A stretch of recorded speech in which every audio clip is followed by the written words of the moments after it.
Paradise Lost. By John Milton.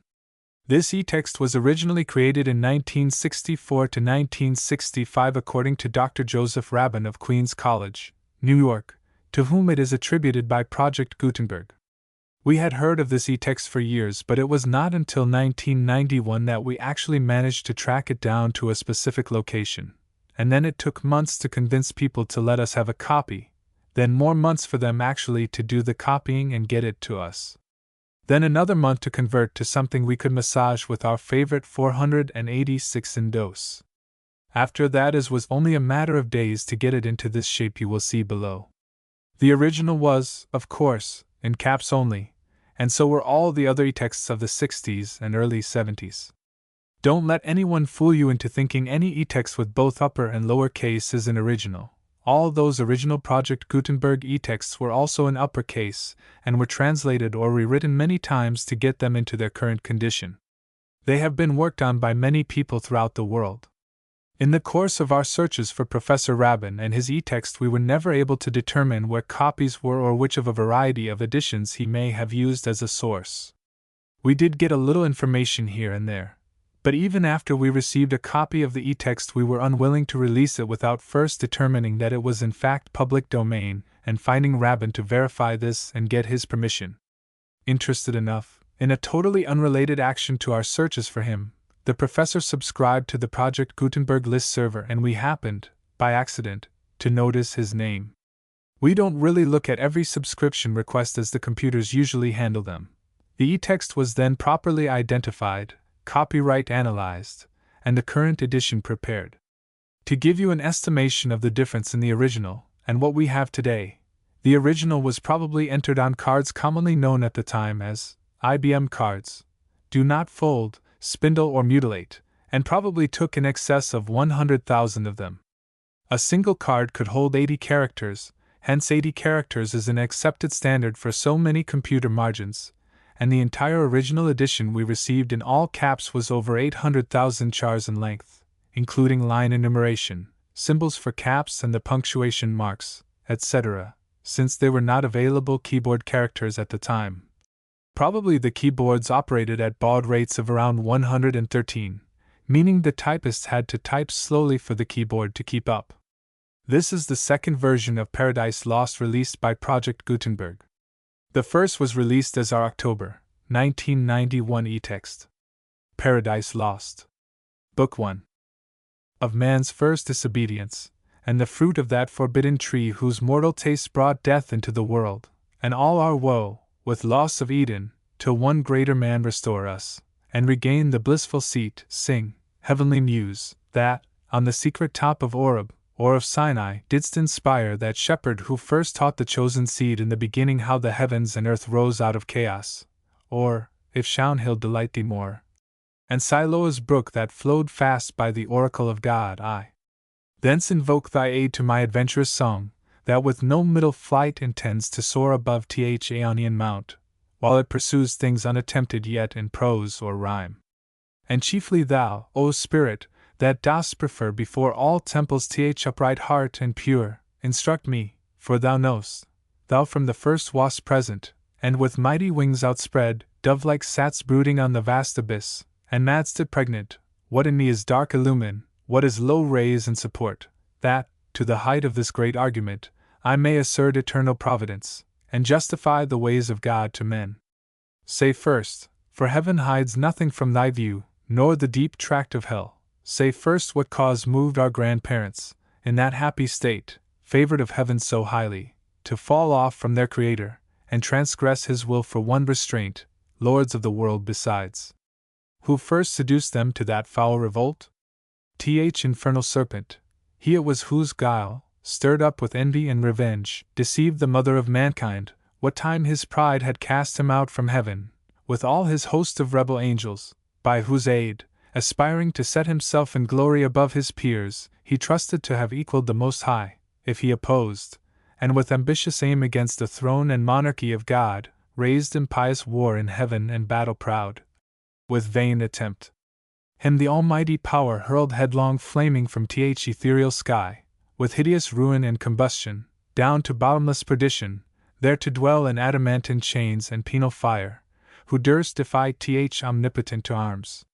9 times the space that measures day and night to mortal men, he, with his horrid crew, lay vanquished, rolling in the fiery gulf, confounded, though immortal.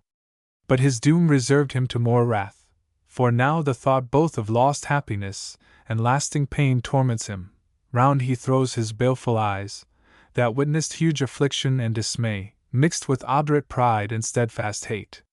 At once, as far as angels can, he views the dismal situation waste and wild. A dungeon horrible, on all sides round, as one great furnace flamed, yet from those flames no light, but rather darkness visible served only to discover sights of woe, regions of sorrow, doleful shades, where peace and rest can never dwell, hope never comes that comes to all, but torture without end still urges, and a fiery deluge, fed with ever-burning sulphur unconsumed. Such place eternal justice has prepared for those rebellious, here their prison ordained in utter darkness, and their portion set, as far removed from God and light of heaven as from the center thrice to the utmost pole. Oh, how unlike the place from whence they fell! There the companions of his fall, o'erwhelmed with floods and whirlwinds of tempestuous fire, he soon discerns, and weltering by his side, one next himself in power, and next in crime, long after known in Palestine, and named Beelzebub, to whom archenemy, and thence in heaven called Satan, with bold words breaking the horrid silence, thus began: If thou beest he, but oh how fallen!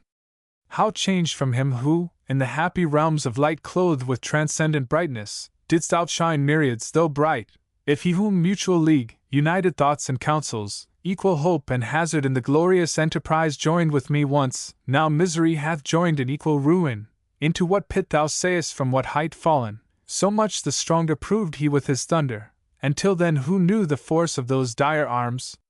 Yet not for those, nor what the potent victor in his rage can else inflict, do I repent, or change, though changed in outward luster, that fixed mind, and high disdain from sense of injured merit, that with the mightiest raised me to contend, and to the fierce contentions brought along innumerable force of spirits armed, that durst dislike his reign, and me preferring his utmost power with adverse power opposed in dubious battle on the plains of heaven, and shook his throne. What though the field be lost? All is not lost, the unconquerable will, and study of revenge, immortal hate, and courage never to submit or yield, and what is else not to be overcome. That glory never shall his wrath or might extort from me. To bow and sue for grace with suppliant knee, and deify his power who from the terror of this arm, so late doubted his empire, that were low indeed, that were an ignominy and shame beneath this downfall, since, by fate, the strength of gods, and this imperial substance, cannot fail, since, through experience of this great event, in arms not worse, in foresight much advanced, we may with more successful hope resolve to wage by force or guile eternal war, irreconcilable to our grand foe, who now triumphs, and in excess of joy sole reigning holds the tyranny of heaven. So spake apostate angel, though in pain, vaunting aloud, but racked with deep despair, and him thus answered soon his bold compeer. O Prince, O Chief of many throned powers that led embattled seraphim to war under thy conduct, and in dreadful deeds fearless, endangered heaven's perpetual king, and put to proof his high supremacy, whether upheld by strength, or chance, or fate, too well I see and rue the dire event that, with sad overthrow and foul defeat, hath lost us heaven, and all this mighty host in horrible destruction laid thus low, as far as gods and heavenly essences can perish, for the mind and spirit remains invincible, and vigor soon returns, though all our glory extinct, and happy state here swallowed up in endless misery. But what if he our conqueror, whom I now of force believe almighty, since no less than such could have overpowered such force as ours, have left us this our spirit and strength entire, strongly to suffer and support our pains, that we may so suffice his vengeful ire, or do him mightier service as his thralls by right of war, whatever his business be, here in the heart of hell to work in fire, or do his errands in the gloomy deep. What can it then avail though yet we feel strength undiminished, or eternal being to undergo eternal punishment? Whereto with speedy words Archfiend replied, Fallen cherub, To be weak is miserable, doing or suffering, but of this be sure, to do aught good never will be our task, but ever to do ill our sole delight, as being the contrary to his high will whom we resist. If then his providence out of our evil seek to bring forth good, our labor must be to pervert that end, and out of good still to find means of evil, which ofttimes may succeed so as perhaps shall grieve him, if I fail not, and disturb his inmost counsels from their destined aim. But see! The angry victor hath recalled his ministers of vengeance and pursued back to the gates of heaven. The sulphurous hail, shot after us in storm, o'erblown hath laid the fiery surge that from the precipice of heaven received us falling, and the thunder, winged with red lightning and impetuous rage, perhaps hath spent his shafts, and ceases now to bellow through the vast and boundless deep. Let us not slip occasion, whether scorn or satiate fury yielded from our foe. Sayest thou yon dreary plain, forlorn and wild, the seat of desolation, void of light, save what the glimmering of these livid flames casts pale and dreadful? Thither let us tend from off the tossing of these fiery waves, their rest, if any rest can harbor there, and reassembling our afflicted powers, consult how we may henceforth most offend our enemy, our own loss how repair, how overcome this dire calamity, what reinforcement we may gain from hope, if not, what resolution from despair. Thus Satan, talking to his nearest mate, with head uplift above the wave, and eyes that sparkling blazed, his other parts besides prone on the flood, extended. Long and large, lay floating many a rood, in bulk as huge as whom the fables name of monstrous size, Titanian or earthborn, that warred on Jove, Briareos or Typhon, whom the den by ancient Tarsus held, or that sea beast Leviathan, which god of all his works created hugest that swim ocean stream. Him, haply slumbering on the Norway foam, the pilot of some small night-foundered skiff, deeming some island, oft, as seamen tell, with fixed anchor in his scaly rind, moors by his side under the lee, while night invests the sea, and wished morn delays.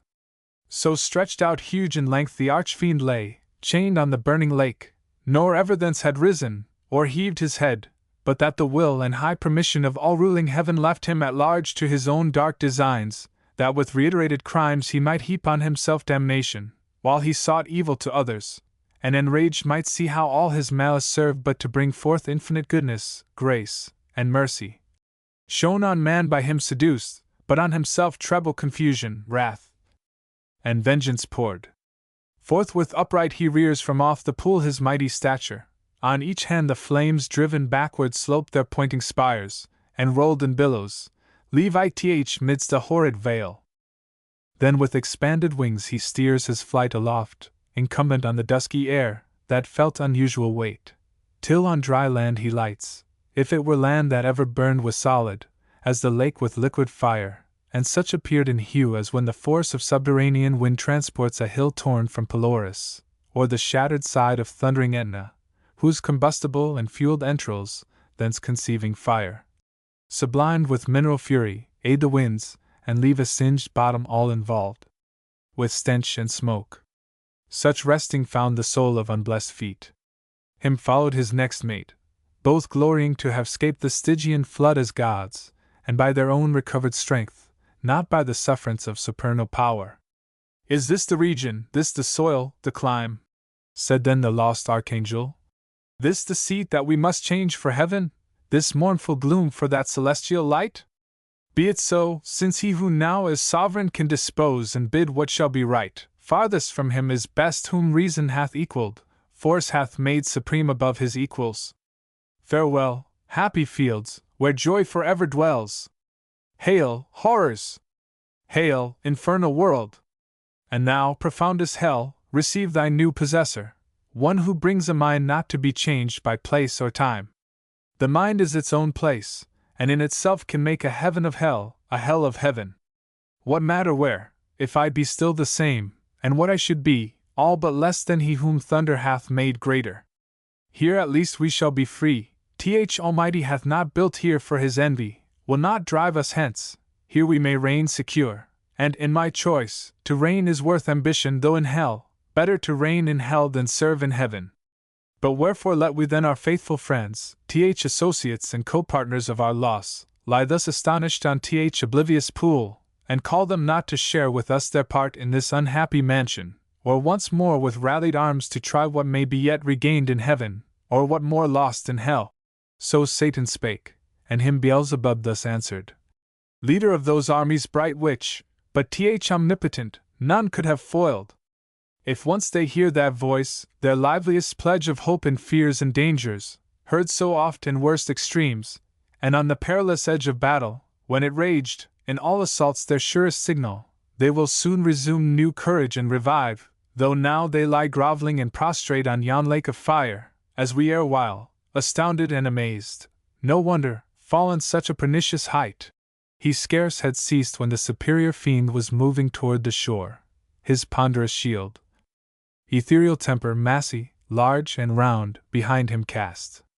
The broad circumference hung on his shoulders like the moon, whose orb through optic glass the Tuscan artist views at evening, from the top of Fiesole, or in Valdarno, to descry new lands, rivers, or mountains, in her spotty globe.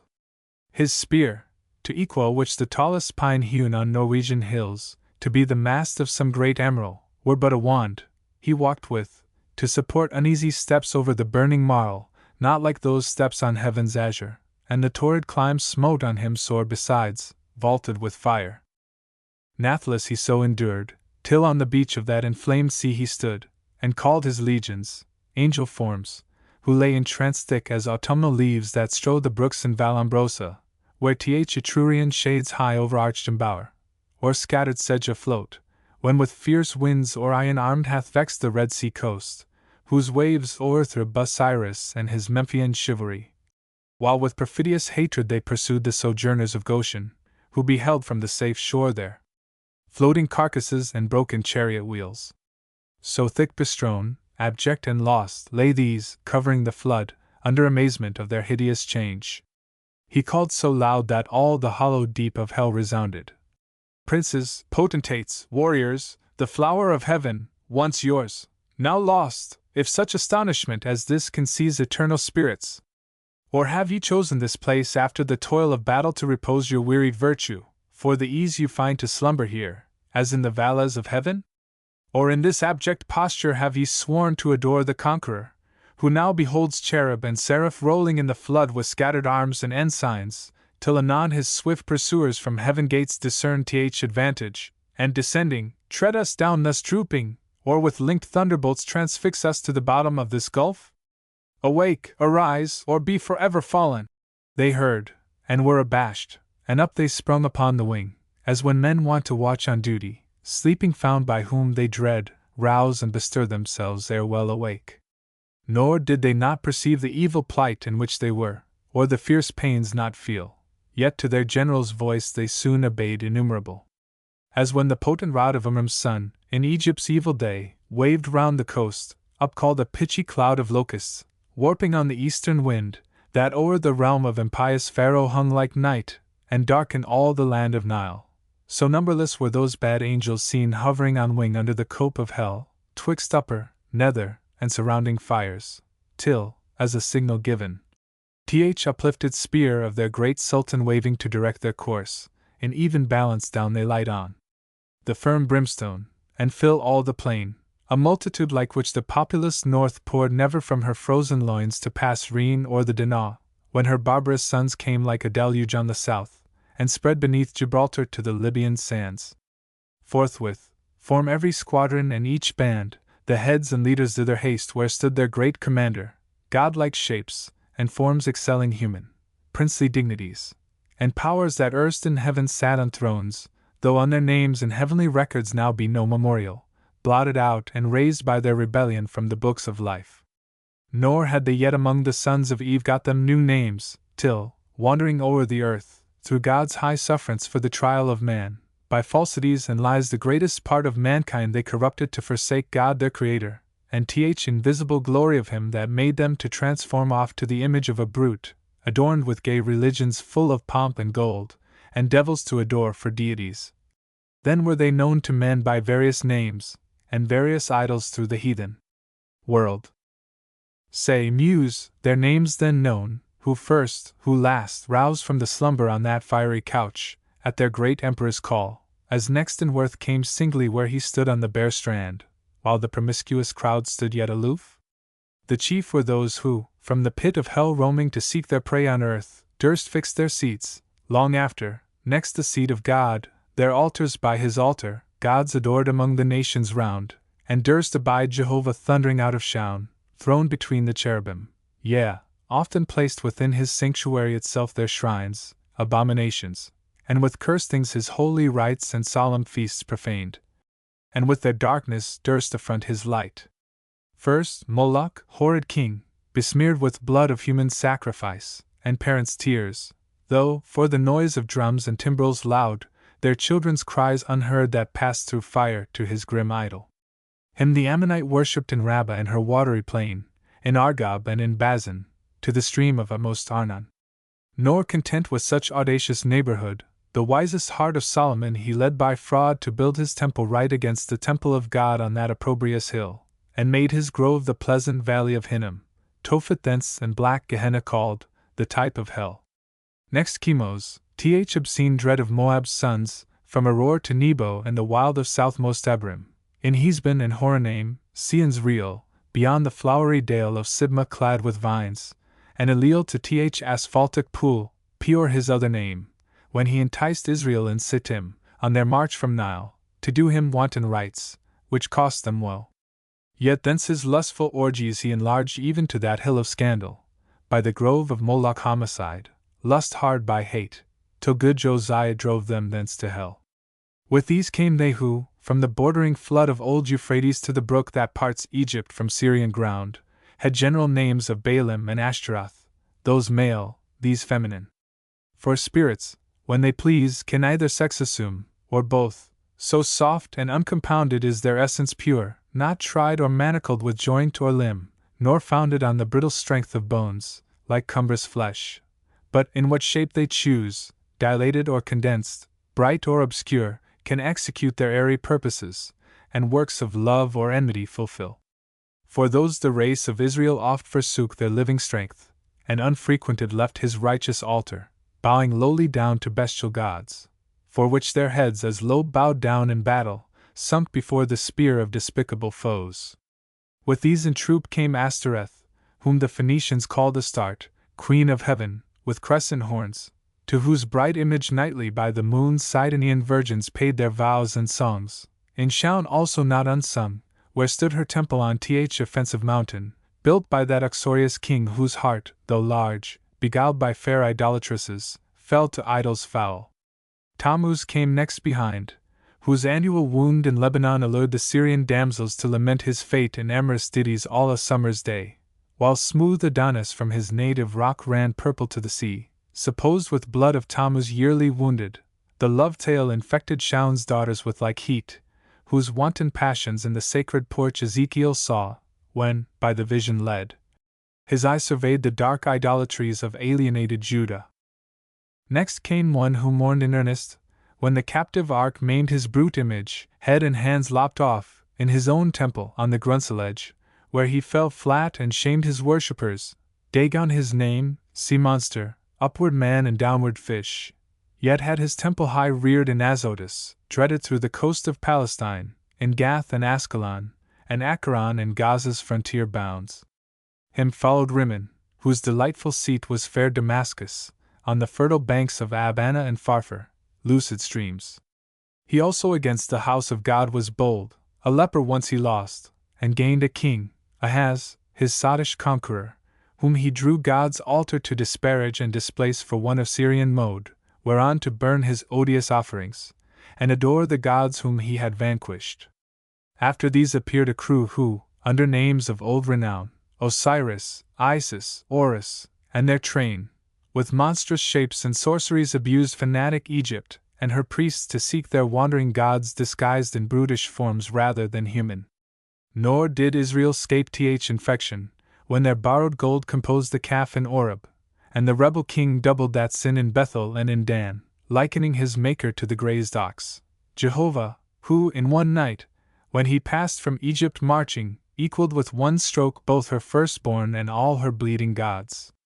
Belial came last, than whom a spirit more lewd fell not from heaven, or more gross to love vice for itself. To him no temple stood or altar smoked, yet who more oft than he in temples and at altars, when the priest turns atheist, as did Eli's sons, who filled with lust and violence the house of God? In courts and palaces he also reigns, and in luxurious cities, where the noise of riot ascends above their loftiest towers, and injury and outrage. And when night darkens the streets, then wander forth the sons of Belial, flown with insolence and wine. Witness the streets of Sodom, and that night in Gibeah, when the hospitable door exposed a matron, to avoid worse rape. These were the prime in order and in might, the rest were long to tell, though far renowned Ionian gods, of Javan's issue held gods, yet confessed later than heaven and earth, their boasted parents, Titan, heaven's firstborn, with his enormous brood, and birthright seized by younger Saturn, he from mightier Jove, his own and Rhea's son, like measure found, so Jove usurping reigned. These, first in Crete and Ida known, thence on the snowy top of cold Olympus ruled the middle air, their highest heaven, or on the Delphian cliff, or in Dodona, and through all the bounds of Doric land, or who with Saturn old fled over Adria to Hesperian fields, and o'er the Celtic roamed the utmost isles. All these and more came flocking, but with looks downcast and damp. Yet such wherein appeared obscure some glimpse of joy to have found their chief not in despair, to have found themselves not lost in loss itself, which on his countenance cast like doubtful hue. But he, his wonted pride soon recollecting, with high words, that bore semblance of worth, not substance, gently raised their fainting courage, and dispelled their fears. Then straight commands that, at the warlike sound of trumpets loud and clarions, be upreared his mighty standard. That proud honor claimed Azazel as his right, a cherub tall, who forthwith from the glittering staff unfurled imperial ensign, which, full high advanced, shone like a meteor streaming to the wind, with gems and golden luster rich emblazed, seraphic arms and trophies, all the while sonorous metal-blowing martial sounds, at which the universal host up sent a shout that tore hell's concave, and beyond fried the reign of chaos and old night. All in a moment through the gloom were seen 10,000 banners rise into the air, with orient colors waving, with them rose a forest huge of spears, and thronging helms appeared, and serried shields in thick array of depth immeasurable. Anon they move in perfect phalanx to the Dorian mood of flutes and soft recorders, such as raised to height of noblest temper heroes old arming to battle, and instead of rage deliberate valor breathed, firm, and unmoved with dread of death to flight or foul retreat, nor wanting power to mitigate and swage with solemn touches troubled thoughts, and chase anguish and doubt and fear and sorrow and pain from mortal or immortal minds. Thus they, breathing united force with fixed thought, moved on in silence to soft pipes that charmed their painful steps o'er the burnt soil. And now advanced in view they stand, a horrid front of dreadful length and dazzling arms, in guise of warriors old, with ordered spear and shield, awaiting what command their mighty chief had to impose. He through the armed files darts his experienced eye, and soon traversed the whole battalion views, their order due, their visages and stature as of gods, their number last he sums. And now his heart distends with pride, and hardening in his strength, glories, for never, since created man, met such embodied force as, named with these, could merit more than that small infantry warred on by cranes, though all the giant brood of Phlegra with heroic race were joined that fought at Thebes and Ilium, on each side mixed with auxiliar gods, and what resounds in fable or romance of Uther's son, begirt with British and Armoric knights, and all who since, baptized or infidel, jousted in Aspermont, or Montalban, Damasco, or Morocco, or Trebizond, or whom Biserta sent from Afric's shore when Charlemagne with all his peerage fell by Fontarabia. Thus far these beyond compare of mortal prowess, yet observed their dread commander. He, above the rest in shape and gesture proudly eminent, stood like a tower. His form had yet not lost all her original brightness, nor appeared less than archangel ruined, and excess of glory obscured, as when the sun new risen looks through the horizontal misty air shorn of his beams, or, from behind the moon, in dim eclipse, disastrous twilight sheds on half the nations, and with fear of change perplexes monarchs. Darkened so, yet shone above them all archangel, but his face deep scars of thunder had entrenched, and care sat on his faded cheek, but under brows of dauntless courage, and considerate pride waiting revenge. Cruel his eye, but cast signs of remorse and passion, to behold the fellows of his crime, the followers rather, far other once beheld in bliss, condemned forever now to have their lot in pain, millions of spirits, for his fault immersed of heaven, and from eternal splendors flung for his revolt, yet faithful how they stood, their glory withered, as, when heaven's fire has scathed the forest oaks or mountain pines, with singed top their stately growth, though bare, stands on the blasted heath. He now prepared to speak, whereat their doubled ranks they bend from wing to wing, and half enclose him round with all his peers. Attention held them mute. Thrice he essayed, and thrice, in spite of scorn, tears, such as angels weep, burst forth. At last words interwove with sighs found out their way. O myriads of immortal spirits! O powers matchless, but with Th Almighty, and that strife was not inglorious, though Th event was dire, as this place testifies, and this dire change, hateful to utter. But what power of mind, foreseeing or presaging, from the depth of knowledge past or present, could have feared how such united force of gods, how such as stood like these, could ever know repulse? For who can yet believe, though after loss, that all these puissant legions, whose exile hath emptied heaven, shall fail to reascend, self-raised, and repossess their native seat? For me, be witness all the host of heaven, if counsels different, or danger shunned by me, have lost our hopes. But he who reigns monarch in heaven till then as one secure sat on his throne, upheld by old repute, consent or custom, and his regal state put forth at full, but still his strength concealed, which tempted our attempt, and wrought our fall. Henceforth his might we know, and know our own, so as not either to provoke, or dread new war provoked. Our better part remains to work in close design, by fraud or guile, what force effected not, that he no less at length from us may find, who overcomes by force hath overcome but half his foe. Space may produce new worlds, whereof so rife there went a fame in heaven that he ere long intended to create, and therein plant a generation whom his choice regard should favor equal to the sons of heaven. Thither, if but to pry, shall be perhaps our first eruption, thither or elsewhere, for this infernal pit shall never hold celestial spirits in bondage, nor Th abyss long under darkness cover. But these thoughts full counsel must mature. Peace is despaired, for who can think submission? War, then, war open or understood, must be resolved. He spake, and to confirm his words, out flew millions of flaming swords, drawn from the thighs of mighty cherubim. The sudden blaze far round illumined hell. Highly they raged against the highest, and fierce with grasped arms clashed on their sounding shields the din of war, hurling defiance toward the vault of heaven. There stood a hill not far, whose grisly top belched fire and rolling smoke. The rest entire shone with a glossy scurf, undoubted sign that in his womb was hid metallic ore, the work of sulphur. Thither, winged with speed, a numerous brigade hastened, as when bands of pioneers, with spade and pickaxe armed, forerun the royal camp, to trench a field, or cast a rampart. Mammon led them on, Mammon, the least erected spirit that fell from heaven, for even in heaven his looks and thoughts were always downward bent, admiring more the riches of heaven's pavement, trodden gold, than aught divine or holy else enjoyed in vision beatific. By him first men also, and by his suggestion taught, ransacked the center, and with impious hands rifled the bowels of their mother earth for treasures better hid. Soon had his crew opened into the hill a spacious wound, and digged out ribs of gold. Let none admire that riches grow in hell, that soil may best deserve the precious baying. And here let those who boast in mortal things, and wondering tell of Babel, and the works of Memphian kings, learn how their greatest monuments of fame and strength, and art, are easily outdone by spirits reprobate, and in an hour what in an age they, with incessant toil and hands innumerable, scarce perform. Nigh on the plain, in many cells prepared, that underneath had veins of liquid fire sluiced from the lake, a second multitude with wondrous art founded the massy ore, severing each kind, and scummed the bullion dross.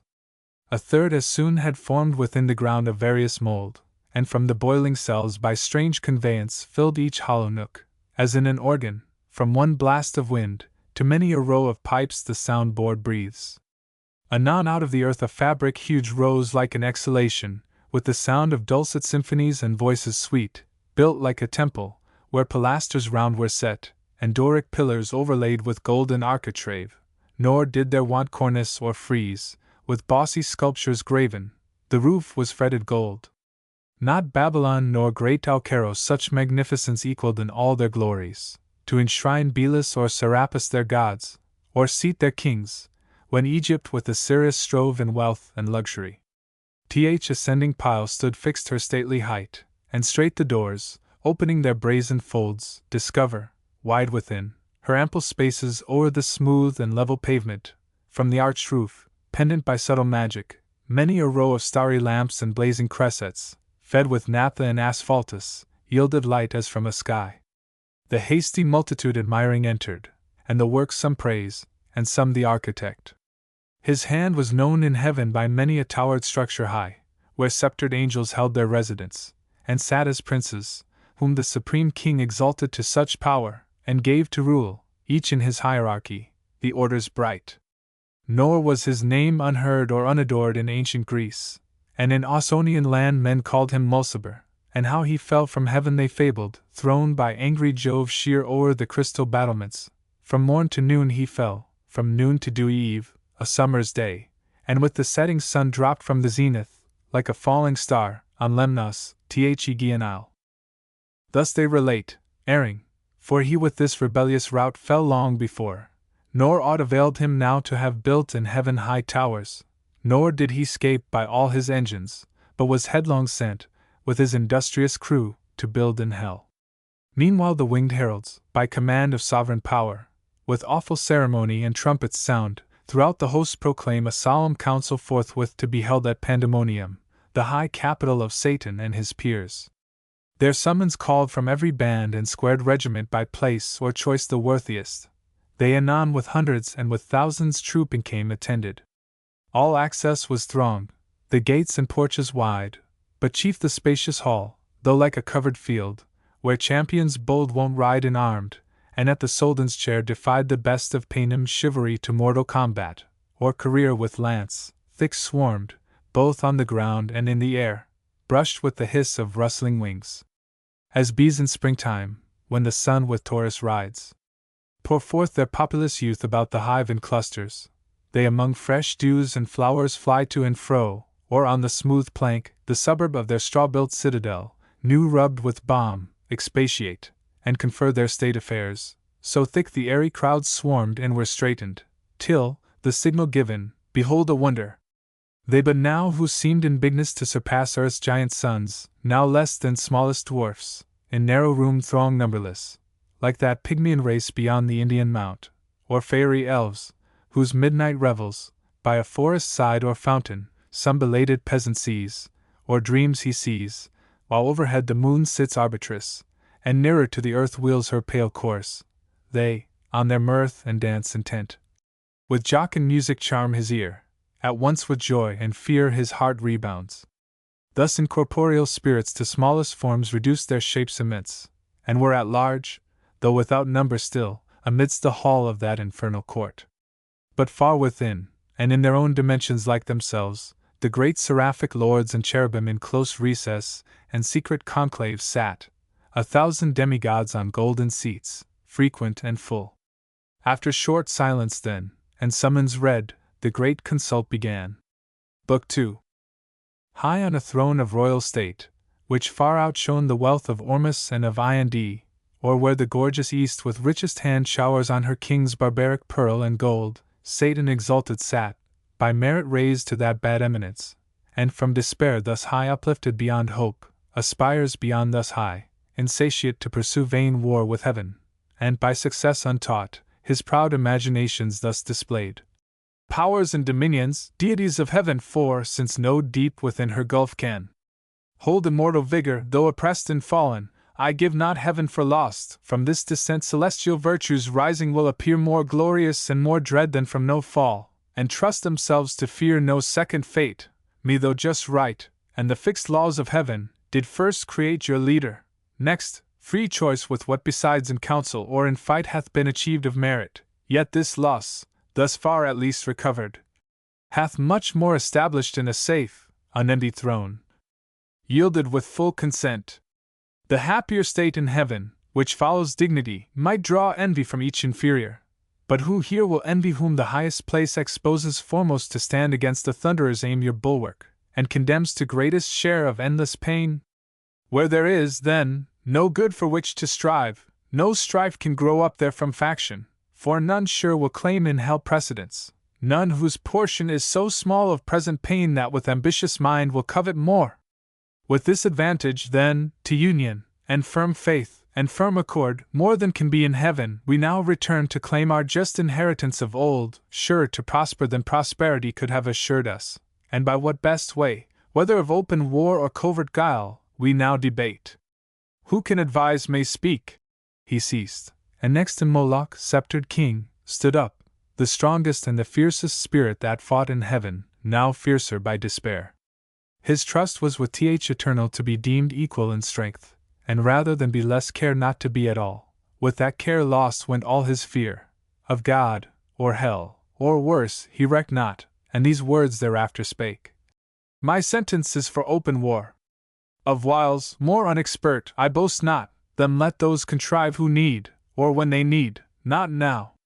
For, while they sit contriving, shall the rest, millions that stand in arms, and longing wait the signal to ascend, sit lingering here, heaven's fugitives, and for their dwelling place accept this dark opprobrious den of shame, the prison of his tyranny who reigns by our delay? No! Let us rather choose, armed with hell flames and fury, all at once o'er heaven's high towers to force resistless way, turning our tortures into horrid arms against the torturer, when, to meet the noise of his almighty engine, he shall hear infernal thunder, and for lightning, see black fire and horror shot with equal rage among his angels, and his throne itself mixed with Tartarian sulphur and strange fire. His own invented torments. But perhaps the way seems difficult, and steep to scale with upright wing against a higher foe. Let such bethink them, if the sleepy drench of that forgetful lake benumb not still, that in our proper motion we ascend up to our native seat, descent and fall to us is adverse. Who but felt of late, when the fierce foe hung on our broken rear insulting, and pursued us through the deep, with what compulsion and laborious flight we sunk thus low. Th ascent is easy, then, th event is feared. Should we again provoke our stronger, some worse way his wrath may find to our destruction, if there be in hell fear to be worse destroyed. What can be worse than to dwell here, driven out from bliss, condemned in this abhorred deep to utter woe? Where pain of unextinguishable fire must exorcise us without hope of end the vassals of his anger, when the scourge inexorably, and the torturing hour, calls us to penance. More destroyed than thus, we should be quite abolished, and expire. What fear we then? What doubt we to incense his utmost ire? Which, to the height enraged, will either quite consume us, and reduce to nothing this essential, happier far than miserable to have eternal being, or, if our substance be indeed divine, and cannot cease to be, we are at worst on this side nothing, and by proof we feel our power sufficient to disturb his heaven, and with perpetual inroads to alarm, though inaccessible, his fatal throne, which, if not victory, is yet revenge. He ended frowning, and his look denounced desperate revenge, and battle dangerous to less than gods. On th other side uprose Belial, in act more graceful and humane. A fairer person lost not heaven, he seemed for dignity composed, and high exploit. But all was false and hollow, though his tongue dropped manna, and could make the worse appear the better reason, to perplex and dash maturest counsels, for his thoughts were low, to vice industrious, but to nobler deeds timorous and slothful. Yet he pleased the ear, and with persuasive accent thus began: I should be much for open war, O peers, as not behind in hate, if what was urged main reason to persuade immediate war did not dissuade me most, and seem to cast ominous conjecture on the whole success, when he who most excels in fact of arms, in what he counsels and in what excels mistrustful, grounds his courage on despair and utter dissolution, as the scope of all his aim, after some dire revenge. First, what revenge? The towers of heaven are filled with armed watch, that render all access impregnable, oft on the bordering deep encamp their legions, or with obscure wing scout far and wide into the realm of night, scorning surprise. Or, could we break our way by force, and at our heels all hell should rise with blackest insurrection to confound heaven's purest light, yet our great enemy, all incorruptible, would on his throne sit unpolluted, and ethereal mold, incapable of stain, would soon expel her mischief, and purge off the baser fire, victorious. Thus repulsed, our final hope is flat despair. We must exasperate Almighty Victor to spend all his rage, and that must end us. That must be our cure, to be no more. Sad cure! For who would lose, though full of pain, this intellectual being, those thoughts that wander through eternity, to perish rather, swallowed up and lost in the wide womb of uncreated night, devoid of sense and motion? And who knows, let this be good, whether our angry foe can give it, or will ever? How he can is doubtful, that he never will is sure. Will he, so wise, let loose at once his ire, belike through impotence or unaware, to give his enemies their wish, and end them in his anger whom his anger saves to punish endless? Wherefore cease we then? Say they who counsel war. We are decreed, reserved, and destined to eternal woe. Whatever doing, what can we suffer more, what can we suffer worse? Is this, then, worse, thus sitting, thus consulting, thus in arms? What when we fled amain, pursued and struck with heaven's afflicting thunder, and besought the deep to shelter us? This hell then seemed a refuge from those wounds. Or when we lay chained on the burning lake? That sure was worse. What if the breath that kindled those grim fires, awaked, should blow them into sevenfold rage, and plunge us in the flames? Or from above should intermitted vengeance arm again his red right hand to plague us? What if all her stores were opened, and this firmament of hell should spout her cataracts of fire, impendent horrors, threatening hideous fall one day upon our heads, while we perhaps, designing or exhorting glorious war, caught in a fiery tempest, shall be hurled, each on his rock transfixed, the sport and prey or racking whirlwinds, or forever sunk under yon boiling ocean, wrapped in chains, there to converse with everlasting groans, unrespited, unpitied, unreprieved, ages of hopeless end? This would be worse. War, therefore, open or concealed, alike my voice dissuades, for what can force or guile with him, or who deceive his mind, whose eye views all things at one view? He from heaven's height all these our motions vain sees and derides, not more almighty to resist our might than wise to frustrate all our plots and wiles. Shall we, then, live thus vile, the race of heaven thus trampled, thus expelled, to suffer here chains and these torments? Better these than worse, by my advice, since fate inevitable subdues us, and omnipotent decree the victor's will. To suffer, as to do, our strength is equal, nor the law unjust that so ordains. This was at first resolved, if we were wise, against so great a foe contending, and so doubtful what might fall. I laugh when those who at the spear are bold and venturous, if that fail them, shrink, and fear what yet they know must follow, to endure exile, or ignominy, or bonds, or pain, the sentence of their conqueror. This is now our doom, which if we can sustain and bear, our supreme foe in time may much remit his anger, and perhaps, thus far removed, not mind us not offending, satisfied with what is punished, whence these raging fires will slacken, if his breath stir not their flames. Our purer essence then will overcome their noxious vapor, or, inured, not feel, or, changed at length, and to the place conformed in temper and in nature, will receive familiar the fierce heat, and void of pain, this horror will grow mild, this darkness light.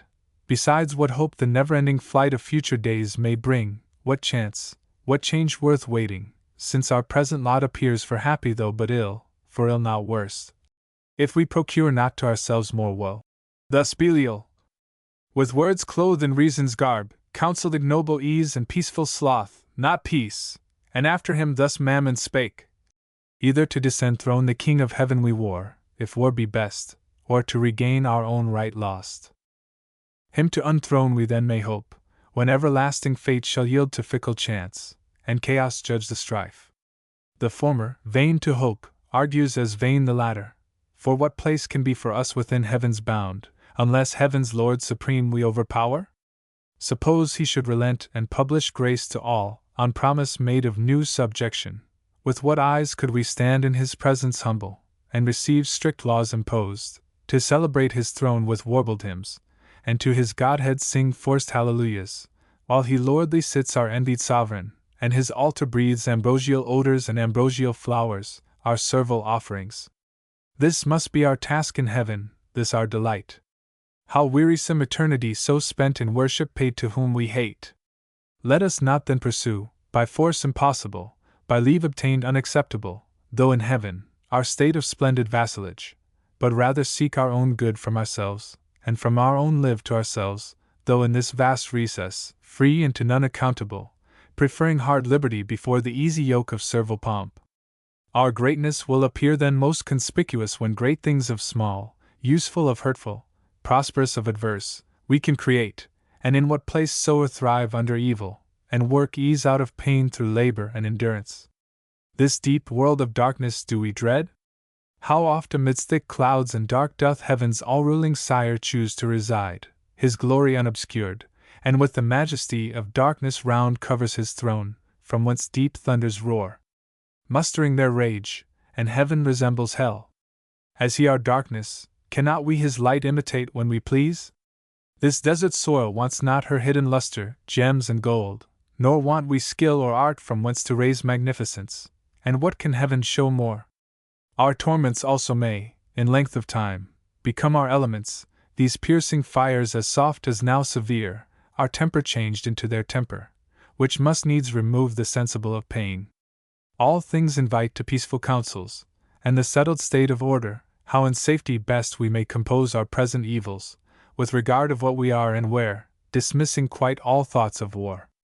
Ye have what I advise.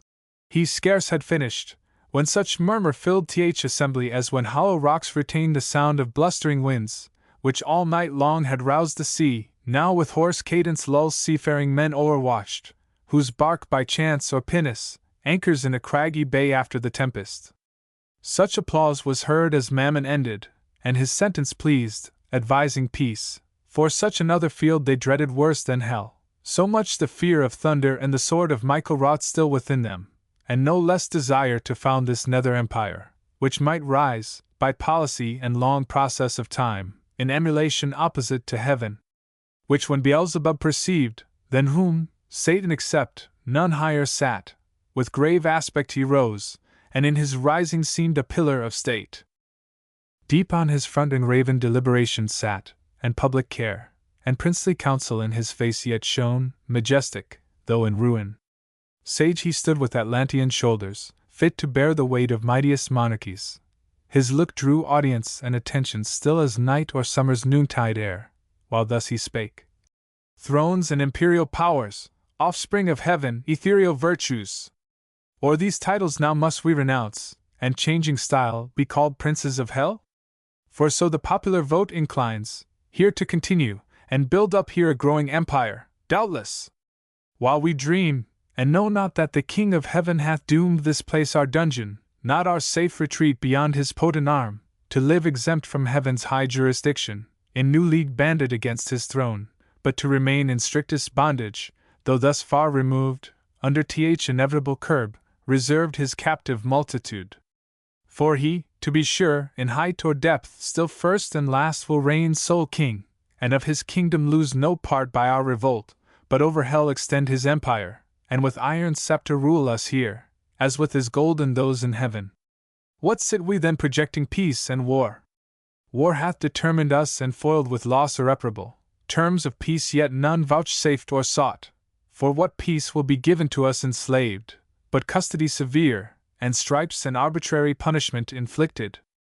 And what peace can we return, but to our power, hostility and hate, untamed reluctance, and revenge, though slow, yet ever plotting how the conqueror least may reap his conquest, and may least rejoice in doing what we most in suffering feel? Nor will occasion want, nor shall we need with dangerous expedition to invade heaven, whose high walls fear no assault or siege or ambush from the deep. What if we find some easier enterprise? There is a place, if ancient and prophetic fame in heaven ere not, another world, the happy seat of some new race, called man, about this time to be created like to us, though less in power and excellence, but favored more of him who rules above, so was his will pronounced among the gods, and by an oath that shook heaven's whole circumference confirmed. Thither let us bend all our thoughts, to learn what creatures there inhabit, of what mold or substance, how endued, and what their power and where their weakness, how attempted best, by force or subtlety. Though heaven be shut, and heaven's high arbitrator sit secure in his own strength, this place may lie exposed, the utmost border of his kingdom, left to their defense who hold it. Here, perhaps, some advantageous act may be achieved by sudden onset, either with hellfire to waste his whole creation, or possess all as our own, and drive, as we were driven, the puny habitants, or, if not drive, seduce them to our party, that their God may prove their foe, and with repenting hand abolish his own works. This would surpass common revenge, and interrupt his joy in our confusion, and our joy upraise in his disturbance, when his darling sons, hurled headlong to partake with us, shall curse their frail original, and faded bliss, faded so soon. Advise if this be worth attempting, or to sit in darkness here hatching vain empires. Thus Beelzebub pleaded his devilish counsel, first devised by Satan, and in part proposed, for whence, but from the author of all ill, could spring so deep a malice, to confound the race of mankind in one root, and earth with hell to mingle and involve, done all to spite the great Creator? But their spite still serves his glory to augment. The bold design pleased highly those infernal states, and joy sparkled in all their eyes, with full assent they vote, whereat his speech he thus renews. Well have ye judged, well ended long debate, synod of gods, and like to what ye are, great things resolved, which from the lowest deep will once more lift us up, in spite of fate, nearer our ancient seat, perhaps in view of those bright confines, whence, with neighboring arms, and opportune excursion, we may chance re-enter heaven, or else in some mild zone dwell, not unvisited of heaven's fair light, secure, and at the brightening orient beam purge off this gloom, the soft delicious air, to heal the scar of these corrosive fires, shall breathe her balm. But first, whom shall we send in search of this new world? Whom shall we find sufficient?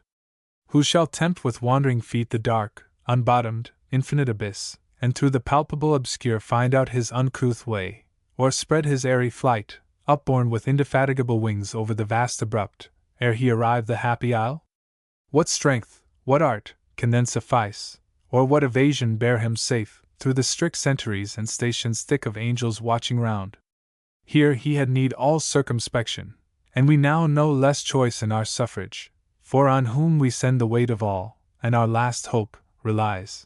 This said, he sat, and expectation held his look suspense, awaiting who appeared to second, or oppose, or undertake the perilous attempt. But all sat mute, pondering the danger with deep thoughts, and each in other's countenance read his own dismay, astonished. None among the choice and prime of those heaven-warring champions could be found so hardy as to proffer or accept, alone, the dreadful voyage, till, at last, Satan, whom now transcendent glory raised above his fellows, with monarchical pride conscious of highest worth, unmoved thus spake: O progeny of heaven! Imperial thrones! With reason hath deep silence and demur seized us, though undismayed. Long is the way and hard, that out of hell leads up to light. Our prison strong, this huge convexive fire, outrageous to devour, immures us round ninefold, and gates of burning adamant, barred over us, prohibit all egress. These past, if any pass, the void profound of unessential night receives him next, wide gaping, and with utter loss of being threatens him, plunged in that abortive gulf. If thence he scape, into whatever world, or unknown region, what remains him less than unknown dangers, and as hard escape? But I should ill become this throne, O peers, and this imperial sovereignty, adorned with splendor, armed with power, if aught proposed and judged of public moment in the shape of difficulty or danger, could deter me from attempting. Wherefore do I assume these royalties, and not refuse to reign, refusing to accept as great a share of hazard as of honor, due alike to him who reigns, and so much to him due of hazard more as he above the rest high honored sits. Go, therefore, mighty powers, terror of heaven though fallen, intend at home, while here shall be our home, what best may ease the present misery, and render hell more tolerable, if there be cure or charm to respite, or deceive, or slack the pain of this ill mansion, intermit no watch against a wakeful foe, while I abroad through all the coasts of dark destruction seek deliverance for us all. This enterprise none shall partake with me. Thus saying, rose the monarch, and prevented all reply, prudent lest, from his resolution raised, others among the chief might offer now, certain to be refused, what erst they feared, and so refused, might in opinion stand his rivals, winning cheap the high repute which he through hazard huge must earn. But they dreaded not more adventure than his voice forbidding, and at once with him they rose. Their rising all at once was as the sound of thunder heard remote.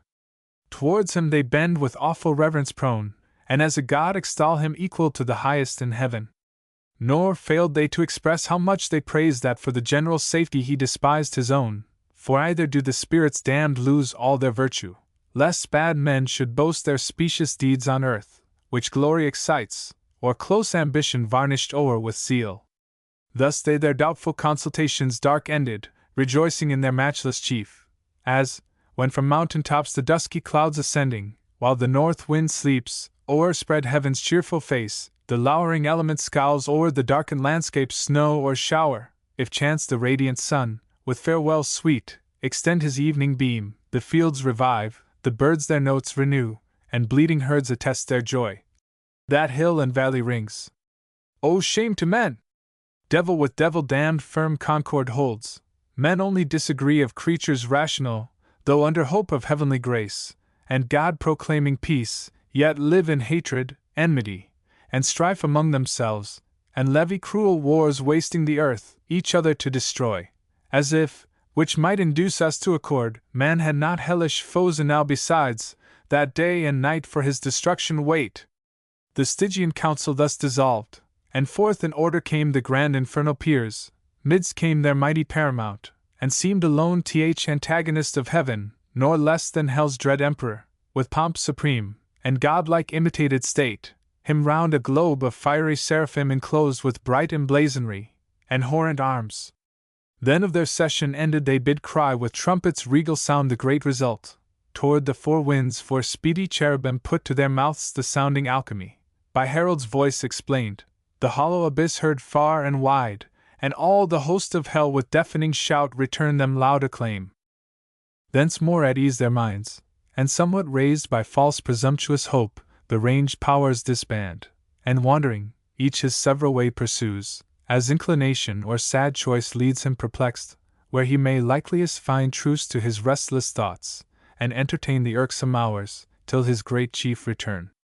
Part on the plain, or in the air sublime, upon the wing or in swift race contend, as at Olympian games or Pythian fields, part curb their fiery steeds, or shun the goal with rapid wheels, or fronted brigades form, as when, to warn proud cities, war appears waged in the troubled sky, and armies rush to battle in the clouds, before each van prick forth the airy knights, and couch their spears, till thickest legions close. With feats of arms from either end of heaven the welkin burns. Others, with vast Typhoean rage, more fell, rend up both rocks and hills, and ride the air in whirlwind. Hell scarce holds the wild uproar, as when Alcides, from Oechalia crowned with conquest, felt envenomed robe, and tore through pain up by the roots Thessalian pines, and liches from the top of Ida through into Euboic sea. Others, more mild, retreated in a silent valley, sing with notes angelical to many a harp their own heroic deeds, and hapless fall by doom of battle, and complain that fate-free virtue should enthrall to force or chance. Their song was partial, but the harmony, what could it less when spirits immortal sing, suspended hell, and took with ravishment the thronging audience. In discourse more sweet, for eloquence the soul, song charms the sense, others apart sat on a hill retired, in thoughts more elevate, and reasoned high of providence, foreknowledge, will, and fate, fixed fate, free will, foreknowledge absolute, and found no end, in wandering mazes lost. Of good and evil much they argued then, of happiness and final misery, passion and apathy, and glory and shame, vain wisdom all, and false philosophy, yet, with a pleasing sorcery, could charm pain for a while or anguish, and excite fallacious hope, or arm obdured breast with stubborn patience as with triple steel.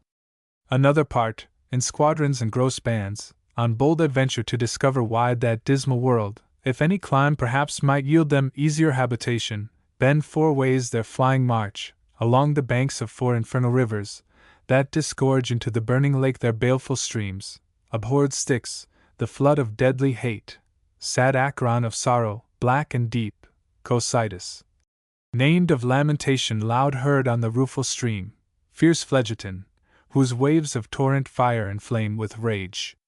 Far off from these, a slow and silent stream, Lethe, the river of oblivion, rolls her watery labyrinth, whereof who drinks forth with his former state and being forgets both joy and grief, pleasure and pain. Beyond this flood a frozen continent lies dark and wild, beat with perpetual storms of whirlwind and dire hail, which on firm land thaws not, but gathers heap, and ruined seams of ancient pile, all else deep snow and ice.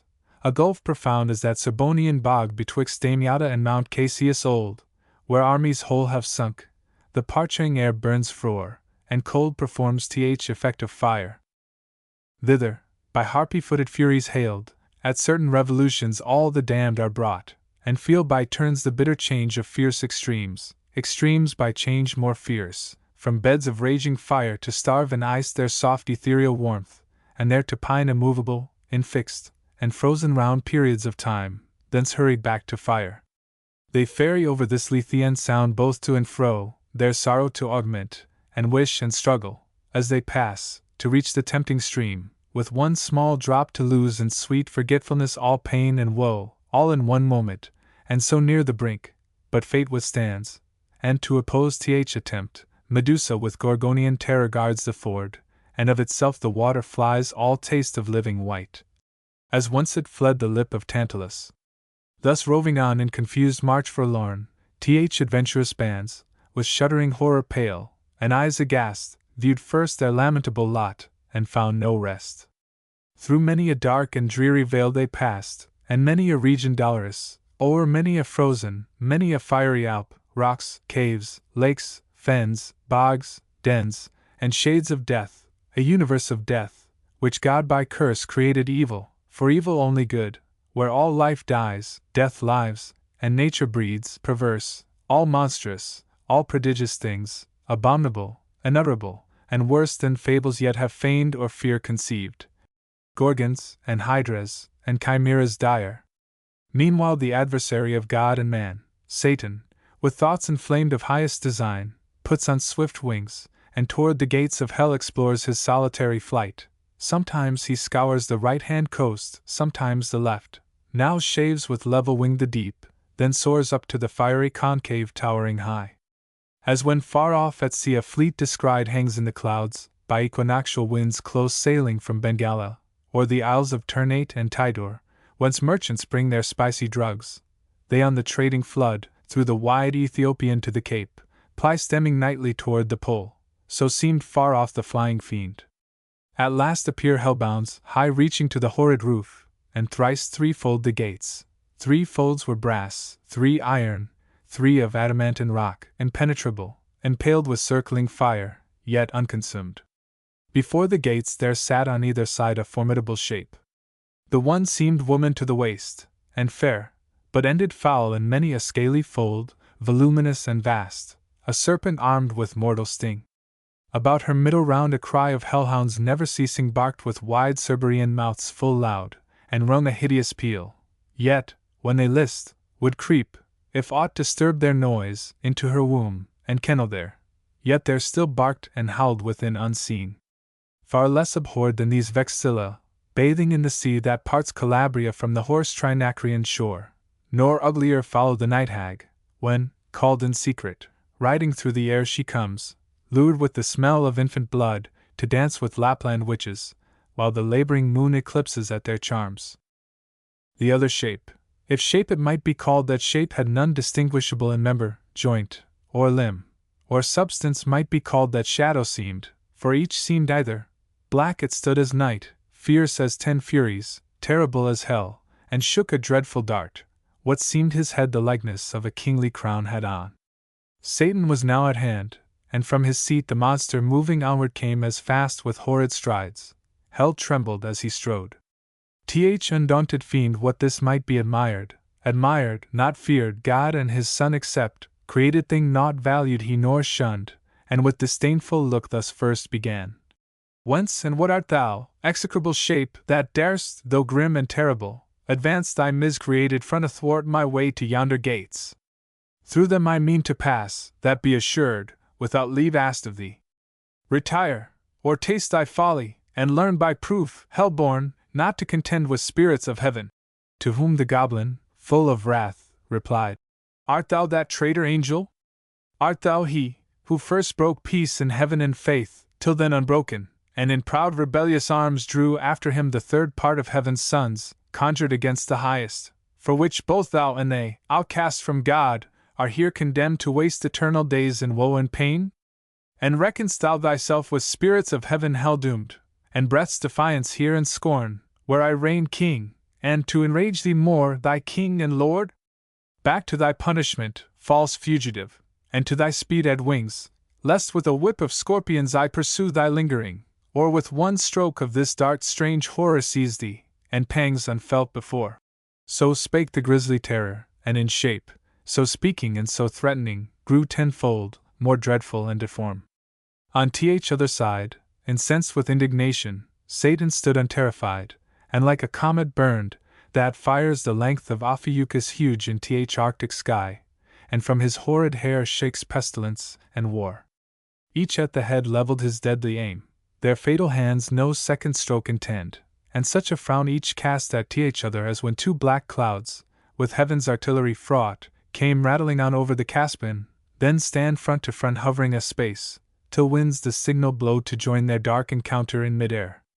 So frowned the mighty combatants that hell grew darker at their frown, so matched they stood, for never but once more was wither like to meet so great a foe. And now great deeds had been achieved, whereof all hell had rung, had not the snaky sorceress, that sat fast by hell gate and kept the fatal key, risen, and with hideous outcry rushed between. O Father, what intends thy hand? She cried. Against thy only Son?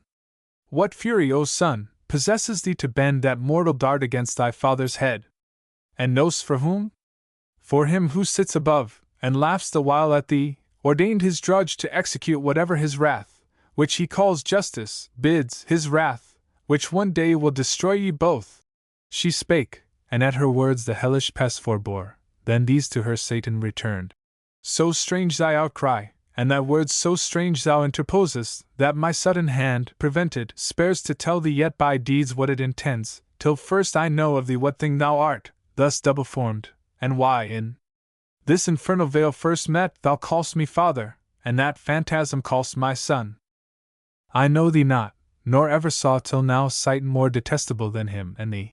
To whom thus the portress of Hellgate replied, Hast thou forgot me, then, and do I seem now in thine eyes so foul, once deemed so fair in heaven, when at assembly, and in sight of all the seraphim with thee combined in bold conspiracy against heaven's king, all on a sudden miserable pain surprised thee, dim thine eyes and dizzy swum in darkness, while thy head flames thick and fast threw forth, till on the left side opening wide, likest to thee in shape and countenance bright, then shining heavenly fair, a goddess armed, out of thy head I sprung. Amazement seized all host of heaven, back they recoiled afraid at first, and called me sin, and for a sign portentous held me, but familiar grown, I pleased, and with attractive graces won the most averse, thee chiefly, who, full oft thyself in me thy perfect image viewing, becamst enamored, and such joy thou tookst with me in secret that my womb conceived a growing burden. Meanwhile war arose, and fields were fought in heaven, wherein remained, for what could else, to our almighty foe clear victory, to our part loss and rout through all the empyrean. Down they fell, driven headlong from the pitch of heaven, down into this deep, and in the general fall I also, at which time this powerful key into my hands was given, with charge to keep these gates forever shut, which none can pass without my opening. Pensive here I sat alone, but long I sat not, till my womb, pregnant by thee, and now excessive grown, prodigious motion felt and rueful throes. At last this odious offspring whom thou sayest, thine own begotten, breaking violent way, tore through my entrails, that, with fear and pain distorted, all my nether shape thus grew transformed. But he my inbred enemy forth issued, brandishing his fatal dart, made to destroy. I fled, and cried out death. Hell trembled at the hideous name, and sighed from all her caves, and back resounded death. I fled, but he pursued, though more, it seems, inflamed with lust and rage, and swifter far, me overtook, his mother, all dismayed, and in embraces forcible and foul engendering with me, of that rape begot these yelling monsters, that with ceaseless cry surround me, as thou saw'st, hourly conceived and hourly born, with sorrow infinite to me, for, when they list, into the womb that bred them they return, and howl, and gnaw my bowels their repast, then, bursting forth afresh, with conscious terrors vex me round, that rest or intermission none I find. Before mine eyes in opposition sits grim death, my son and foe, who set them on, and me, his parent, would full soon devour for want of other prey, but that he knows his end with mine involved, and knows that I should prove a bitter morsel, and his bane, whenever that shall be, so fate pronounced. But thou, O father, I forewarn thee, shun his deadly arrow, either vainly hope to be invulnerable in those bright arms, through tempered heavenly, for that mortal dint, save he who reigns above, none can resist. She finished, and the subtle fiend his lore soon learned, now milder, and thus answered smooth: Dear daughter, since thou claim'st me for thy sire, and my fair son here show'st me the dear pledge of dalliance had with thee in heaven, and joys then sweet, now sad to mention, through dire change befallen us unforeseen, unthought of, no, I come no enemy, but to set free from out this dark and dismal house of pain both him and thee, and all the heavenly host of spirits that, in our just pretenses armed, fell with us from on high. From them I go this uncouth errand sole, and one for all myself expose, with lonely steps to tread unfounded deep, and through the void immense to search, with wandering quest, a place foretold should be, and by concurring signs, ere now created vast and round, a place of bliss in the purlieus of heaven, and therein placed a race of upstart creatures, to supply perhaps our vacant room, though more removed, lest heaven, surcharged with potent multitude, might hap to move new broils. Be this, or aught than this more secret, now designed, I haste to know, and this once known, shall soon return, and bring ye to the place where thou and death shall dwell at ease, and up and down unseen wing silently the buxom air, embalmed with odors. There ye shall be fed and filled immeasurably, all things shall be your prey. He ceased, for both seemed highly pleased, and death grinned horrible a ghastly smile, to hear his famine should be filled, and blessed his maw destined to that good hour. No less rejoiced his mother bad, and thus bespake her sire: The key of this infernal pit, by due and by command of heaven's all-powerful king, I keep, by him forbidden to unlock these adamantine gates. Against all force death ready stands to interpose his dart, fearless to be o'ermatched by living might. But what owe I to his commands above, who hates me, and hath hither thrust me down into this gloom of Tartarus profound, to sit in hateful office here confined, inhabitant of heaven and heavenly born, here in perpetual agony and pain, with terrors and with clamors compassed round of mine own brood, that on my bowels feed. Thou art my father, thou my author, thou my being gav'st me. Whom should I obey but thee? Whom follow? Thou wilt bring me soon to that new world of light and bliss, among the gods who live at ease, where I shall reign at thy right hand voluptuous, as beseems thy daughter and thy darling, without end.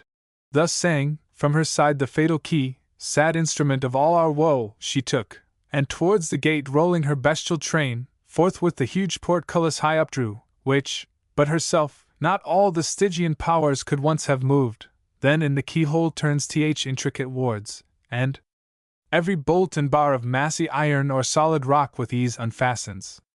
On a sudden open fly, with impetuous recoil and jarring sound, infernal doors, and on their hinges great harsh thunder, that the lowest bottom shook of Erebus. She opened, but to shut excelled her power.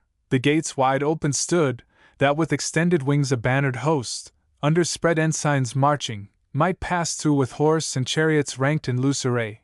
So wide they stood, and like a furnace mouth casts forth redounding smoke and ruddy flame. Before their eyes in sudden view appear the secrets of the hoary deep, a dark illimitable ocean, without bound, without dimension, where length, breadth, and height, and time, and place, are lost, where eldest night and chaos, ancestors of nature, hold eternal anarchy, amidst the noise of endless wars, and by confusion stand.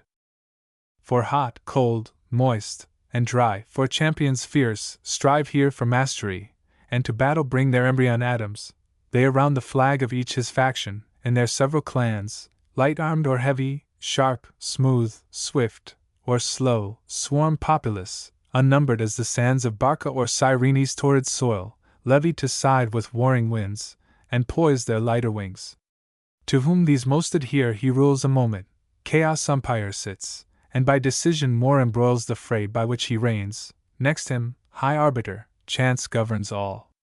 Into this wild abyss, the womb of nature, and perhaps her grave, of neither sea, nor shore, nor air, nor fire, but all these in their pregnant causes mixed confusedly, and which thus must ever fight, unless Almighty Maker them ordain his dark materials to create more worlds.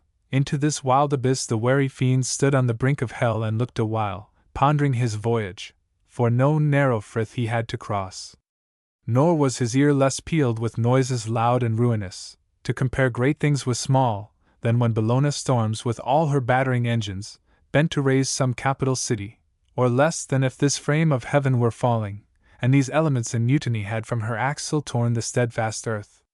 At last his sail-broad vans he spread for flight, and in the surging smoke uplifted, spurns the ground, thence many a league, as in a cloudy chair, ascending rides audacious. But that seat soon failing, meets a vast vacuity. All unawares, fluttering his pennon's vein, plumb down he drops 10,000 fathom deep, and to this hour down had been falling, had not, by ill chance, the strong rebuff of some tumultuous cloud, instinct with fire and nitre, hurried him as many miles aloft. That fury stayed, quenched in a boggy Syrtis, neither sea, nor good dry land, nigh foundered, on he fares, treading the crude consistence, half on foot, half flying, behoves him now both oar and sail. As when a griffin through the wilderness with winged course, o'er hill or moory dale, pursues the Arimaspian, who by stealth had from his wakeful custody purloined the guarded gold, so eagerly the fiend o'er bog or steep, through strait, rough, dense, or rare, with head, hands, wings, or feet, pursues his way, and swims, or sinks, or wades, or creeps, or flies. At length a universal hubbub wild of stunning sounds, and voices all confused, borne through the hollow dark, assaults his ear with loudest vehemence. Thither he plies undaunted, to meet there whatever power or spirit of the nethermost abyss might in that noise reside, of whom to ask which way the nearest coast of darkness lies bordering on light, when straight behold the throne of chaos, and his dark pavilion spread wide on the wasteful deep. With him enthroned sat sable-vested Night, eldest of things, the consort of his reign, and by them stood Orcus and Aides, and the dreaded name of Demogorgon, Rumor next, and Chance, and Tumult, and Confusion, all embroiled, and discord with 1,000 various mouths. To whom Satan, turning boldly thus, "Ye powers and spirits of this nethermost abyss, chaos and ancient night, I come no spy with purpose to explore or to disturb the secrets of your realm, but by constraint wandering this darksome desert, as my way lies through your spacious empire up to light, alone and without guide, half lost, I seek what readiest path leads where your gloomy bounds confine with heaven, or, if some other place, from your dominion one, ethereal king possesses lately. Thither to arrive I travel this profound. Direct my course, directed no mean recompense it brings to your behoof, if I that region lost, all usurpation thence expelled, reduced to her original darkness and your sway, which is my present journey, and once more erect the standard there of ancient night. Yours be advantage all, mine the revenge. Thus Satan, and him thus the anarch old, with faltering speech and visage incomposed, answered, I know thee, stranger, who thou art, that mighty leading angel, who of late made head against heaven's king, though overthrown. I saw and heard, for such a numerous host fled not in silence through the fright deep, with ruin upon ruin, rout on rout, confusion worse confounded, and heaven gates poured out by millions her victorious bands pursuing. I upon my frontiers here keep residence, if all I can will serve that little which is left so to defend, encroached on still through our intestine broils weakening the scepter of old night. First, hell, your dungeon, stretching far and wide beneath. Now lately heaven and earth, another world hung o'er my realm, linked in a golden chain to that side heaven from whence your legions fell. If that way be your walk, you have not far, so much the nearer danger. Go, and speed, havoc, and spoil, and ruin, are my gain.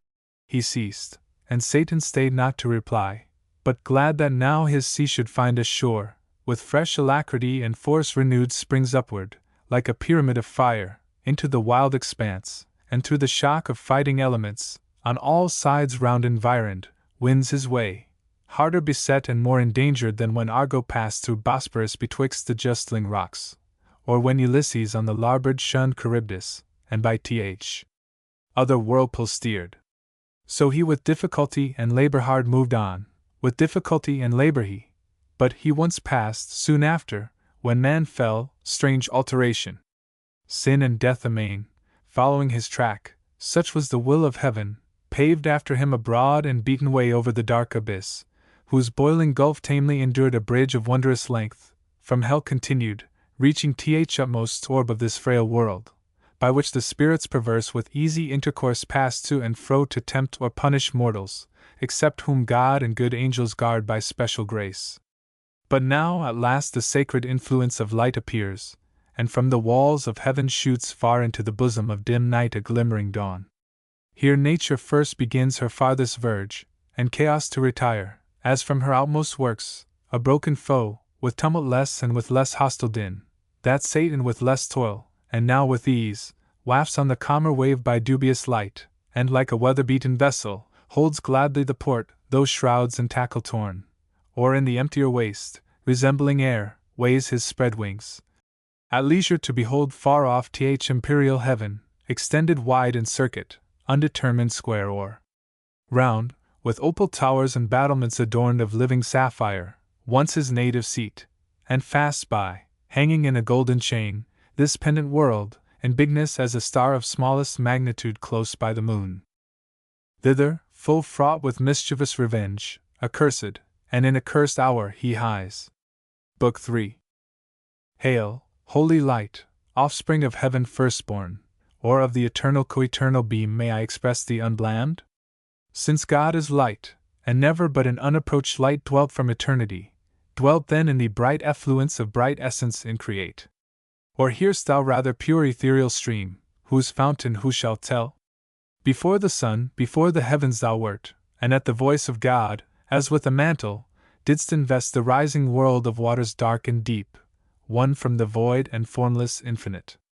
The eye revisit now with bolder wing, escape the Stygian pool, though long detained in that obscure sojourn, while in my flight through utter and through middle darkness borne, with other notes than to the Orphean lyre I sung of chaos and eternal night, taught by the heavenly muse to venture down the dark descent, and up to reascend, though hard and rare, thee I revisit safe, and feel thy sovereign vital lamp, but thou revisit'st not these eyes, that roll in vain to find thy piercing ray, and find no dawn, so thick a drop serene hath quenched their orbs, or dim suffusion veiled.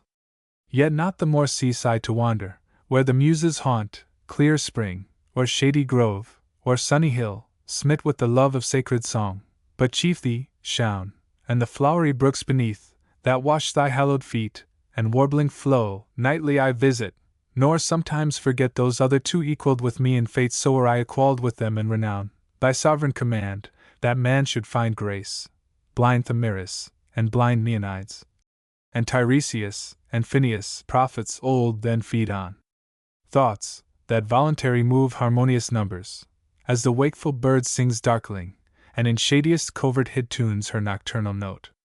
Thus with the year seasons return, but not to me returns day, or the sweet approach of even or morn, or sight of vernal bloom, or summer's rose, or flocks, or herds, or human face divine, but cloud instead, and ever-during dark surrounds me, from the cheerful ways of men cut off, and for the book of knowledge fair presented with a universal blank of nature's works to me expunged and rasped.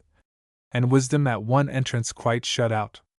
So much the rather thou, celestial light, shine inward, and the mind through all her powers irradiate. Their planned eyes, all mists from thence purge and disperse, that I may see and tell of things invisible to mortal sight. Now had the Almighty Father from above, from the pure empyrean where he sits high throned above all height, bent down his eye his own works and their works at once to view. About him all the sanctities of heaven stood thick as stars, and from his sight received beatitude past utterance. On his right the radiant image of his glory sat, his only Son. On earth he first beheld our two first parents, yet the only two of mankind in the happy garden plucked reaping immortal fruits of joy and love. Uninterrupted joy, unrivaled love, in blissful solitude, he then surveyed hell and the gulf between, and Satan there coasting the wall of heaven on this side night in the dun air sublime, and ready now to stoop with wearied wings, and willing feet, on the bare outside of this world, that seemed firm land embosomed, without firmament, uncertain which, in ocean or in air. Him God beholding from his prospect high, wherein past, present, future he beholds, thus to his only Son foreseeing spake.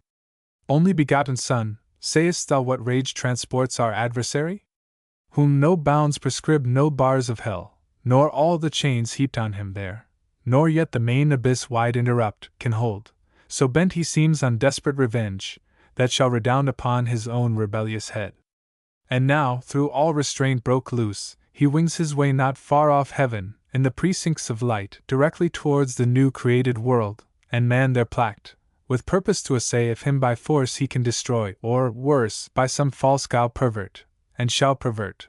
For man will hearken to his glozing lies, and easily transgress the sole command, sole pledge of his obedience, so a fall he and his faithless progeny. Whose fault? Whose but his own? Ingrate, he had of me all he could have. I made him just and right, sufficient to have stood, though free to fall. Such I created all the ethereal powers and spirits, both them who stood, and them who failed. Freely they stood who stood, and fell who fell. Not free, what proof could they have given sincere of true allegiance, constant faith or love, where only what they needs must do appeared, not what they would? What praise could they receive? What pleasure I from such obedience paid, when will and reason also is choice, useless and vain, of freedom both despoiled, made passive both, had served necessity, not me. They therefore, as to right belonged, so were created, nor can justly accuse their maker or their making, or their fate, as if predestination over our yield there will dispose by absolute decree or high foreknowledge they themselves decreed their own revolt, not I. If I foreknew, foreknowledge had no influence on their fault, which had no less proved certain unforeknown. So without least impulse or shadow of fate, or aught by me immutably foreseen, they trespass, authors to themselves in all both what they judge, and what they choose, for so I formed them free, and free they must remain, till they enthrall themselves. I else must change their nature, and revoke the high decree unchangeable, eternal, which ordained their freedom, they themselves ordained their fall. The first sort by their own suggestion fell, self-tempted, self-depraved, man falls, deceived by the other first, man therefore shall find grace, the other none, in mercy and justice both, through heaven and earth, so shall my glory excel. But mercy, first and last, shall brightest shine. Thus while God spake, ambrosial fragrance filled all heaven, and in the blessed Spirit's elect sense of new joy ineffable diffused. Beyond compare the Son of God was seen most glorious. In him all his Father shone substantially expressed, and in his face divine compassion visibly appeared, love without end, and without measure grace, which uttering, thus he to his Father spake. O Father, gracious was that word which clost thy sovereign command, that man should find grace, for which both heaven and earth shall high extol thy praises, with the innumerable sound of hymns and sacred songs, wherewith thy throne encompassed shall resound the ever-blessed. For should man finally be lost, should man, thy creature late so loved, thy youngest son, fall circumvented thus by fraud, though joined with his own folly? That be from thee far, that far be from thee, Father, who art judge of all things made, and judgest only right. Or shall the adversary thus obtain his end, and frustrate thine? Shall he fulfill his malice, and thy goodness bring to naught, or proud return, though to his heavier doom, yet with revenge accomplished, and to hell draw after him the whole race of mankind, by him corrupted? Or wilt thou thyself abolish thy creation, and unmake for him what for thy glory thou hast made? So should thy goodness and thy greatness both be questioned and blasphemed without defense. To whom the great Creator thus replied: O Son, in whom my soul hath chief delight, Son of my bosom, Son who art alone. My word, my wisdom, and effectual might, all hast thou spoken as my thoughts are, all as my eternal purpose hath decreed. Man shall not quite be lost, but saved who will, yet not of will in him, but grace in me freely vouchsafed. Once more I will renew his lapsed powers, though forfeit, and enthralled by sin to foul exorbitant desires. Upheld by me, yet once more he shall stand on even ground against his mortal foe. By me upheld, that he may know how frail his fallen condition is, and to me owe all his deliverance, and to none but me. Some I have chosen of peculiar grace, elect above the rest, so is my will. The rest shall hear me call, and oft be warned their sinful state, and to appease betimes the incensed deity, while offered grace invites. For I will clear their senses dark, what may suffice, and soften stony hearts to pray, repent, and bring obedience due.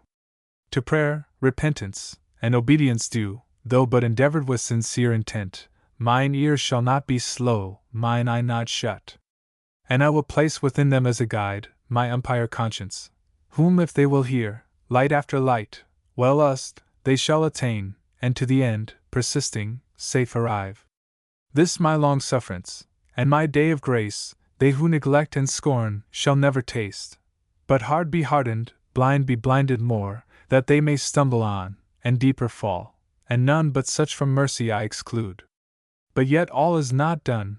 Man disobeying, disloyal, breaks his fealty, and sins against the high supremacy of heaven, affecting Godhead, and so losing all, to expiate his treason hath not left, but to destruction sacred and devote, he, with his whole posterity, must die he or justice must, unless for him some other able, and as willing, pay the rigid satisfaction, death for death. Say, heavenly powers, where shall we find such love? Which of you will be mortal, to redeem man's mortal crime, and just the unjust to save? Dwells in all heaven charity so dear? He asked, but all the heavenly choir stood mute, and silence was in heaven. On man's behalf patron or intercessor none appeared, much less that durst upon his own head draw the deadly forfeiture, and ransom set. And now without redemption all mankind must have been lost, adjudged to death and held by doom severe, had not the Son of God, in whom the fullness dwells of love divine, his dearest mediation thus renewed. Father, thy word is past, man shall find grace, and shall grace not find means, that finds her way, the speediest of thy winged messengers, to visit all thy creatures, and to all comes unprevented, unimplored, unsought? Happy for man, so coming, he her aid can never seek, once dead in sins, and lost, atonement for himself, or offering meet, indebted and undone, hath none to bring. Behold me then, me for him, life for life I offer, on me let thine anger fall, account me man.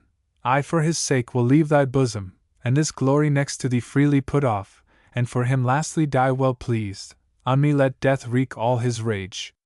Under his gloomy power I shall not long lie vanquished. Thou hast given me to possess life in myself forever, by thee I live, though now to death I yield, and am his due, all that of me can die, yet that debt paid, thou wilt not leave me in the loathsome grave his prey, nor suffer my unspotted soul forever with corruption there to dwell. But I shall rise victorious, and subdue my vanquisher, spoiled of his vaunted spoil. Death his death's wound shall then receive, and stoop inglorious, of his mortal sting disarmed. I through the ample air in triumph high shall lead hell captive maugre hell, and show the powers of darkness bound. Thou, at the sight pleased, out of heaven shalt look down and smile, while, by thee raised, I ruin all my foes, death last, and with his carcass glut the grave. Then, with the multitude of my redeemed, shall enter heaven, long absent, and return, Father, to see thy face, wherein no cloud of anger shall remain, but peace assured and reconcilement. Wrath shall be no more thenceforth, but in thy presence joy entire. His words here ended, but his meek aspect silent yet spake, and breathed immortal love to mortal men, above which only shone filial obedience. As a sacrifice glad to be offered, he attends the will of his great Father. Admiration seized all heaven, what this might mean, and whither tend, wondering. But soon Th Almighty thus replied, O thou in heaven and earth the only peace found out for mankind under wrath, O thou my sole complacence. Well thou know'st how dear to me are all my works, nor man the least, though last created, that for him I spare thee from my bosom and right hand, to save, by losing thee awhile, the whole race lost. Thou, therefore, whom thou only canst redeem, their nature also to thy nature join, and be thyself man among men on earth, made flesh, when time shall be, of virgin seed by wondrous birth. Be thou in Adam's room the head of all mankind, though Adam's son. As in him perish all men, so in thee, as from a second root, shall be restored as many as are restored, without thee none. His crime makes guilty all his sons, thy merit, imputed, shall absolve them who renounce their own both righteous and unrighteous deeds, and live in thee transplanted, and from thee receive new life. So man, as is most just, shall satisfy for man, be judged and die, and dying rise, and rising with him raise his brethren, ransomed with his own dear life. So heavenly love shall outdo hellish hate, giving to death, and dying to redeem, so dearly to redeem what hellish hate so easily destroyed, and still destroys in those who, when they may, accept not grace. Nor shalt thou, by descending to assume man's nature, lessen or degrade thine own.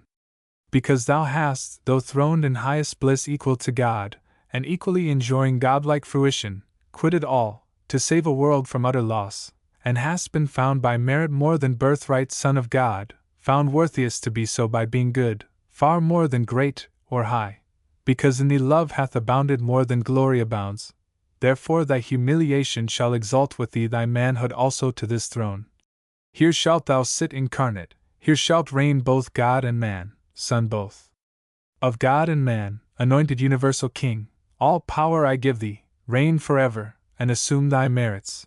Under thee, as head supreme, thrones, princedoms, powers, dominions I reduce, all knees to thee shall bow, of them that bide in heaven, or earth, or under earth and hell. When thou, attended gloriously from heaven, shalt in the sky appear, and from thee send the summoning archangels to proclaim thy dread tribunal, forthwith from all winds, the living, and forthwith the sighted dead of all past ages, to the general doom shall hasten, such appeals shall rouse their sleep. Then, all thy saints assembled, thou shalt judge bad men and angels. They, arraigned, shall sink beneath thy sentence.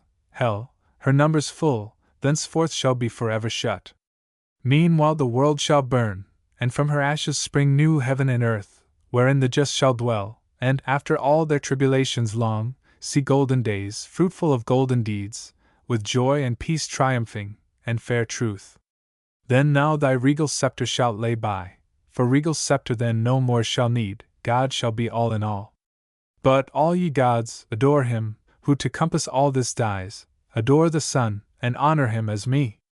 No sooner had the Almighty ceased, but all the multitude of angels, with a shout loud as from numbers without number, sweet as from blessed voices, uttering joy, heaven rung with jubilee, and loud hosannas filled the eternal regions, lowly reverent towards either throne they bow, and to the ground with solemn adoration down they cast their crowns inwove with amaranth and gold, immortal amaranth, a flower which once in paradise, fast by the tree of life, began to bloom, but soon for man's offense to heaven removed, where first it grew, there grows, and flowers aloft shading the fount of life, and where the river of bliss through midst of heaven rolls o'er Elysian flowers her amber stream. With these that never fade the spirits elect bind their resplendent locks and wreathe with beams, now in loose garlands thick thrown off, the bright pavement, that like a sea of jasper shone, empurpled with celestial roses smiled. Then, crowned again, their golden harps they took, harps ever tuned, that glittering by their side like quivers hung, and with preambles sweet of charming symphony they introduced their sacred song, and waken raptures high, no voice exempt, no voice but well could join melodious part, such concord is in heaven.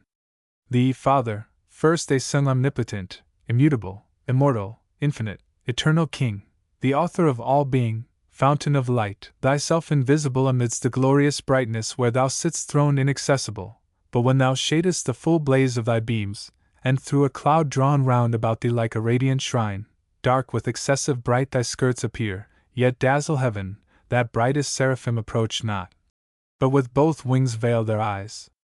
The next they sang of all creation first, begotten Son, divine similitude, in whose conspicuous countenance, without cloud made visible, the Almighty Father shines, whom else no creature can behold. On thee impressed the effulgence of his glory abides, transfused on thee his ample spirit rests. He heaven of heavens and all the powers therein by thee created, and by thee threw down the aspiring dominations. Thou that day thy Father's dreadful thunder didst not spare, nor stop thy flaming chariot wheels, that shook heaven's everlasting frame, while o'er the next thou drovest of warring angels disarrayed. Back from pursuit thy powers with loud acclaim the only extolled, Son of thy Father's might, to execute fierce vengeance on his foes, not so on man, him through their malice fallen, Father of mercy and grace, thou didst not doom so strictly, but much more to pity incline.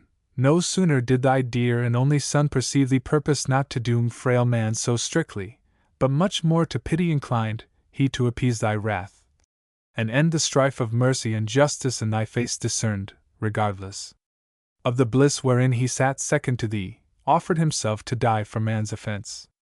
O unexampled love, love nowhere to be found less than divine. Hail, Son of God, Saviour of men! Thy name shall be the copious matter of my song henceforth, and never shall my heart thy praise forget, nor from thy Father's praise disjoin. Thus they in heaven, above the starry sphere, their happy hours in joy and hymning spent. Meanwhile upon the firm opacous globe of this round world, whose first convex divides the luminous inferior orbs, enclosed from chaos, and the inroad of darkness old, Satan alighted walks, a globe far off it seemed, now seems a boundless continent dark, waste, and wild, under the frown of night starless exposed, and ever-threatening storms of chaos blustering round, inclement sky, save on that side which from the wall of heaven, though distant far, some small reflection gains of glimmering. Ere less vexed with tempests loud, here walked the fiend at large in spacious field. As when a vulture on Imau's bred, whose snowy ridge the roving Tartar bounds, dislodging from a region scarce of prey to gorge the flesh of lambs or yearling kids, on hills where flocks are fed, flies toward the springs of Ganges or Hydaspes, Indian streams, but in his way lights on the barren plains of Sarikana, where Chineses drive with sails and wind their caney wagons light, so, on this windy sea of land, the fiend walked up and down alone, bent on his prey, alone, for other creature in this place, living or lifeless, to be found was none, none yet, but store hereafter from the earth up hither like aerial vapors flew of all things transitory and vain, when sin with vanity had filled the works of men, both all things vain, and all who in vain things built their fond hopes of glory or lasting fame, or happiness in this or the other life, all who have their reward on earth, the fruits of painful superstition and blind zeal, not seeking but the praise of men, here find fit retribution, empty as their deeds, all the unaccomplished works of nature's hand, abortive, monstrous, or unkindly mixed, dissolved on earth, fleet hither, and in vain, till final dissolution, wander here, not in the neighboring moon as some have dreamed, those argent fields more likely habitants, translated saints, or middle spirits hold betwixt the angelical and human kind. Hither of ill-joined sons and daughters born first from the ancient world those giants came with many a vain exploit, though then renowned, the builders next of Babel on the plain of Senir, and still with vain design, new Babels, had they wherewithal, would build, others came single. He, who, to be deemed a god, leaped fondly into Etna flames, Empedocles, and he, who, to enjoy Plato's Elysium, leaped into the sea, Cleombrotus, and many more too long, embryos, and idiots, eremites, and friars, white, black, and grey, with all their trumpery. Here pilgrims roam, that strayed so far to seek in Golgotha him dead, who lives in heaven, and they, who to be sure of paradise, dying, put on the weeds of Dominic, or in Franciscan think to pass disguised, they pass the planets 7, and pass the fixed, and that crystalline sphere whose balance weighs the trepidation talked, and that first moved, and now St. Peter at heaven's wicket seems to weight them with his keys. And now at foot of heaven's ascent they lift their feet, when lo a violent cross wind from either coast blows them transverse, 10,000 leagues awry into the devious air. Then might ye see cowls, hoods, and habits, with their wearers, tossed and fluttered into rags. Then relics, beads, indulgences, dispenses, pardons, bulls, the sport of winds, all these, upwhirled aloft, fly o'er the backside of the world far off into a limbo large and broad, since called the paradise of fools, to few unknown long after. Now unpeopled and untrod. All this dark globe the fiend found as he passed, and long he wandered, till at last a gleam of dawning light turned thitherward in haste his travelled steps. Far distant he descries ascending by degrees magnificent up to the wall of heaven a structure high, at top whereof, but far more rich, appeared the work as of a kingly palace gate, with frontispiece of diamond and gold embellished, thick with sparkling orient gems the portal shone. Inimitable on earth by model, or by shading pencil drawn. These stairs were such as whereon Jacob saw angels ascending and descending, bands of guardians bright, when he from Esau fled to Padan Aram, in the field of Luz dreaming by night under the open sky and waking cried, "This is the gate of heaven." Each stair mysteriously was meant, nor stood there always, but drawn up to heaven sometimes viewless, and underneath a bright sea flowed of jasper, or of liquid pearl, whereon who after came from earth, failing arrived wafted by angels, or flew o'er the lake wrapped in a chariot drawn by fiery steeds. The stairs were then let down, whether to dare the fiend by easy ascent, or aggravate his sad exclusion from the doors of bliss, direct against which opened from beneath, just o'er the blissful seat of paradise, a passage down to the earth, a passage wide, wider by far than that of aftertimes over Mount Shaun, and though that were large, over the promised land to God so dear, by which, to visit oft those happy tribes, on high behest his angels to and fro pass frequent, and his eye with choice regard from Peneus, the fount of Jordan's flood, to Beersaba, where the Holy Land borders on Egypt and the Arabian shore, so wide the opening seemed, where bounds were set to darkness, such as bound the ocean wave. Satan from hence, now on the lower stair, that scaled by steps of gold to heaven gate, looks down with wonder at the sudden view of all this world at once.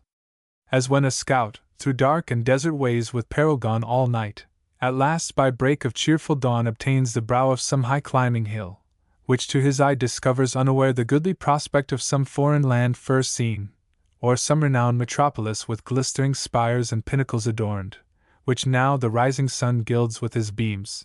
Such wonder seized, though after heaven seen, the spirit malign, but much more envy seized, at sight of all this world beheld so fair. Round he surveys, and well might, where he stood so high above the circling canopy of night's extended shade, from eastern point of Libra to the fleecy star that bears Andromeda far off Atlantic seas beyond the horizon. Then from pole to pole he views in breadth, and without longer pause down right into the world's first region throws his flight precipitant, and wins with ease through the pure marble air his oblique way amongst innumerable stars, that shone stars distant, but nigh hand, seemed other worlds, or other worlds they seemed, or happy isles, like those Hesperian gardens famed of old, fortunate fields, and groves, and flowery valleys, thrice happy isles. But who dwelt happy there he stayed not to inquire. Above them all the golden sun, in splendor likest heaven, allured his eye. Thither his course he bends through the calm firmament, but up or down, by centre, or eccentric, hard to tell, or longitude, where the great luminary aloof the vulgar constellations thick, that from his lordly eye keep distance due, dispenses light from far. They, as they move their starry dance in numbers that compute days, months, and years, towards his all-cheering lamp turn swift their various motions, or are turned by his magnetic beam, that gently warms the universe, and to each inward part with gentle penetration, though unseen, shoots invisible virtue even to the deep, so wondrously was set his station bright. There lands the fiend, a spot like which perhaps astronomer in the sun's lucent orb through his glazed optic tube yet never saw. The place he found beyond expression bright, compared with aught on earth, metal or stone, not all parts like, but all alike informed with radiant light, as glowing iron with fire. If metal, part seemed gold, part silver clear. If stone, carbuncle most or chrysolite, ruby or topaz, to the 12 that shone in Aaron's breastplate, and a stone besides imagined rather oft than elsewhere seen, that stone. Or like to that which here below philosophers in vain so long have sought, in vain though by their powerful art they bind volatile Hermes, and call up unbound in various shapes old Proteus from the sea, drained through a limbeck to his native form. What wonder then if fields and regions here breathe forth elixir pure, and rivers run potable gold, when with one virtuous touch the archchemic sun, so far from us remote, produces, with terrestrial humor mixed, here in the dark so many precious things of color glorious, and effect so rare? Here matter new to gaze the devil met undazzled, far and wide his eye commands, for sight no obstacle found here, nor shade, but all sunshine, as when his beams at noon culminate from the equator, as they now shot upward still direct, whence no way round shadow from body opaque can fall, and the air, nowhere so clear, sharpened his visual ray to objects distant far, whereby he soon saw within can a glorious angel stand. The same whom John saw also in the sun. His back was turned, but not his brightness hid. Of beaming sunny rays a golden tire circled his head, nor less his locks behind illustrious on his shoulders fledged with wings lay waving round. On some great charge employed he seemed, or fixed in cogitation deep. Glad was the spirit impure, as now in hope to find who might direct his wandering flight to paradise, the happy seat of man, his journey's end and our beginning woe. But first he casts to change his proper shape, which else might work him danger or delay, and now a stripling cherub he appears, not of the prime, yet such as in his face use smiled celestial, and to every limb suitable grace diffused, so well he feigned, under a coronet his flowing hair and curls on either cheek played, wings he wore of many a colored plume, sprinkled with gold, his habit fit for speed succinct, and held before his decent steps a silver wand. He drew not nigh unheard, the angel bright, ere he drew nigh, his radiant visage turned, admonished by his ear, and straight was known the archangel Uriel, one of the 7 who in God's presence, nearest to his throne, stand ready at command, and are his eyes that run through all the heavens, or down to the earth bear his swift errands over moist and dry, o'er sea and land. Him Satan thus accosts: Uriel, for thou of those 7 spirits that stand in sight of God's high throne, gloriously bright, the first art wont his great authentic will interpreter through highest heaven to bring, where all his sons thy embassy attend, and here art likeliest by supreme decree like honor to obtain, and as his eye to visit oft this new creation round, unspeakable desire to see, and know all these his wondrous works, but chiefly man, his chief delight and favor, him for whom all these his works so wondrous he ordained, hath brought me from the choirs of cherubim alone thus wandering. Brightest seraph, tell in which of all these shining orbs hath man his fixed seat, or fixed seat hath none, but all these shining orbs his choice to dwell, that I may find him, and with secret gaze or open admiration him behold, on whom the great Creator hath bestowed worlds, and on whom hath all these graces poured, that both in him and all things, as is meet, the universal Maker we may praise, who justly hath driven out his rebel foes to deepest hell, and to repair that loss, created this new happy race of men to serve him better. Wise are all his ways.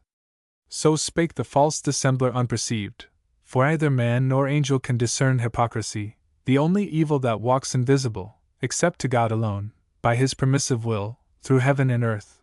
And oft, though wisdom wake, suspicion sleeps at wisdom's gate, and to simplicity resigns her charge, while goodness thinks Noah where no ill seems, which now for once beguiled Uriel, though regent of the sun, and held the sharpest-sighted spirit of all in heaven, who to the fraudulent impostor, foul, in his uprightness, answer thus returned: Fair angel, thy desire, which tends to know the works of God, thereby to glorify the great work-master, leads to no excess that reaches blame, but rather merits praise the more it seems excess, that led thee hither from thy imperial mansion thus alone, to witness with thine eyes what some perhaps, contented with report, hear only in heaven, for wonderful indeed are all his works, pleasant to know, and worthiest to be all had in remembrance always with delight, but what created mind can comprehend their number, or the wisdom infinite that brought them forth, but hid their causes deep.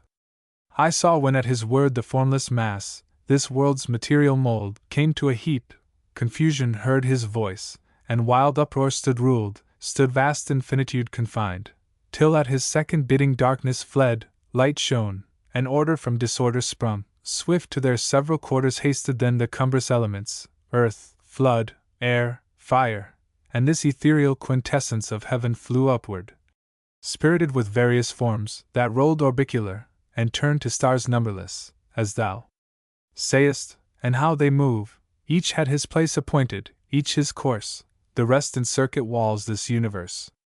Look downward on that globe, whose hither side with light from hence, though but reflected, shines, that place is earth, the seat of man, that light his day, which else, as the other hemisphere, night would invade, but there the neighboring moon, so called that opposite fair star, her aid timely interposes, and her monthly round still ending, still renewing, through mid-heaven. With borrowed light her countenance triform hence fills and empties to enlighten the earth, and in her pale dominion checks the night. That spot to which I point is paradise, Adam's abode, those lofty shades, his bower. Thy way thou canst not miss, me mine requires.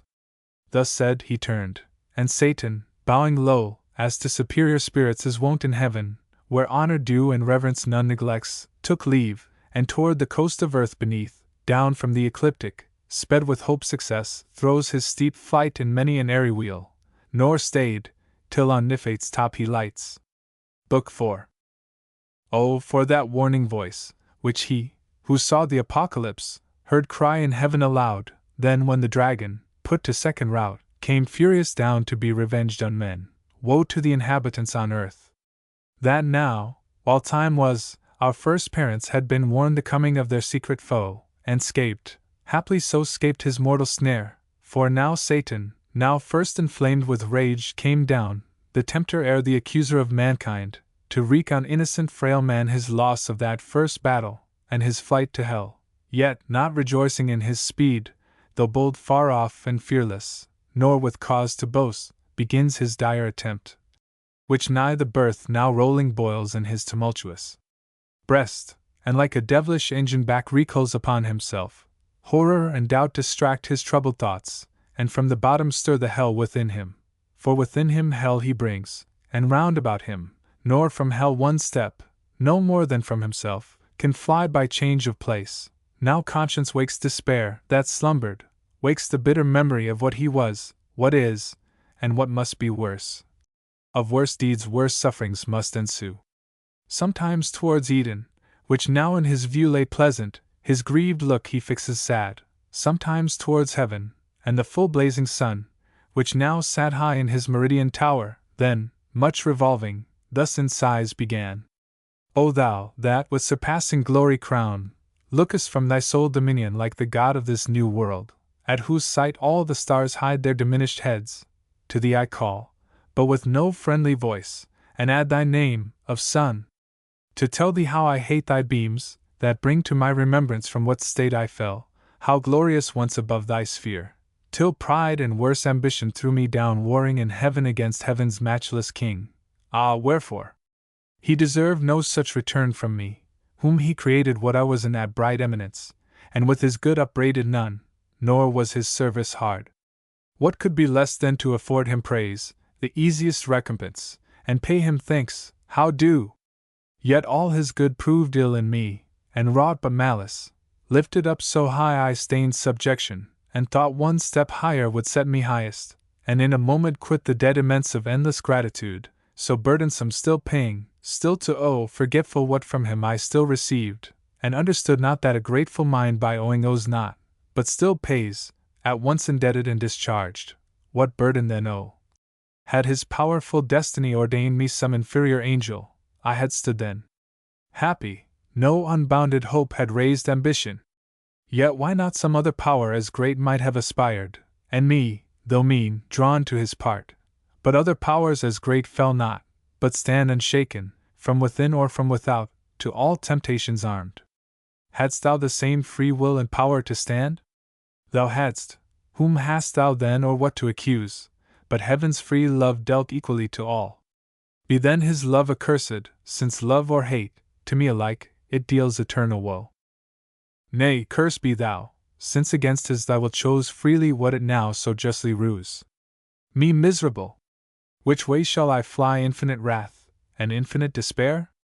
Which way I fly is hell, myself am hell, and in the lowest deep, a lower deep still threatening to devour me opens wide, to which the hell I suffer seems a heaven. Oh, then, at last relent, is there no place left for repentance, none for pardon left?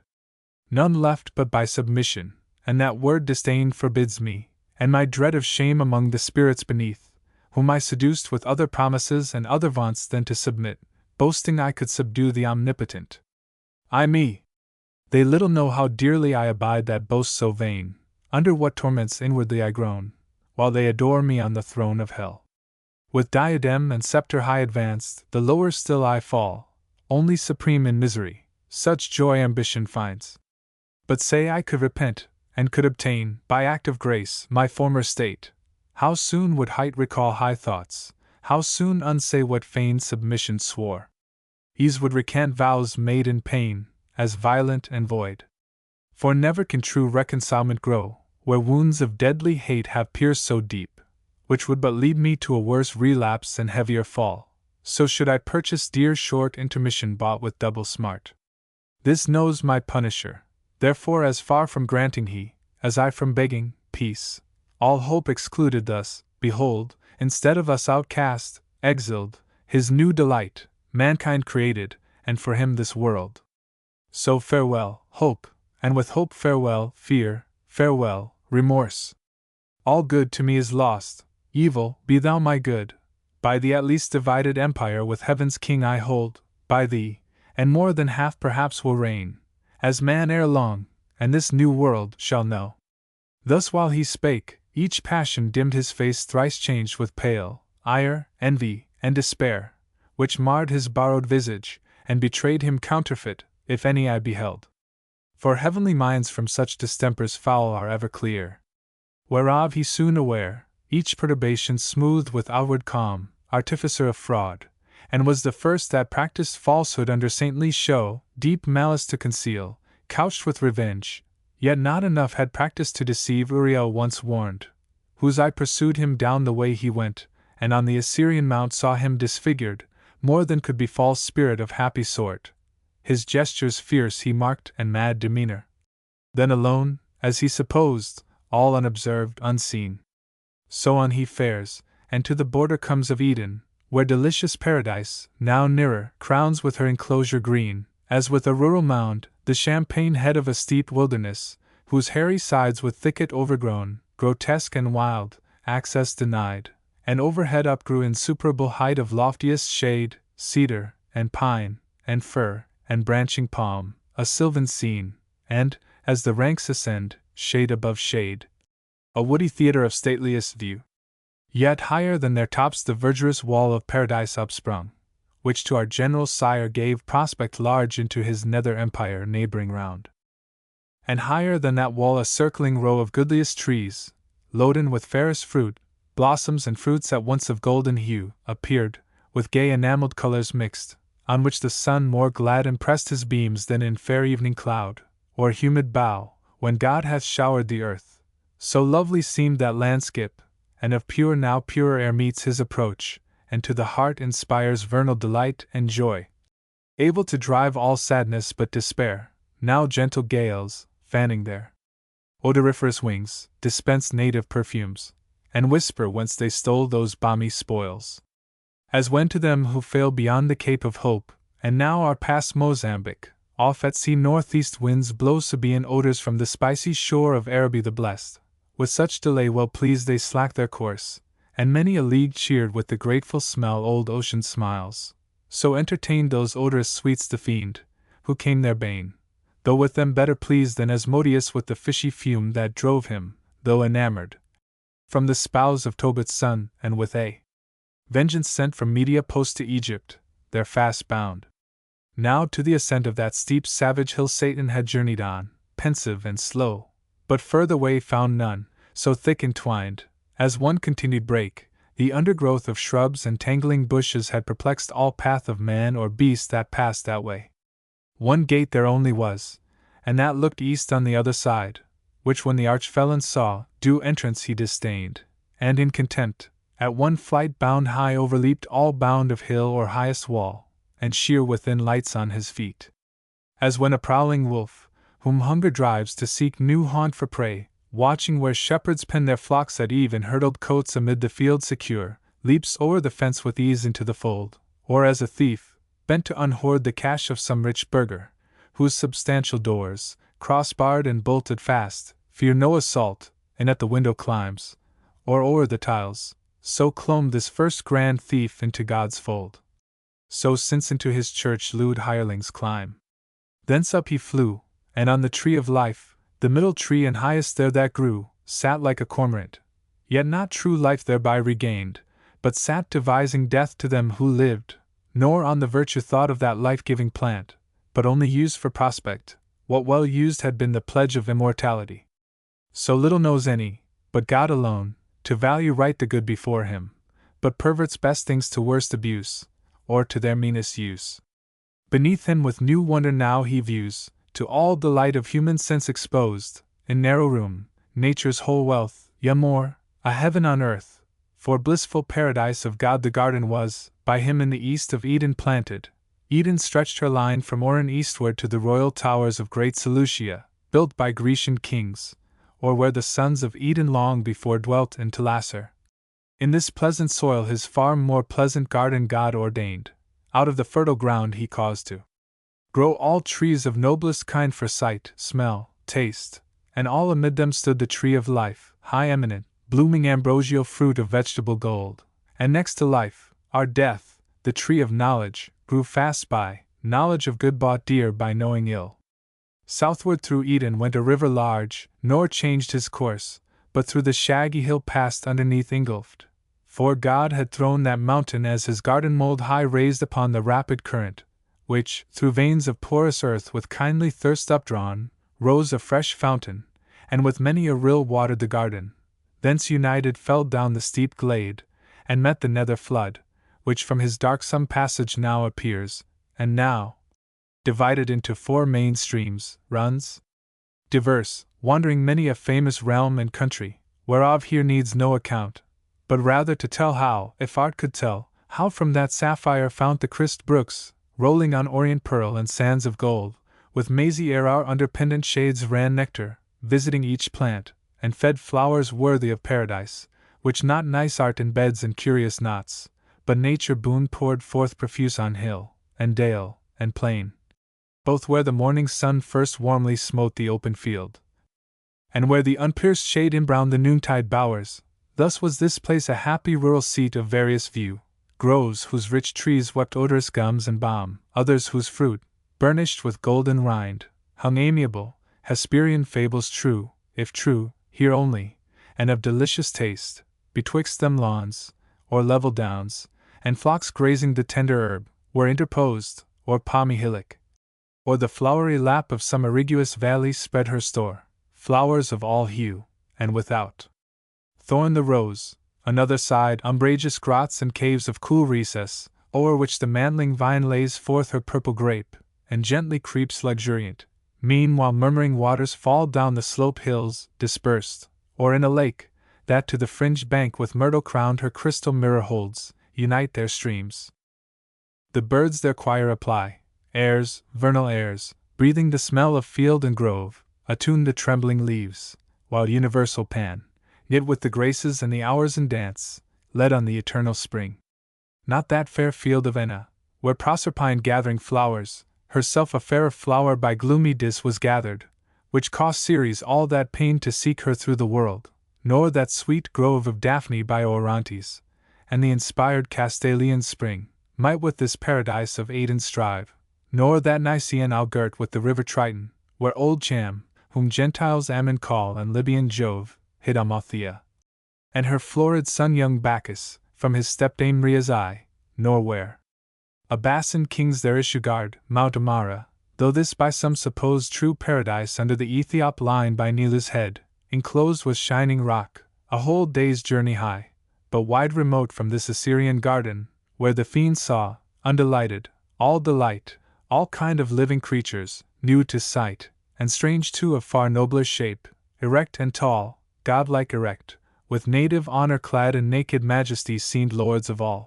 And worthy seemed, for in their looks divine the image of their glorious Maker shone, truth, wisdom, sanctitude severe and pure, severe, but in true filial freedom placed, whence true authority in men, though both not equal, as their sex not equal seemed, for contemplation he in valor formed, for softness she in sweet attractive grace, he for God only, she for God in him, his fair large front and eye sublime declared absolute rule.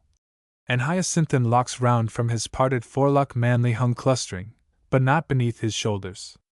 Broad she, as a veil, down to the slender waist her unadorned golden tresses wore dishevelled, but in wanton ringlets waved as the vine curls her tendrils, which implied subjection, but required with gentle sway, and by her yielded, by him best received, yielded with coy submission, modest pride, and sweet, reluctant, amorous delay. Nor those mysterious parts were then concealed. Then was not guilty shame, dishonest shame of nature's works, honor dishonorable, sin-bred. How have ye troubled all mankind with shows instead, mere shows of seeming pure, and banished from man's life his happiest life, simplicity and spotless innocence? So passed they naked on, nor shunned the sight of God or angel, for they thought no ill. So hand in hand they passed, the loveliest pair that ever since in love's embraces met. Adam, the goodliest man of men since born his sons, the fairest of her daughters Eve. Under a tuft of shade that on a green stood whispering soft, by a fresh fountain side they sat them down, and, after no more toil of their sweet gardening labor than sufficed to recommend cool zephyr, and made ease more easy, wholesome thirst and appetite more grateful, to their supper fruits they fell, nectarine fruits which the compliant boughs yielded them, sidelong as they sat recline on the soft downy bank damasked with flowers. The savory pulp they chew, and in the rind, still as they thirsted, scoop the brimming stream, nor gentle purpose, nor endearing smiles wanted, nor youthful dalliance, as beseems fair couple, linked in happy nuptial league, alone as they. About them frisking played all beasts of the earth, since wild, and of all chase in wood or wilderness, forest or den, sporting the lion ramped, and in his paw dandled the kid, bears, tigers, ounces, pards, gamboled before them, the unwieldy elephant, to make them mirth, used all his might, and wreathed his lithe proboscis, close the serpent sly, insinuating, wove with Gordian twine his braided train, and of his fatal guile gave proof unheeded. Others on the grass couched, and now filled with pasture gazing sat, or bedward ruminating, for the sun, declined, was hasting now with prone career to the ocean isles, and in the ascending scale of heaven the stars that usher evening rose, when Satan still in gaze, as first he stood, scarce thus at length failed speech recovered sad. O hell! What do mine eyes with grief behold? Into our room of bliss thus high advanced creatures of other mold, earth-born perhaps, not spirits, yet to heavenly spirits bright little inferior, whom my thoughts pursue with wonder, and could love, so lively shines in them divine resemblance, and such grace the hand that formed them on their shape hath poured. Ah! Gentle pair, ye little think how nigh your change approaches, when all these delights will vanish, and deliver ye to woe, more woe, the more your taste is now of joy, happy, but for so happy ill secured long to continue, and this high seat your heaven ill fenced for heaven to keep out such a foe as now is entered, yet no purpose foe to you, whom I could pity thus forlorn, though I unpitied, league with you I seek, and mutual amity, so straight, so close, that I with you must dwell, or you with me henceforth. My dwelling haply may not please, like this fair paradise, your sense, yet such accept your Maker's work, he gave it me, which I as freely give, hell shall unfold, to entertain you too, her widest gates, and send forth all her kings. There will be room, not like these narrow limits, to receive your numerous offspring. If no better place, thank him who puts me loath to this revenge on you who wronged me not for him who wronged. And should I at your harmless innocence melt, as I do, yet public reason just, honor and empire with revenge enlarged, by conquering this new world, compels me now to do what else, though damned, I should abhor. So spake the fiend, and with necessity, the tyrant's plea, excused his devilish deeds. Then from his lofty stand on that high tree down he alights among the sportful herd of those four-footed kinds, himself now one, now other, as their shapes served best his end, nearer to view his prey, and unespied, to mark what of their state he more might learn, by word or action marked. About them round a lion now he stalks with fiery glare, then as a tiger, who by chance hath spied in some purlieu two gentle fawns at play, straight couches close, then, rising, changes oft his couch and watch, as one who chose his ground, whence rushing, he might sure seize them both, griped in each paw, when, Adam first of men to first of women, Eve thus moving speech, turned him, all ear to hear new utterance flow. Sole partner, and sole part, of all these joys, dearer thyself than all, needs must the power that made us, and for us this ample world, be infinitely good, and of his good as liberal and free as infinite, that raised us from the dust, and placed us here in all this happiness, who at his hand have nothing merited, nor can perform aught whereof he hath need, he who requires from us no other service than to keep this one, this easy charge, of all the trees in paradise that bear delicious fruits so various, not to taste that only tree of knowledge, planted by the tree of life. So near grows death to life, whatever death is, some dreadful thing no doubt, for well thou knowest God hath pronounced it death to taste that tree, the only sign of our obedience left, among so many signs of power and rule conferred upon us, and dominion given over all other creatures that possess earth, air, and sea. Then let us not think hard one easy prohibition, who enjoy free leave so large to all things else, and choice unlimited of manifold delights.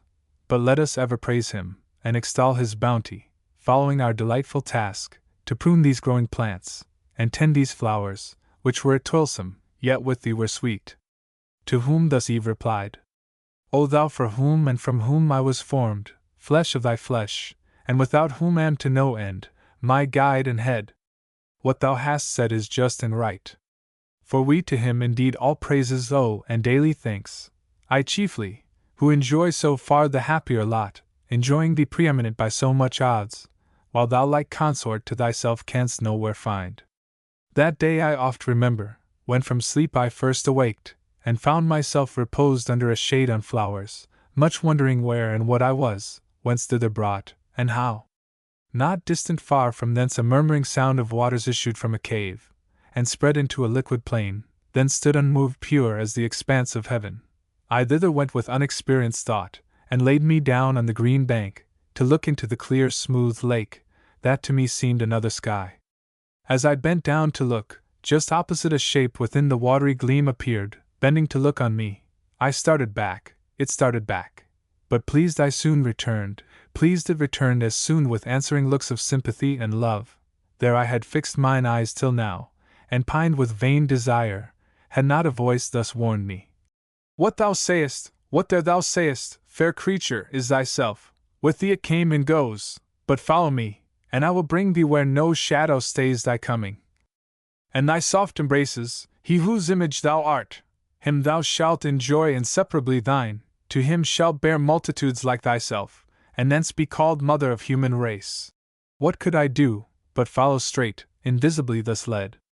Till I espied thee, fair indeed and tall, under a platen, yet methought less fair, less winning soft, less amiably mild, than that smooth watery image.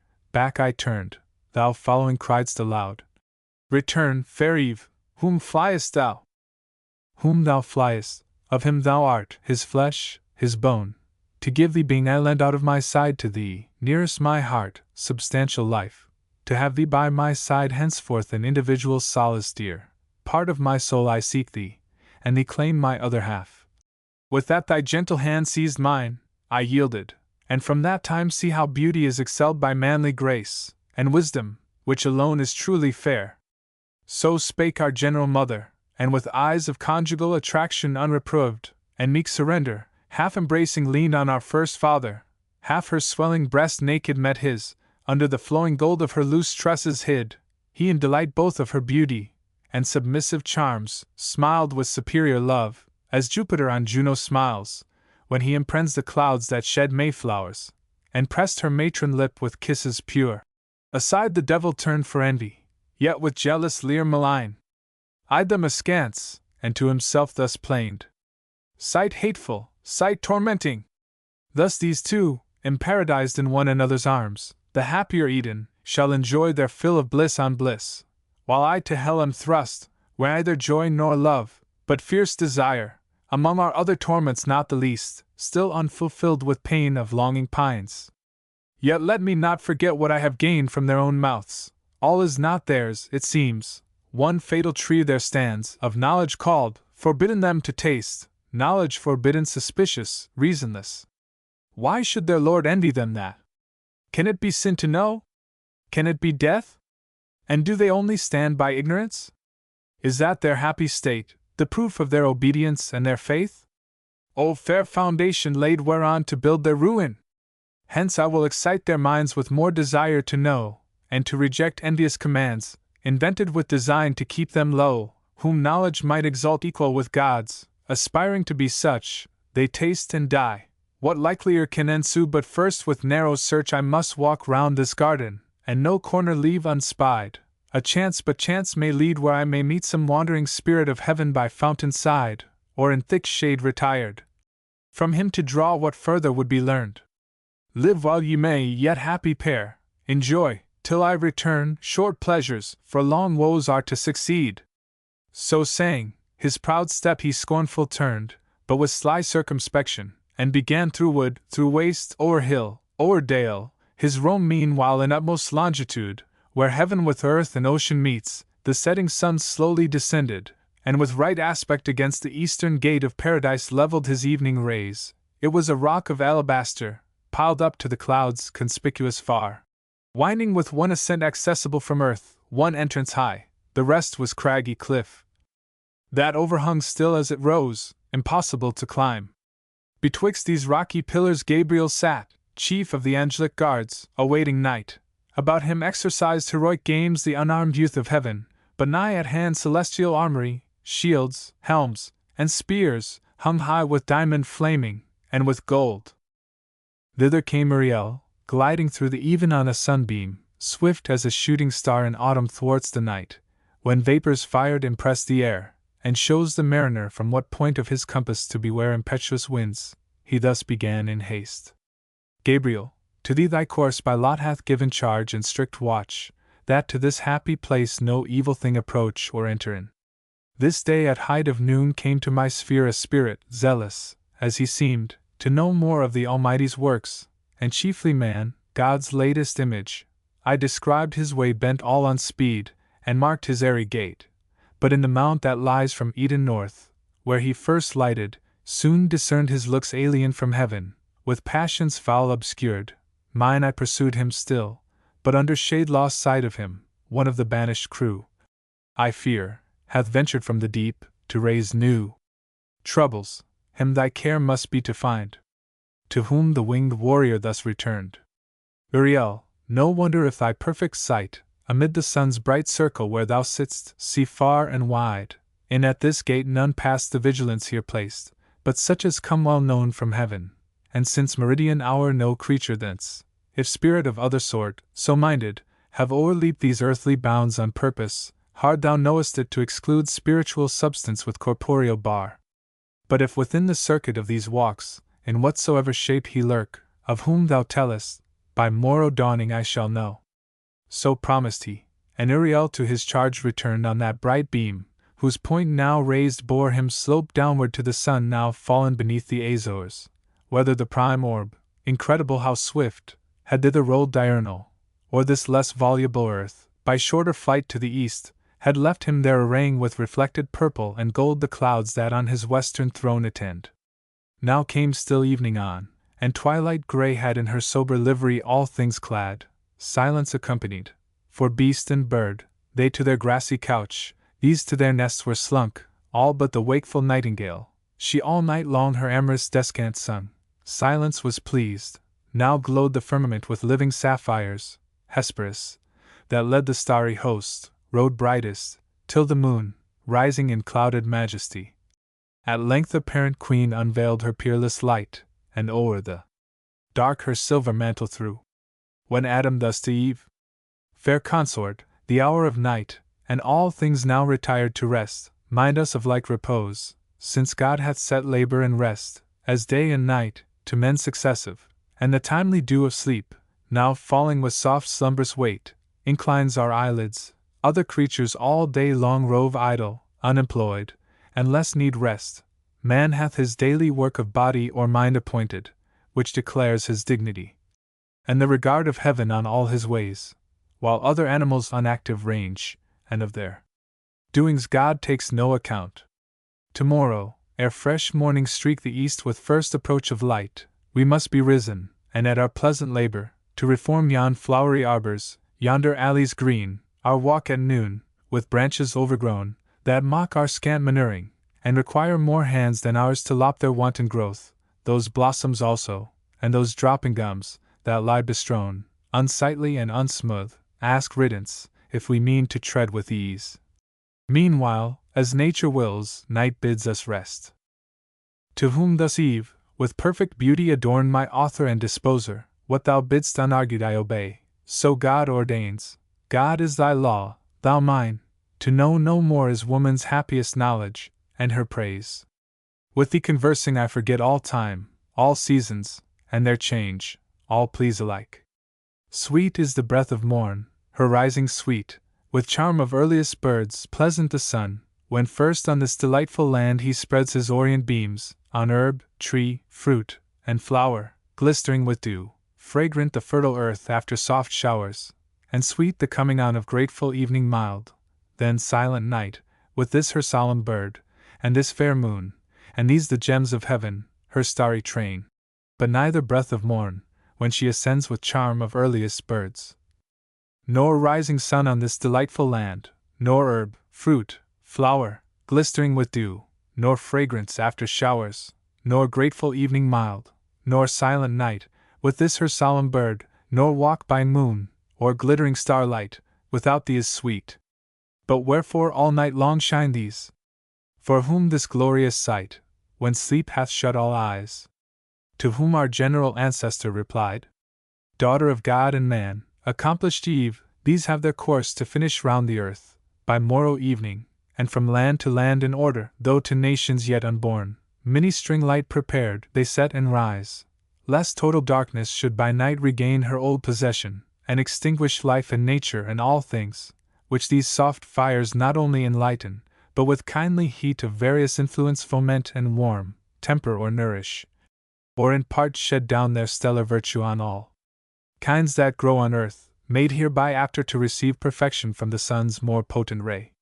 These then, though unbeheld in deep of night, shine not in vain, nor think, though men were none, that heaven would want spectators, God want praise.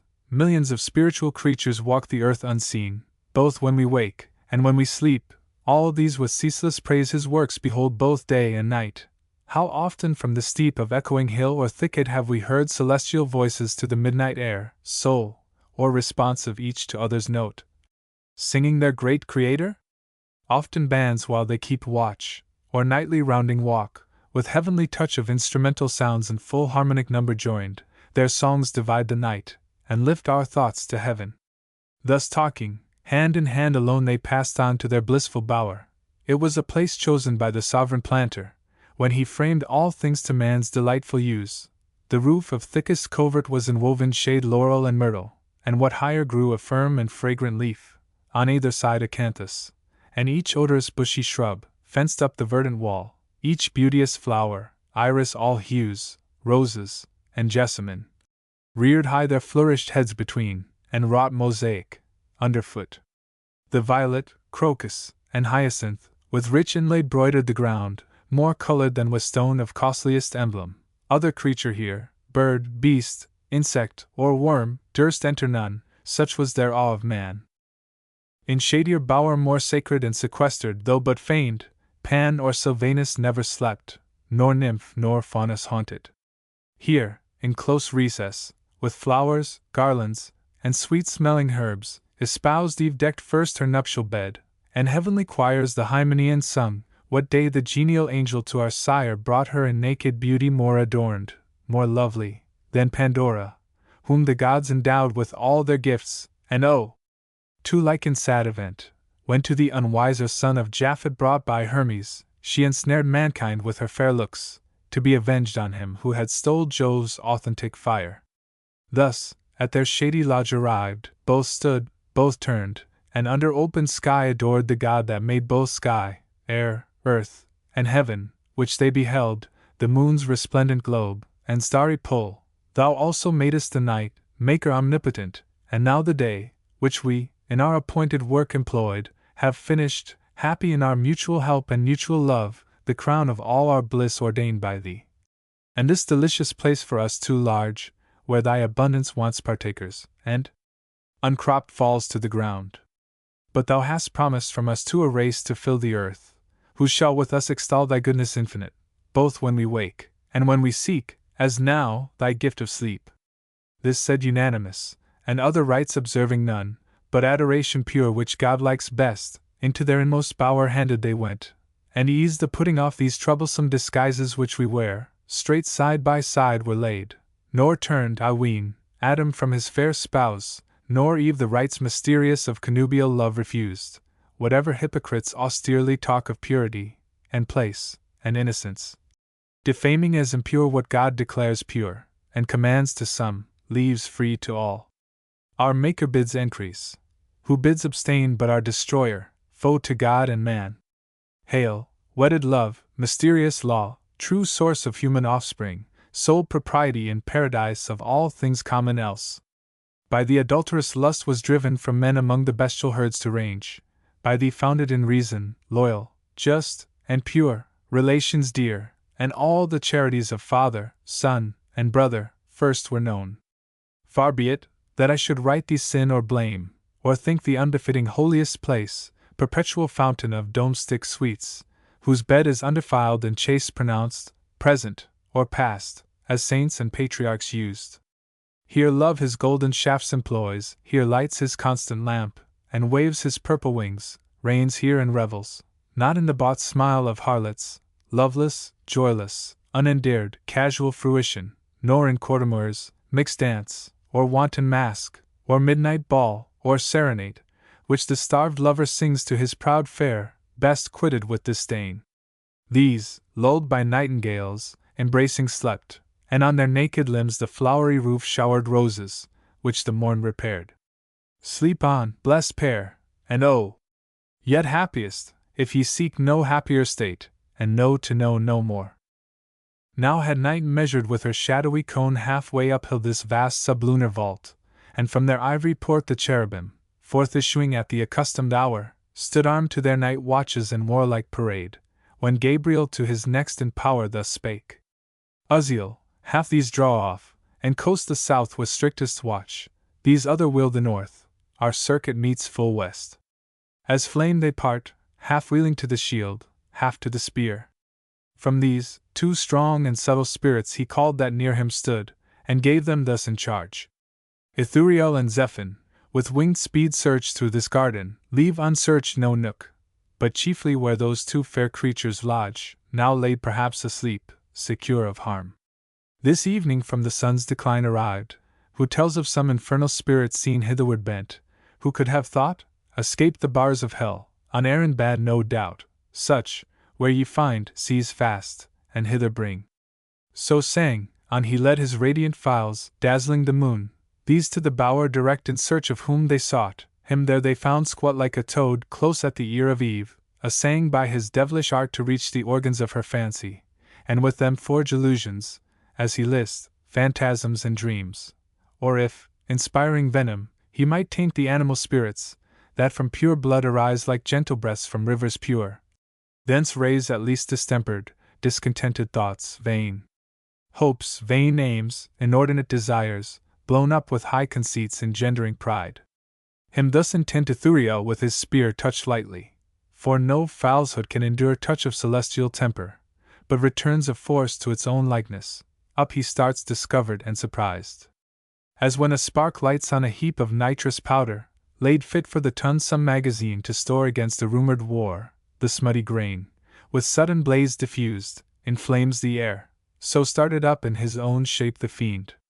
Back stepped those two fair angels, half amazed so sudden to behold the grisly king, Yet thus, unmoved with fear, accost him soon.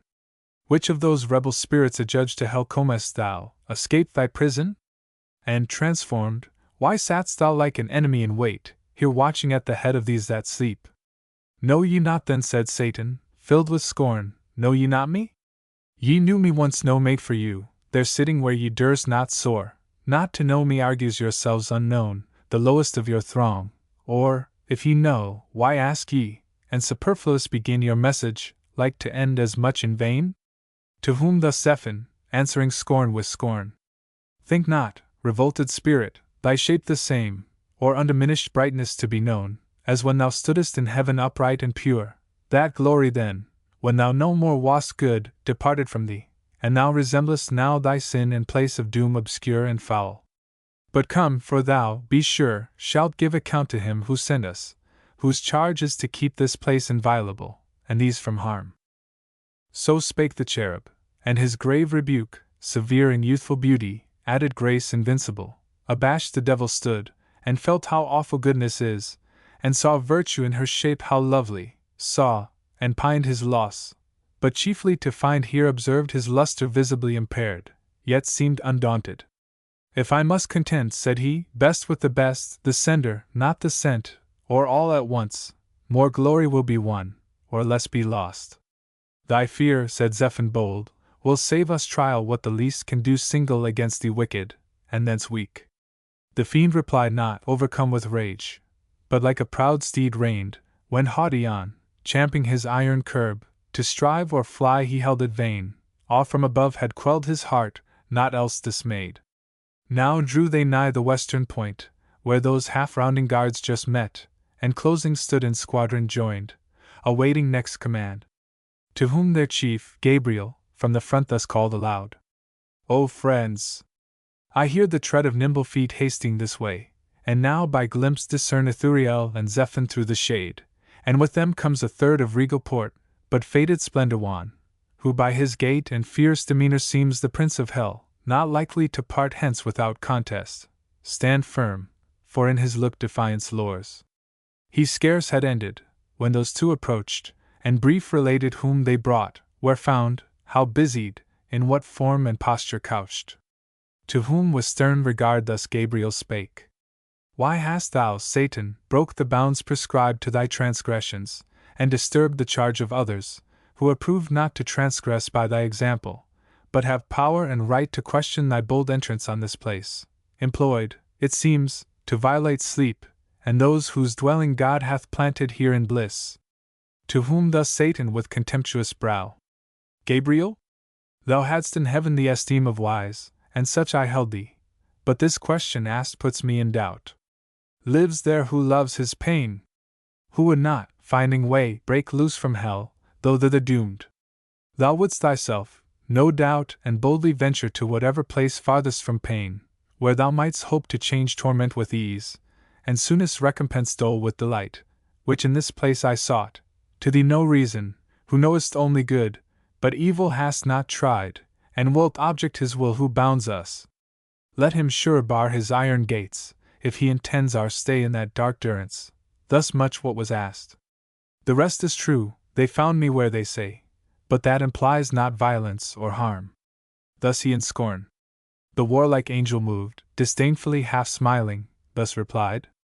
O loss of one in heaven to judge of wise, since Satan fell, whom folly overthrew, and now returns him from his prison scaped, gravely in doubt whether to hold them wise or not, who ask what boldness brought him hither unlicensed from his bounds in hell prescribed. So wise he judges it to fly from pain however, and to scape his punishment. So judge thou still, presumptuous, till the wrath, which thou incurrest by flying, meet thy flight sevenfold, and scourge that wisdom back to hell, which taught thee yet no better, that no pain can equal anger infinite provoked. But wherefore thou alone? Wherefore with thee came not all hell broke loose? Is pain to them less pain, less to be fled? Or thou than they less hardy to endure? Courageous chief, the first in flight from pain, hadst thou alleged to thy deserted host this cause of flight, thou surely hadst not come sole fugitive. To which the fiend thus answered, frowning stern. Not that I less endure, or shrink from pain, insulting angel! Well thou knowest I stood thy fiercest, when in battle to thy aid the blasting volleyed thunder made all speed, and seconded thy else not dreaded spear. But still thy words at random, as before, argue thy inexperience what behoves from hard essays and ill successes past a faithful leader, not to hazard all through ways of danger by himself untried. Therefore, I alone first undertook to wing the desolate abyss, and spy this new created world, whereof in hell fame is not silent, here in hope to find better abode, and my afflicted powers to settle here on earth. Or in mid-air, though for possession put to try once more what thou and thy gay legions dare against, whose easier business were to serve their Lord high up in heaven, with songs to him his throne, and practice distances to cringe, not fight, to whom the warrior angel soon replied. To say and straight unsay, pretending first wise to fly pain, professing next to spy, argues no leader but a liar traced, Satan, and couldst thou faithful add? O name, O sacred name of faithfulness profaned! Faithful to whom? To thy rebellious crew? Army of fiends, fit body to fit head. Was this your discipline and faith engaged, your military obedience, to dissolve allegiance to the acknowledged power supreme? And thou, sly hypocrite, who now wouldst seem patron of liberty, who more than thou once fawned, and cringed, and servilely adored heaven's awful monarch. Wherefore, but in hope to dispossess him, and thyself to reign? But mark what I ard thee now, avaunt, fly hither whence thou fledst. If from this hour within these hallowed limits thou appear, back to the infernal pit I drag thee chained, and seal thee so, as henceforth not to scorn the facile gates of hell too slightly barred. So threatened he, but Satan to no threats gave heed, but waxing more in rage replied. Then when I am thy captive talk of chains, proud limitary cherub. But ere then far heavier load thyself expect to feel from my prevailing arm, though heaven's king ride on thy wings, and thou with thy compeers, us to the yoke, drawest his triumphant wheels and progress through the road of heaven's star-paved. While thus he spake, the angelic squadron bright turned fiery red, sharpening in mooned horns their phalanx, and began to hem him round with ported spears, as thick as when a field of Ceres ripe for harvest waving bends her bearded grove of ears, which way the wind sways them. The careful ploughman doubting stands, left on the threshing floor his hopeless sheaves prove chaff. On the other side, Satan, alarmed, collecting all his might, dilated stood, like Tenerife or Atlas, unremoved. His stature reached the sky, and on his crest sat horror-plumed, nor wanted in his grasp what seemed both spear and shield. Now dreadful deeds might have ensued, nor only paradise in this commotion, but the starry cope of heaven perhaps, or all the elements at least had gone to wrack. Disturbed and torn with violence of this conflict, had not soon the Eternal, to prevent such horrid fray, hung forth in heaven his golden scales, yet seen betwixt Astrea and the Scorpion sign, wherein all things created first he weighed, the pendulous round earth with balanced air and counterpoise, now ponders all events, battles and realms. In these he put two weights, the sequel each of parting and of fight. The latter quick up flew, and kicked the beam, which Gabriel spying, thus bespake the fiend. Satan, I know thy strength, and thou knowest mine, either our own, but given, what folly then to boast what arms can do. Since thine no more than heaven permits, nor mine, though doubled now to trample thee as mire, for proof look up, and read thy lot in yon celestial sign, where thou art weighed, and shown how light, how weak, if thou resist. The fiend looked up, and knew his mounted scale aloft, nor more, but fled murmuring, and with him fled the shades of night. Book 5. Now morn, her rosy steps in the eastern clime advancing, sowed the earth with orient pearl, when Adam waked, so customed, for his sleep was airy light, from pure digestion bred, and temperate vapors bland, which the only sound of leaves and fuming rills, Aurora's fan, lightly dispersed, and the shrill maddened song of birds on every bough. So much the more his wonder was to find unwakened Eve with tresses discomposed, and glowing cheek. As through unquiet rest, he, on his side leaning half raised, with looks of cordial love hung over her enamored, and beheld beauty, which, whether waking or asleep, shot forth peculiar graces. Then with voice mild, as when Zephyrus on Flora breathes, her hand soft touching, whispered thus: Awake, my fairest, my espoused, my latest found, heaven's last best gift, my ever new delight. Awake, the morning shines, and the fresh field calls us. We lose the prime, to mark how spring our tender plants, how blows the citron grove, what drops the myrrh, and what the balmy reed, how nature paints her colors, how the bee sits on the bloom extracting liquids sweet. Such whispering waked her, but with startled eye on Adam, whom embracing, thus she spake. O soul in whom my thoughts find all repose, my glory, my perfection! Glad I see thy face, and morn returned, for I this night, such night till this I never passed, have dreamed, if dreamed, not, as I oft am wont, of thee, works of day past, or morrow's next design, but of offence and trouble, which my mind knew never till this irksome night. Methought, close at mine ear one called me forth to walk with gentle voice. I thought it thine, it said. Why sleepest thou, Eve? Now is the pleasant time, the cool, the silent, save where silence yields to the night-warbling bird, that now awake tunes sweetest his love-labored song. Now reigns full-orbed the moon, and with more pleasing light shadowy sets off the face of things. In vain, if none regard, heaven wakes with all his eyes, whom to behold but thee, nature's desire? In whose sight all things joy, with ravishment attracted by thy beauty still to gaze. I rose as at thy call, but found thee not. To find thee I directed then my walk, and on, methought, alone I passed through ways that brought me on a sudden to the tree of interdicted knowledge. Fair it seemed, much fairer to my fancy than by day, and, as I wondering looked, beside it stood one shaped and winged like one of those from heaven by us oft seen.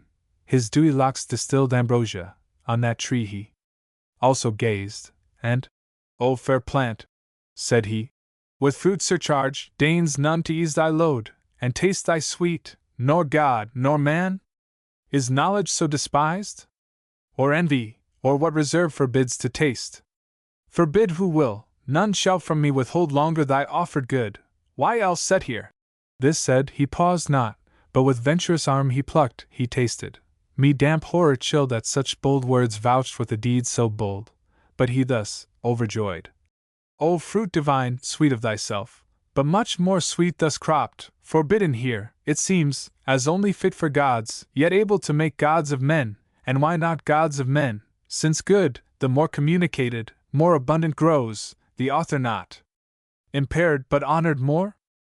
Here, happy creature, fair angelic Eve, partake thou also. Happy though thou art, happier thou mayest be, worthier canst not be. Taste this, and be henceforth among the gods thyself a goddess, not to earth confined, but sometimes in the air, as we sometimes ascend to heaven by merit thine, and see what life the gods live there, and such live thou. So saying, he drew nigh, and to me held, even to my mouth of that same fruit held part which he had plucked. The pleasant savory smell so quick an appetite, that I, methought, could not but taste. Forthwith up to the clouds with him I flew, and underneath beheld the earth outstretched immense, a prospect wide and various. Wondering at my flight and change to this high exultation, suddenly my guide was gone, and I, methought, sunk down, and fell asleep. But oh, how glad I waked to find this but a dream! Thus Eve her night related, and thus Adam answered sad. Best image of myself, and dearer half, the trouble of thy thoughts this night in sleep affects me equally. Nor can I like this uncouth dream, of evil sprung I fear, yet evil whence? In thee can harbor none, created pure. But know that in the soul are many lesser faculties, that serve reason as chief. Among these fancy next her office holds. Of all external things which the five watchful senses represent, she forms imaginations, airy shapes, which reason, joining or disjoining, frames all what we affirm or what deny, and call our knowledge or opinion, then retires into her private cell, when nature rests. Oft in her absence mimic fancy wakes to imitate her, but misjoining shapes, wild work produces oft, and most in dreams, ill-matching words and deeds long past or late. Some such resemblances, methinks, I find of our last evening's talk in this thy dream, but with additions strange, yet be not sad. Evil into the mind of God or man may come and go, so unreproved, and leave no spot or blame behind, which gives me hope that what in sleep thou didst abhor to dream, waking thou never will consent to do. Be not disheartened then, nor cloud those looks, that wont to be more cheerful and serene, than when fair morning first smiles on the world, and let us to our fresh employments rise among the groves, the fountains, and the flowers that open now their choicest bosom smells, reserved from night, and kept for thee in store. So cheered he his fair spouse, and she was cheered, but silently a gentle tear let fall from either eye, and wiped them with her hair. Two other precious drops that ready stood, each in their crystal sluice, here they fell kissed, as the gracious signs of sweet remorse and pious awe, that feared to have offended. So all was cleared, and to the field they haste. But first, from under shady arborous roofs soon as they forth were come to open sight of day-spring, and the sun, who, scarce uprisen, with wheels yet hovering o'er the ocean brim, shot parallel to the earth his dewy ray, discovering in wide landskip all the east of paradise and Eden's happy plains. Lowly they bowed adoring, and began their orisons, each morning duly paid in various style. For either various style nor holy rapture wanted they to praise their Maker, in fit strains pronounced, or sung unmeditated. Such prompt eloquence flowed from their lips, in prose or numerous verse, more tunable than needed lute or harp to add more sweetness. And they thus began. These are thy glorious works, Parent of good, Almighty. Thine this universal frame, thus wondrous fair. Thyself how wondrous then! Unspeakable, who sit'st above these heavens to us invisible, or dimly seen in these thy lowest works, yet these declare thy goodness beyond thought, and power divine. Speak, ye who best can tell, ye sons of light, angels, for ye behold him, and with songs and choral symphonies, day without night, circle his throne rejoicing. Ye in heaven on earth join all ye creatures to extol him first, him last, him midst, and without end. Fairest of stars, last in the train of night, if better thou belong not to the dawn, sure pledge of day, that crownest the smiling morn with thy bright circlet, praise him in thy sphere, while day arises, that sweet hour of prime. Thou son, of this great world both eye and soul, acknowledge him thy greater, sound his praise in thy eternal course, both when thou climbest, and when high noon hast gained, and when thou fallest. Moon, that now meetest the orient sun, now fliest, with the fixed stars, fixed in their orb that flies, and ye 5 other wandering fires, that move in mystic dance not without song, resound his praise, who out of darkness called up light. Air, and ye elements, the eldest birth of nature's womb, that in quaternion run perpetual circle, multiform, and mix and nourish all things, let your ceaseless change vary to our great Maker's still new praise. Ye mists and exhalations, that now rise from hill or steaming lake, dusky or grey, till the sun paint your fleecy skirts with gold, in honor to the world's great author rise, whether to deck with clouds the uncolored sky, or wet the thirsty earth with falling showers, rising or falling still advance his praise. His praise, ye winds that from 4 quarters blow, breathe soft or loud, and wave your tops, ye pines, with every plant, in sign of worship wave. Fountains, and ye that warble, as ye flow, melodious murmurs, warbling tune his praise. Join voices, all ye living souls, ye birds, that singing up to heaven gate ascend, bear on your wings and in your notes his praise. Ye that in waters glide, and ye that walk the earth, and stately tread, or lowly creep, witness if I be silent, morn or even, to hill, or valley, fountain, or fresh shade, made vocal by my song, and taught his praise. Hail, universal Lord, be bounteous still to give us only good, and if the night have gathered aught of evil, or concealed, disperse it, as now light dispels the dark. So prayed they innocent, and to their thoughts firm peace recovered soon, and wonted calm. On to their morning's rural work they haste, amongst sweet dews and flowers, where any row of fruit trees over woody reach too far their pampered boughs, and needed hands to check fruitless embraces, or they led the vine to wed her elm. She, spoused, about him twines her marriageable arms, and with him brings her dower, the adopted clusters, to adorn his barren leaves. Them thus employed beheld with pity heaven's high king, and to him called Raphael, the sociable spirit, that deigned to travel with Tobias, and secured his marriage with the 7 times wedded maid. Raphael, said he, thou hearest what stir on earth Satan, from hell scaped through the darksome gulf, hath raised in paradise, and how disturbed this night the human pair, how he designs in them at once to ruin all mankind.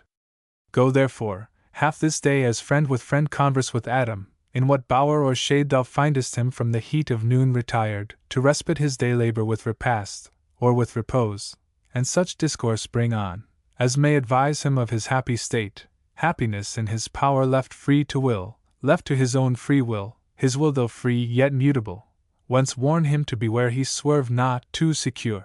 Tell him with all his danger, and from whom, what enemy, late fallen himself from heaven, is plotting now the fall of others from like state of bliss, by violence? No, for that shall be withstood, but by deceit and lies. This let him know, lest, wilfully transgressing, he pretend surprisal, unadmonished, unforewarned. So spake the Eternal Father, and fulfilled all justice, nor delayed the winged saint after his charge received, but from among thousand celestial ardors, where he stood veiled with his gorgeous wings, upspringing light, flew through the midst of heaven. The angelic choirs, on each hand parting, to his speed gave way through all the imperial road, till, at the gate of heaven arrived, the gate's self opened wide on golden hinges turning, as by work divine the sovereign architect had framed. From hence no cloud, or, to obstruct his sight, star interposed, however small he sees, not unconformed to other shining globes, earth, and the garden of God, with cedars crowned above all hills. As when by night the glass of Galileo, less assured, observes imagined lands and regions in the moon, or Pilate, from amidst the Cyclades Delos or Samos first appearing, kens a cloudy spot. Down thither prone in flight he speeds, and through the vast ethereal sky sails between worlds and worlds, with steady wing now on the polar winds, then with quick fan winnows the buxom air, till, within soar of towering eagles, to all the fowls he seems a phoenix, gazed by all as that sole bird, when, to enshrine his relics in the sun's bright temple, to Egyptian Thebes he flies. At once on the eastern cliff of paradise he lights, and to his proper shape returns a seraph winged. 6 wings he wore, to shade his lineaments divine. The pair that clad each shoulder broad came mantling o'er his breast with regal ornament, the middle pair girt like a starry zone his waist, and round skirted his loins and thighs with downy gold and colors dipped in heaven. The third his feet shadowed from either heel with feathered mail, sky-tinctured grain. Like Maya's son he stood, and shook his plumes, that heavenly fragrance filled the circuit wide. Straight knew him all the bands of angels under watch, and to his state, and to his message high, in honor rise, for on some message high they guessed him bound. Their glittering tents he passed, and now is come into the blissful field, through groves of myrrh, and flowering odors, cassia, nard, and balm, a wilderness of sweets, for nature here wantoned as in her prime, and played at will her virgin fancies pouring forth more sweet, wild above rule or art, enormous bliss. Him through the spicy forest onward come Adam discerned, as in the door he sat of his cool bower, while now the mounted sun shot down direct his fervid rays to warm earth's inmost womb, more warmth than Adam needs, and Eve within, due at her hour prepared for dinner savory fruits, of taste to please true appetite, and not disrelish thirst of nectarous draughts between, from milky stream, berry or grape, to whom thus Adam called. Haste hither, Eve, and worth thy sight behold eastward among those trees, what glorious shape comes this way moving, seems another morn risen on mid-noon, some great behest from heaven to us perhaps he brings, and will vouchsafe this day to be our guest. But go with speed, and what thy stores contain, bring forth, and pour abundance, fit to honor and receive our heavenly stranger. Well we may afford our givers their own gifts, and large bestow from large bestowed, where nature multiplies her fertile growth, and by disburthening grows more fruitful, which instructs us not to spare. To whom thus Eve? Adam, earth's hallowed mold, of God inspired. Small store will serve, where store, all seasons, ripe for use hangs on the stalk, save what by frugal storing firmness gains to nourish, and superfluous moist consumes. But I will haste, and from each bough and brake, each plant and juiceous gourd, will pluck such choice to entertain our angel guest, as he beholding shall confess, that here on earth God hath dispensed his bounties as in heaven. So saying, with dispatchful looks in haste she turns, on hospitable thoughts intent what choice to choose for delicacy best, what order, so contrived as not to mix tastes, not well joined, inelegant, but bring taste after taste upheld with kindliest change, bestirs her then, and from each tender stalk whatever earth, all-bearing mother, yields in India east or west, or middle shore in Pontus or the Punic coast, or where Alcinous reigned, fruit of all kinds, in coat rough, or smooth rind, or bearded husk, or shell, she gathers, tribute large, and on the board heaps with unsparing hand. For drink the grapes she crushes, inoffensive must, and meats from many a berry, and from sweet kernels pressed she tempers dulcet creams, nor these to hold wants her fit vessels pure, then strows the ground with rose and odors from the shrub unfumed. Meanwhile our primitive great sire, to meet his godlike guest, walks forth, without more train accompanied than with his own complete perfections. In himself was all his state, more solemn than the tedious pomp that waits on princes, when their rich retinue long of horses led, and grooms besmeared with gold, dazzles the crowd, and sets them all a-giddy. Nearer his presence Adam, though not awed, yet with submiss approach and reverence meek, as to a superior nature bowing low, thus said: Native of heaven, for other place none can than heaven such glorious shape contain, since, by descending from the thrones above, those happy places thou hast deigned a while to want, and honor these, vouchsafe with us two only, who yet by sovereign gift possess this spacious ground, in yonder shady bower to rest, and what the garden choicest bears to sit and taste, till this meridian heat be over, and the sun more cool decline. Whom thus the angelic virtue answered mild: Adam, I therefore came, nor art thou such created, or such place hast here to dwell, as may not oft invite those spirits of heaven to visit thee. Lead on then where thy bower o'ershads, for these mid-hours, till evening rise, I have at will. So to the sylvan lodge they came, that like Pomona's arbor smiled, with flowerets decked, and fragrant smells. But Eve, undecked save with herself, more lovely fair than wood nymph, or the fairest goddess feigned of three that in Mount Ida naked strove, stood to entertain her guest from heaven. No veil she needed, virtue-proof, no thought infirm altered her cheek. On whom the angel hail bestowed, the holy salutation used long after to blessed Mary, second Eve. Hail, mother of mankind, whose fruitful womb shall fill the world more numerous with thy sons, than with these various fruits the trees of God have heaped this table. Raised of grassy turf their table was, and mossy seats had round, and on her ample square from side to side all autumn piled, though spring and autumn here danced hand in hand. A wild discourse they hold, no fear lest dinner cool, when thus began our author: Heavenly stranger, pleased to taste these bounties, which our nourisher, from whom all perfect good, unmeasured out, descends, to us for food and for delight hath caused the earth to yield, unsavory food perhaps to spiritual natures. Only this I know, that one celestial Father gives to all, to whom the angel. Therefore what he gives, whose praise be ever sung, to man in part spiritual, may of purest spirits be found no ingrateful food, and food alike those pure intelligential substances require, as doth your rational, and both contain within them every lower faculty of sense, whereby they hear, see, smell, touch, taste, tasting concoct, digest, assimilate, and corporeal to incorporeal turn. For know, whatever was created, needs to be sustained and fed, of elements the grosser feeds the purer, earth and the sea feed air, the air those fires ethereal, and as lowest first the moon, whence in her visage round those spots, unpurged vapors not yet into her substance turned. Nor doth the moon no nourishment exhale from her moist continent to higher orbs. The sun that light imparts to all, receives from all his alimental recompense in humid exhalations, and at even sups with the ocean.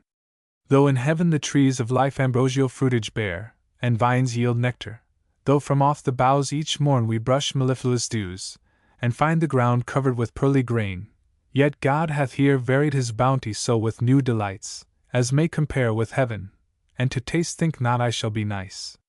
So down they sat, and to their viands fell, nor seemingly the angel, nor in mist, the common gloss of theologians, but with keen dispatch of real hunger, and concoctive heat to transubstantiate, what redounds, transpires through spirits with ease, nor wonder, if by fire of sooty coal the empiric alchemist can turn, or holds it possible to turn, metals of drossiest or to perfect gold, as from the mine.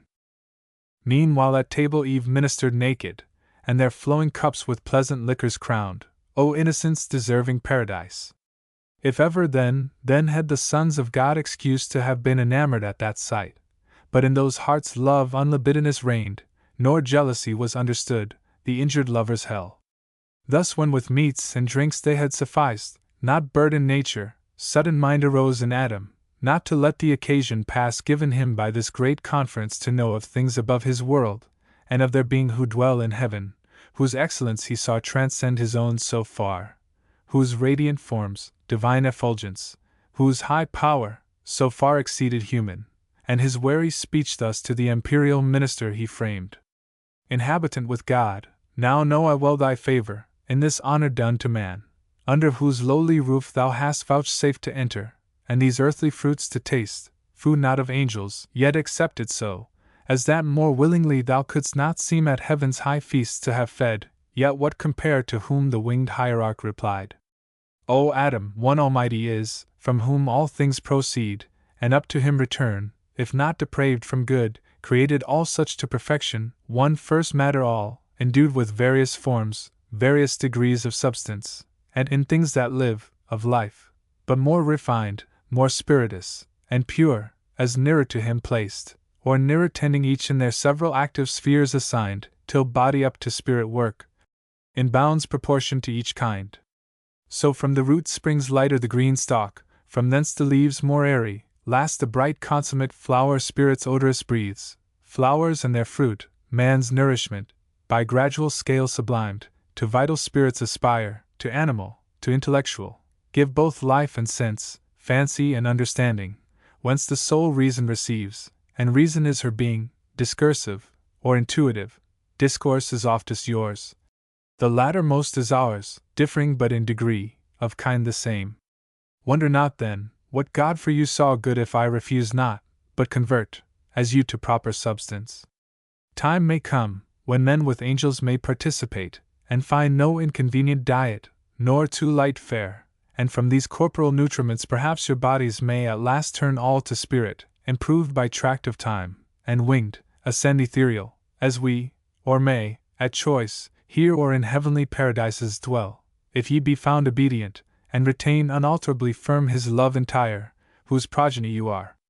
Meanwhile enjoy your fill what happiness this happy state can comprehend, incapable of more. To whom the patriarch of mankind replied, O favorable spirit, propitious guest, well hast thou taught the way that might direct our knowledge, and the scale of nature set from center to circumference, whereon, in contemplation of created things, by steps we may ascend to God. But say, what meant that caution joined, if ye be found obedient? Can we want obedience then to him, or possibly his loved desert, who formed us from the dust and placed us here full to the utmost measure of what bliss human desires can seek or apprehend? To whom the angel, Son of heaven and earth, attend. That thou art happy, O to God, that thou continuest such, O to thyself, that is, to thy obedience. Therein stand this was that caution given thee, be advised. God made thee perfect, not immutable, and good he made thee, but to persevere he left it in thy power, ordained thy will by nature free, not overruled by fate inextricable, or strict necessity. Our voluntary service he requires, not our necessitated. Such with him finds no acceptance, nor can find, for how can hearts, not free, be tried whether they serve willing or no, who will but what they must by destiny? And can no other choose? Myself, and all the angelic host, that stand in sight of God, enthroned, our happy state hold, as ye yours, while our obedience holds. On other surety none, freely we serve, because we freely love, as in our will to love or not, in this we stand or fall, and some are fallen, to disobedience fallen, and so from heaven to deepest hell, O fall from what high state of bliss, into what woe! To whom our great progenitor, thy words attentive, and with more delighted ear, divine instructor, I have heard, than when cherubic songs by night from neighboring hills aerial music send, nor knew I not to be both will and deed created free, yet that we never shall forget to love our Maker, and obey him whose command single is yet so just, my constant thoughts assured me, and still assure, though what thou tellest hath passed in heaven, some doubt within me move. But more desire to hear, if thou consent, the full relation, which must needs be strange, worthy of sacred silence to be heard. And we have yet large day, for scarce the sun hath finished half his journey, and scarce begins his other half in the great zone of heaven. Thus Adam made request, and Raphael, after short pause assenting, thus began. High matter thou enjoinest me, O prime of men, sad task and hard, for how shall I relate to human sense the invisible exploits of warring spirits? How, without remorse, the ruin of so many glorious once and perfect while they stood? How last unfold the secrets of another world, perhaps not lawful to reveal? Yet for thy good this is dispensed, and what surmounts the reach of human sense, I shall delineate so, by likening spiritual to corporal forms, as may express them best. Though what if earth be but a shadow of heaven, and things therein each to other like, more than on earth is thought? As yet this world was not, and chaos wild reigned where these heavens now roll, where earth now rests upon her center poised, when on a day, for time, though in eternity, applied to motion, measures all things durable by present, past, and future, on such day as heaven's great year brings forth, the imperial host of angels by imperial summons called, innumerable before the Almighty's throne forthwith, from all the ends of heaven, appeared under their hierarchs in orders bright, 10,000 ensigns high advanced, standards and gonfalons twixt van and rear stream in the air, and for distinction serve of hierarchies, of orders, and degrees, or in their glittering tissues bear emblazed holy memorials, acts of zeal and love recorded eminent. Thus when in orbs of circuit inexpressible they stood, orb within orb, the Father infinite, by whom in bliss embosomed sat the Son, amidst as from a flaming mount, whose top brightness had made invisible, thus spake.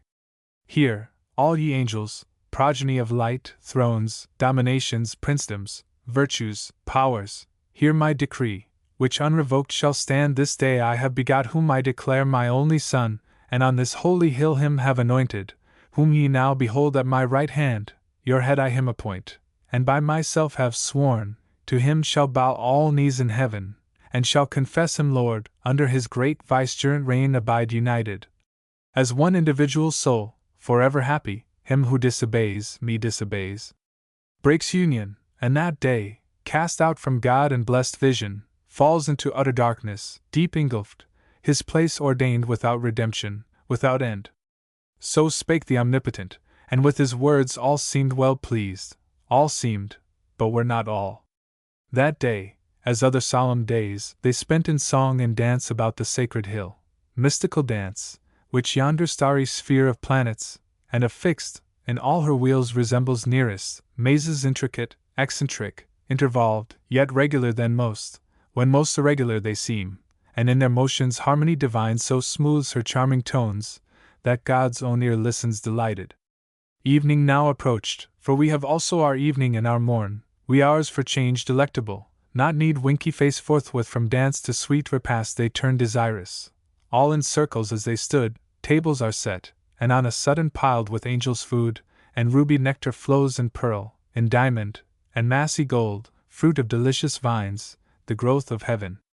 On flowers reposed, and with fresh flowerets crowned, they eat, they drink, and in communion sweet quaff immortality and joy, secure of surfeit, where full measure only bounds excess, before the all-bounteous King, who showered with copious hand, rejoicing in their joy. Now when ambrosial night with clouds exhaled from that high mount of God, whence light and shade spring both, the face of brightest heaven had changed to grateful twilight, for night comes not there in darker veil, and roseate dews disposed all but the unsleeping eyes of God to rest, wide over all the plain, and wider far than all this globous earth and plain outspread, such are the courts of God, the angelic throng, dispersed in bands and files.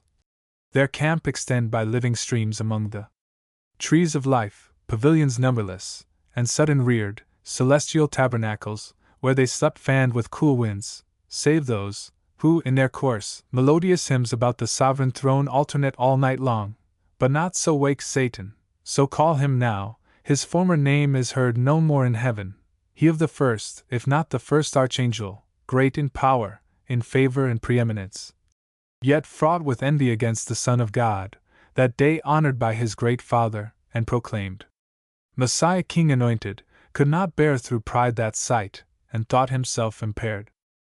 Deep malice thence conceiving and disdain, soon as midnight brought on the dusky hour friendliest to sleep and silence, he resolved with all his legions to dislodge, and leave unworshipped, unobeyed, the throne supreme, contemptuous, and his next subordinate awakening, thus to him in secret spake.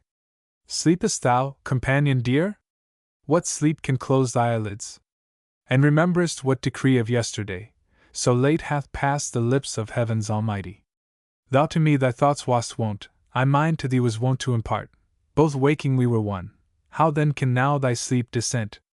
New laws thou sayest imposed, new laws from him who reigns, new minds may raise in us who serve, new counsels to debate what doubtful may ensue, more in this place to utter is not safe. Assemble thou of all those myriads which we lead the chief, tell them, that by command, ere yet dim night her shadowy cloud withdraws, I am to haste, and all who under me their banners wave, homeward, with flying march, where we possess the quarters of the north, there to prepare fit entertainment to receive our King, the great Messiah, and his new commands, who speedily through all the hierarchies intends to pass triumphant, and give laws. So spake the false archangel, and infused bad influence into the unwary breast of his associate. He together calls, or several one by one, the regent powers, under him regent, tells, as he was taught, that the Most High commanding, now ere night, now ere dim night had disencumbered heaven, the great hierarchical standard was to move, tells the suggested cause, and casts between ambiguous words and jealousies, to sound or taint integrity, but all obeyed the wonted signal, and superior voice of their great potentate, for great indeed his name, and high was his degree in heaven. His countenance, as the morning star that guides the starry flock, allured them, and with lies drew after him the third part of heaven's host.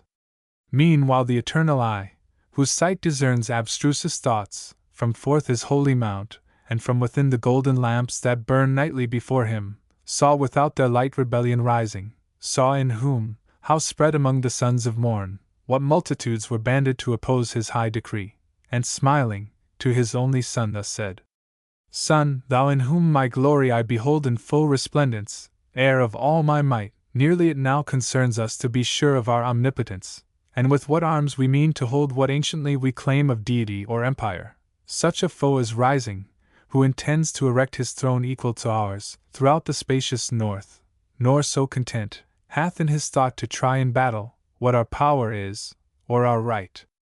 Let us advise, and to this hazard draw with speed what force is left, and all employ in our defense, lest unawares we lose this our high place, our sanctuary, our hill. To whom the sun with calm aspect and clear, lightning divine, ineffable, serene, made answer, Mighty Father, thou thy foes justly hast in derision, and secure, laughest at their vain designs and tumults vain, matter to me of glory, whom their hate illustrates, when they see all regal power given me to quell their pride, and in event know whether I be dexterous to subdue thy rebels, or be found the worst in heaven. So spake the Son, but Satan, with his powers, far was advanced on winged speed, an host innumerable as the stars of night, or stars of morning, dewdrops, which the sun impearls on every leaf and every flower. Regions they passed, the mighty regencies of seraphim, and potentates, and thrones, in their triple degrees, regions to which all thy dominion, Adam, is no more than what this garden is to all the earth, and all the sea, from one entire globose stretched into longitude, which having passed, at length into the limits of the north they came, and Satan to his royal seat high on a hill, far blazing, as a mount raised on a mount, with pyramids and towers from diamond quarries hewn, and rocks of gold. The palace of great Lucifer, so called that structure in the dialect of men interpreted, which not long after, he effecting all equality with God, in imitation of that mount whereon Messiah was declared in sight of heaven, the mountain of the congregation called, for thither he assembled all his train, pretending so commanded to consult about the great reception of their king, thither to come, and with calumnious art of counterfeited truth thus held their ears. Thrones, dominations, princedoms, virtues, powers, if these magnific titles yet remain not merely titular, since by decree another now hath to himself engrossed all power, and us eclipsed under the name of King Anointed, for whom all this haste of midnight march, and hurried meeting here, this only to consult how we may best, with what may be devised of honors new, receive him coming to receive from us ne tribute yet unpaid. Prostration vile. Too much to one. But double how endured to one, and to his image now proclaimed? But what if better counsels might erect our minds, and teach us to cast off this yoke? Will ye submit your necks, and choose to bend the supple knee? You will not, if I trust to know ye right, or if ye know yourselves natives and sons of heaven possessed before by none, and if not equal all yet free, equally free, for orders and degrees jar not with liberty, but well consist. Who can in reason then, or right, assume monarchy over such as live by right his equals, if in power and splendor less, in freedom equal? Or can introduce law and edict on us, who without law err not? Much less for this to be our Lord, and look for adoration, to the abuse of those imperial titles, which assert our being ordained to govern, not to serve. Thus far his bold discourse without control had audience, when among the seraphim Abdiel, than whom none with more zeal adored the deity, and divine commands obeyed, stood up, and in a flame of zeal severe the current of his fury thus opposed. O argument blasphemous, false, and proud! Words which no ear ever to hear in heaven expected, least of all from thee, ingrate, and place thyself so high above thy peers. Canst thou with impious obloquy condemn the just decree of God, pronounced and sworn, that to his only Son, by right endued with regal scepter, every soul in heaven shall bend the knee, and in that honor do confess him rightful King? Unjust, thou sayest, flatly unjust, to bind with laws the free, and equal over equals to let reign, one over all with unsucceeded power. Shalt thou give law to God? Shalt thou dispute with him the points of liberty, who made thee what thou art, and formed the powers of heaven such as he pleased, and circumscribed their being? Yet, by experience taught, we know how good, and of our good and of our dignity how provident he is, how far from thought to make us less, bent rather to exalt our happy state, under one head more near united.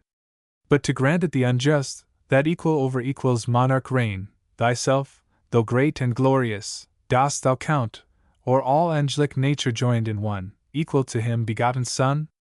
By whom, as by his word, the mighty Father made all things, even thee, and all the spirits of heaven by him created in their bright degrees, crowned them with glory, and to their glory named thrones, dominations, princedoms, virtues, powers, essential powers, nor by his reign obscured, but more illustrious made, since he the head one of our number thus reduced becomes, his laws are laws, all honor to him done returns our own.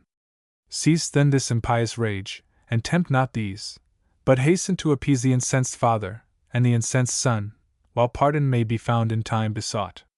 So spake the fervent angel, but his zeal none seconded, as out of season judged, or singular and rash, whereat rejoiced the apostate, and more haughty, thus replied: That we were formed then sayest thou?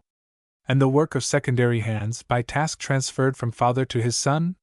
Strange point and new! Doctrine which we would know whence learned, who saw when this creation was? Rememberest thou thy making, while the Maker gave thee being? We know no time when we were not as now, know none before us, self-begot, self-raised by our own quickening power, when fatal course had circled his full orb, the birth mature of this our native heaven, ethereal sons. Our puissance is our own right hand shall teach us highest deeds, by proof to try who is our equal, then thou shalt behold whether by supplication we intend address, and to begirt the almighty throne beseeching or besieging. This report, these tidings carry to the anointed king, and fly, ere evil intercept thy flight.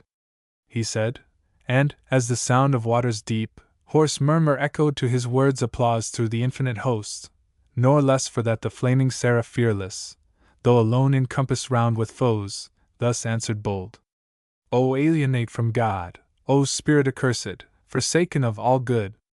I see thy fall determined, and thy hapless crew involved in this perfidious fraud, contagion spread both of thy crime and punishment. Henceforth no more be troubled how to quit the yoke of God's Messiah. Those indulgent laws will not be now vouchsafed. Other decrees against thee are gone forth without recall. That golden scepter, which thou didst reject, is now an iron rod to bruise and break thy disobedience. Well thou didst advise, yet not for thy advice or threats I fly these wicked tents devoted, lest the wrath impendent, raging into sudden flame, distinguish not, for soon expect to feel his thunder on thy head, devouring fire.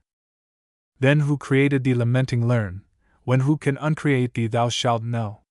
So spake the seraph Abdiel, faithful found among the faithless, faithful only he, among innumerable false, unmoved, unshaken, unseduced, unterrified, his loyalty he kept, his love, his zeal, nor number, nor example, with him wrought to swerve from truth, or change his constant mind, though single.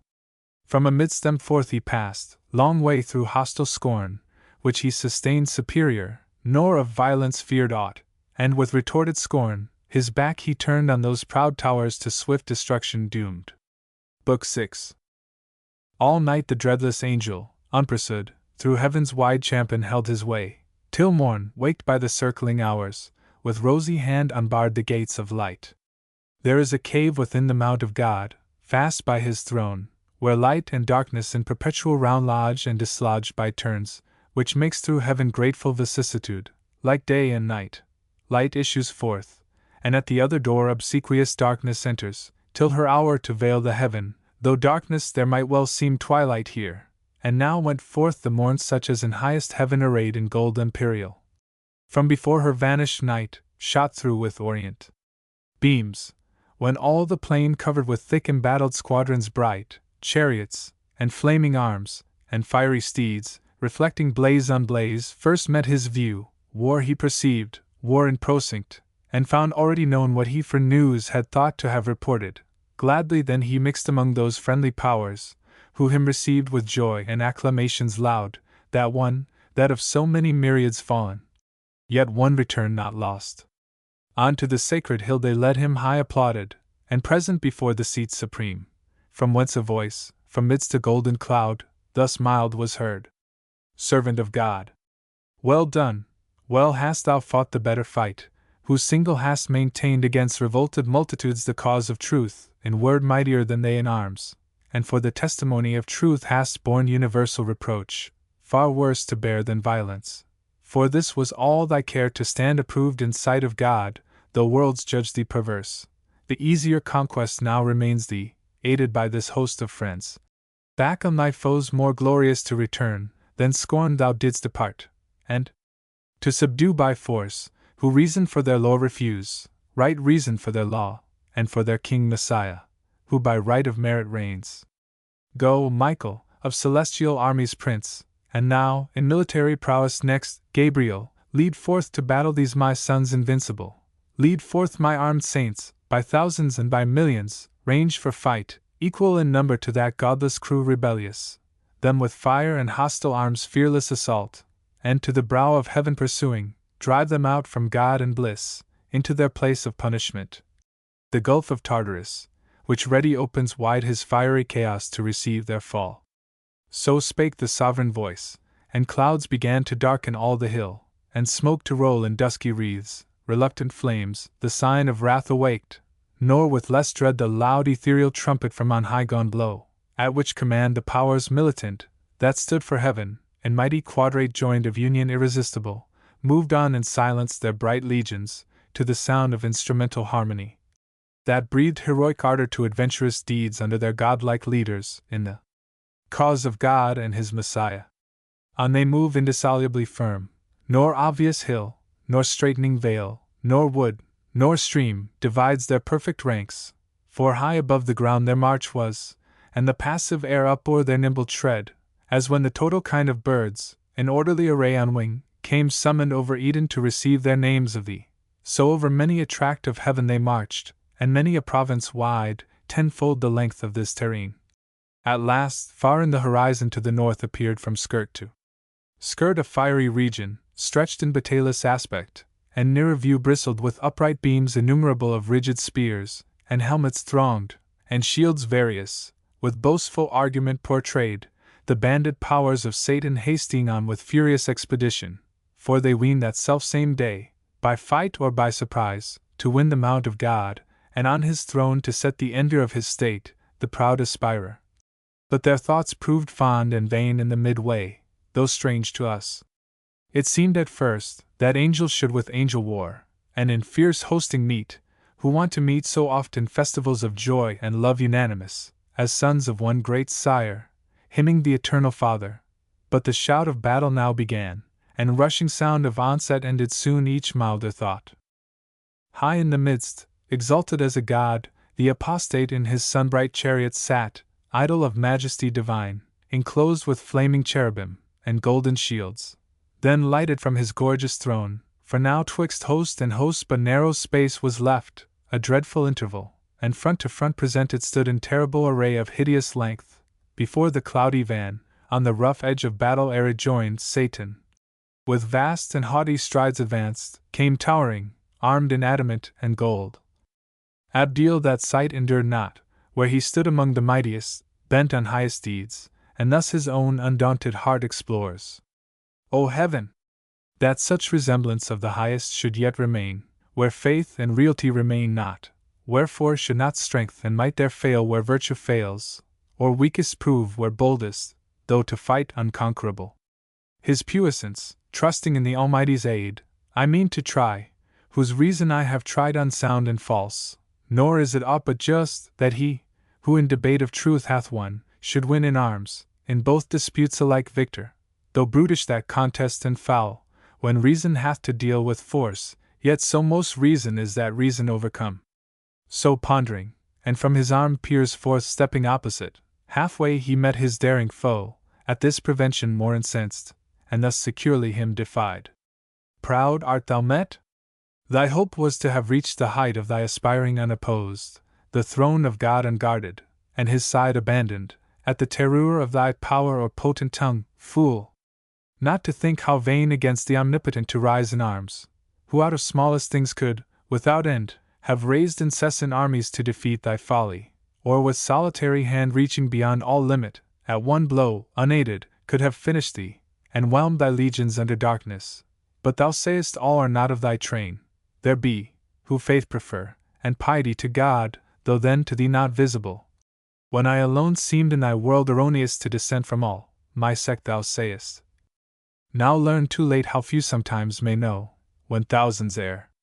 Whom the grand foe, with scornful eye askance, thus answered. Ill for thee, but in wished hour of my revenge, first sought for, thou returnest from flight, seditious angel. To receive thy merited reward, the first essay of this right hand provoked, since first that tongue, inspired with contradiction, durst oppose the third part of the gods, in sin it met their deities to assert, who, while they feel vigor divine within them, can allow omnipotence to none. But well thou comest before thy fellows, ambitious to win from me some plume, that thy success may show destruction to the rest. This pause between, unanswered lest thou boast, to let thee know, at first I thought that liberty and heaven to heavenly souls had been all one. But now I see that most through sloth had rather serve, many-stringed spirits, trained up in feast and song. Such hast thou armed, the minstrelsy of heaven, servility with freedom to contend, as both their deeds compared this day shall prove. To whom in brief thus Abdiel stern replied? Apostate! Still thou errest, nor end wilt find of erring, from the path of truth remote. Unjustly thou depravest it with the name of servitude, to serve whom God ordains, or nature. God and nature bid the same, when he who rules is worthiest, and excels them whom he governs.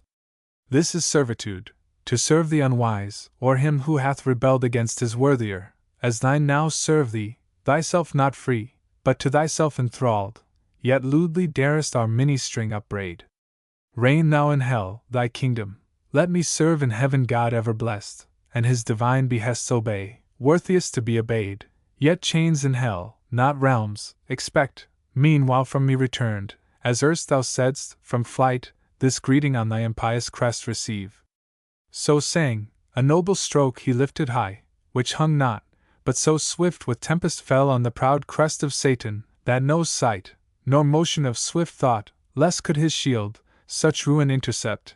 10 paces huge he back recoiled, the 10th on bended knee his massy spear upstayed, as if on earth winds underground, or waters forcing way, sidelong had pushed a mountain from his seat, half sunk with all his pines.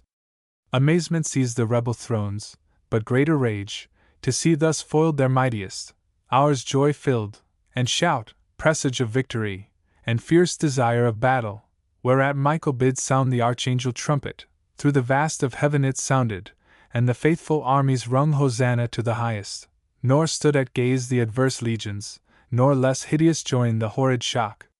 Now storming fury rose, and clamor such as heard in heaven till now was never, arms on armor clashing brayed horrible discord, and the madding wheels of brazen chariots raged. Dire was the noise of conflict, overhead the dismal hiss of fiery darts and flaming volleys flew, and flying vaulted either host with fire. So under fiery cope together rushed both battles main, with ruinous assault and inextinguishable rage.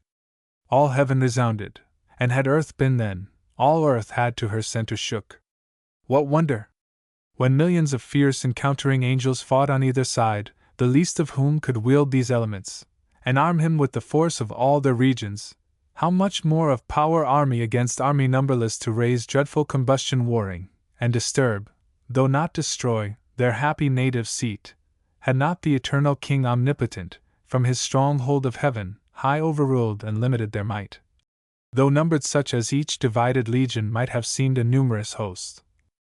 In strength each armed hand a legion, led in fight, yet leader seemed each warrior single as in chief, expert when to advance, or stand, or turn the sway of battle, open when, and when to close the ridges of grim war, no thought of flight, none of retreat, no unbecoming deed that argued fear, each on himself relied, as only in his arm the moment lay of victory, deeds of eternal fame were done, but infinite. For wide was spread that war and various, sometimes on firm ground a standing fight. Then, soaring on main wing, tormented all the air, all air seemed then conflicting fire. Long time in even scale the battle hung, till Satan, who that day prodigious power had shown, and met in arms no equal, ranging through the dire attack of fighting seraphim confused, at length saw where the sword of Michael smote, and felled squadrons at once, with huge two-handed sway brandished aloft, the horrid edge came down wide wasting, such destruction to withstand he hasted, and opposed the rocky orb of tenfold adamant. His ample shield, a vast circumference.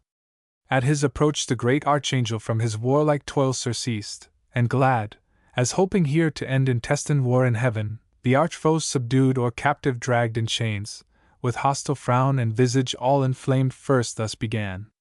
Author of evil, unknown till thy revolt, unnamed in heaven, now plenteous as thou sayest these acts of hateful strife, hateful to all, though heaviest by just measure on thyself, and thy adherents, how hast thou disturbed heaven's blessed peace, and into nature brought misery, uncreated till the crime of thy rebellion? How hast thou instilled thy malice into thousands, once upright and faithful, now proved false? But think not here to trouble holy rest, heaven casts thee out from all her confines. Heaven, the seat of bliss, brooks not the works of violence and war. Hence then, and evil go with thee along, thy offspring, to the place of evil, hell, thou and thy wicked crew. There mingle broils, ere this avenging sword begin thy doom, or some more sudden vengeance, winged from God, precipitate thee with augmented pain. So spake the Prince of Angels, to whom thus the adversary. Nor think thou with wind of airy threats to awe whom yet with deeds thou canst not. Hast thou turned the least of these to flight, or if to fall, but that they rise unvanquished, easier to transact with me that thou shouldst hope, imperious, and with threats to chase me hence? Ere not, that so shall end the strife which thou callest evil, but we style the strife of glory, which we mean to win, or turn this heaven itself into the hell thou fablest, here however to dwell free, if not to reign, meanwhile thy utmost force, and join him named Almighty to thy aid. I fly not, but have sought thee far and nigh. They ended parle, and both addressed for fight unspeakable, for who, though with the tongue of angels, can relate, or to what things liken on earth conspicuous, that may lift human imagination to such height of godlike power? For like as gods they seemed, stood they or moved, in stature, motion, arms, fit to decide the empire of great heaven. Now waved their fiery swords, and in the air made horrid circles, 2 broad suns their shields blazed opposite, while expectation stood in horror, from each hand with speed retired, where erst was thickest fight, the angelic throng, and left large field, unsafe within the wind of such commotion, such as, to set forth great things by small, if, nature's concord broke, among the constellations war were sprung, 2 planets, rushing from aspect malign of fiercest opposition, in mid-sky should combat, and their jarring spheres confound. Together both with next to almighty arm uplifted imminent, one stroke they aim that might determine, and not need repeat, as not of power at once, nor odds appeared in might or swift prevention, but the sword of Michael from the armory of God was given him tempered so, that neither keen nor solid might resist that edge. It met the sword of Satan, with steep force to smite descending, and in half cut sheer, nor stayed, but with swift will reverse, deep entering, shared all his right side. Then Satan first knew pain, and writhed him to and fro convolved, so sore the grinding sword with discontinuous wound passed through him, but the ethereal substance closed, not long divisible, and from the gash a stream of nectarous humor issuing flowed sanguine, such as celestial spirits may bleed, and all his armor stained, ere while so bright. Forthwith on all sides to his aid was run by angels many and strong, who interposed defense, while others bore him on their shields back to his chariot, where it stood retired from off the fowls of war. There they him laid gnashing for anguish, and despite, and shame, to find himself not matchless, and his pride humbled by such rebuke, so far beneath his confidence to equal God in power.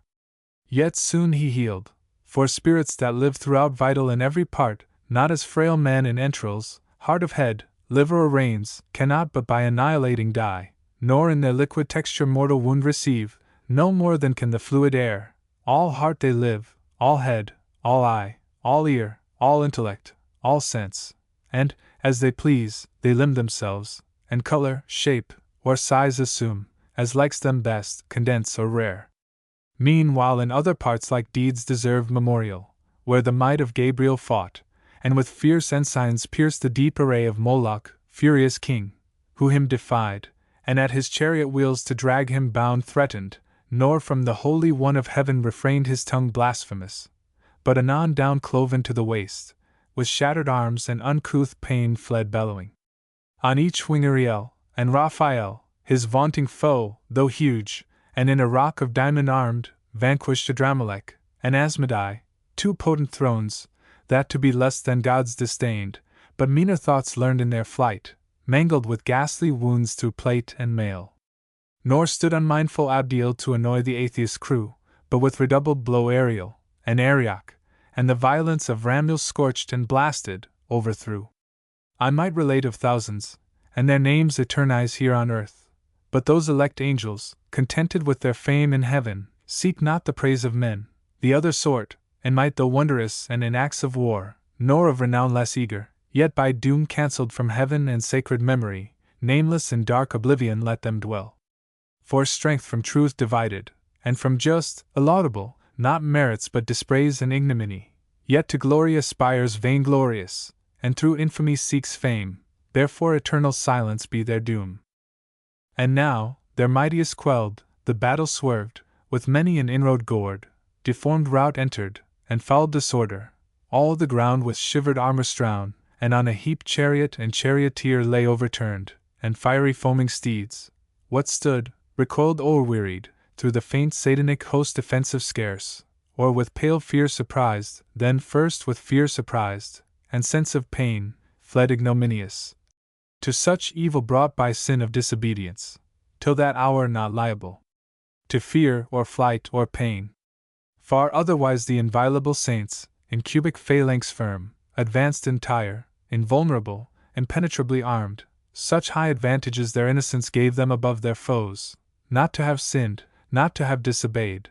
In fight they stood unwearied, unobnoxious to be pained by wound, though from their place by violence moved. Now night her course began, and over heaven inducing darkness, grateful truce imposed, and silence on the odious din of war. Under her cloudy covert both retired, victor and vanquished. On the foughten field Michael and his angels prevalent encamping, placed in guard their watches round, cherubic waving fires.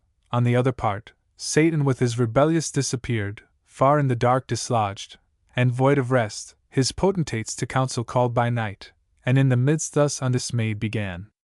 O now in danger tried, now known in arms not to be overpowered, companions dear, found worthy not of liberty alone, too mean pretense. But what we more affect, honor, dominion, glory, and renown, who have sustained one day in doubtful fight, and if one day, why not eternal days, what heaven's Lord had powerfulest to send against us from about his throne, and judge sufficient to subdue us to his will, but proves not so, then fallible, it seems, of future we may deem him, though till now omniscient thought. True is, less firmly armed, some disadvantage we endured in pain, till now not known, but, known, as soon contemned, since now we find this our imperial form incapable of mortal injury, imperishable, and though pierced with wound, soon closing, and by native vigor healed.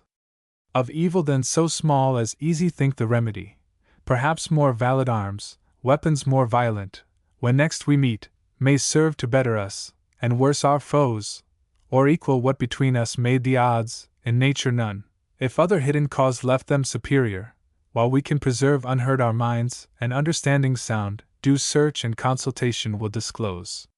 He sat, and in the assembly next up stood Nisroch, of principalities the prime, as one he stood escaped from cruel fight, sore toiled, his riven arms to havoc hewn, and cloudy in aspect thus answering spake.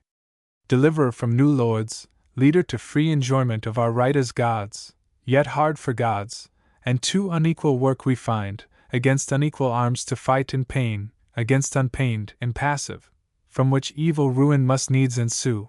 For what avails valor or strength, though matchless, quelled with pain which all subdues, and makes remiss the hands of mightiest? Sense of pleasure we may well spare out of life perhaps, and not repine, but live content, which is the calmest life. But pain is perfect misery, the worst of evils, and excessive, overturns all patience. He, who therefore can invent with what more forcible we may offend our yet unwounded enemies, or arm ourselves with like defense, to me deserves no less than for deliverance what we owe. Whereto with look composed Satan replied, Not uninvented that, which thou aright believest so main to our success, I bring.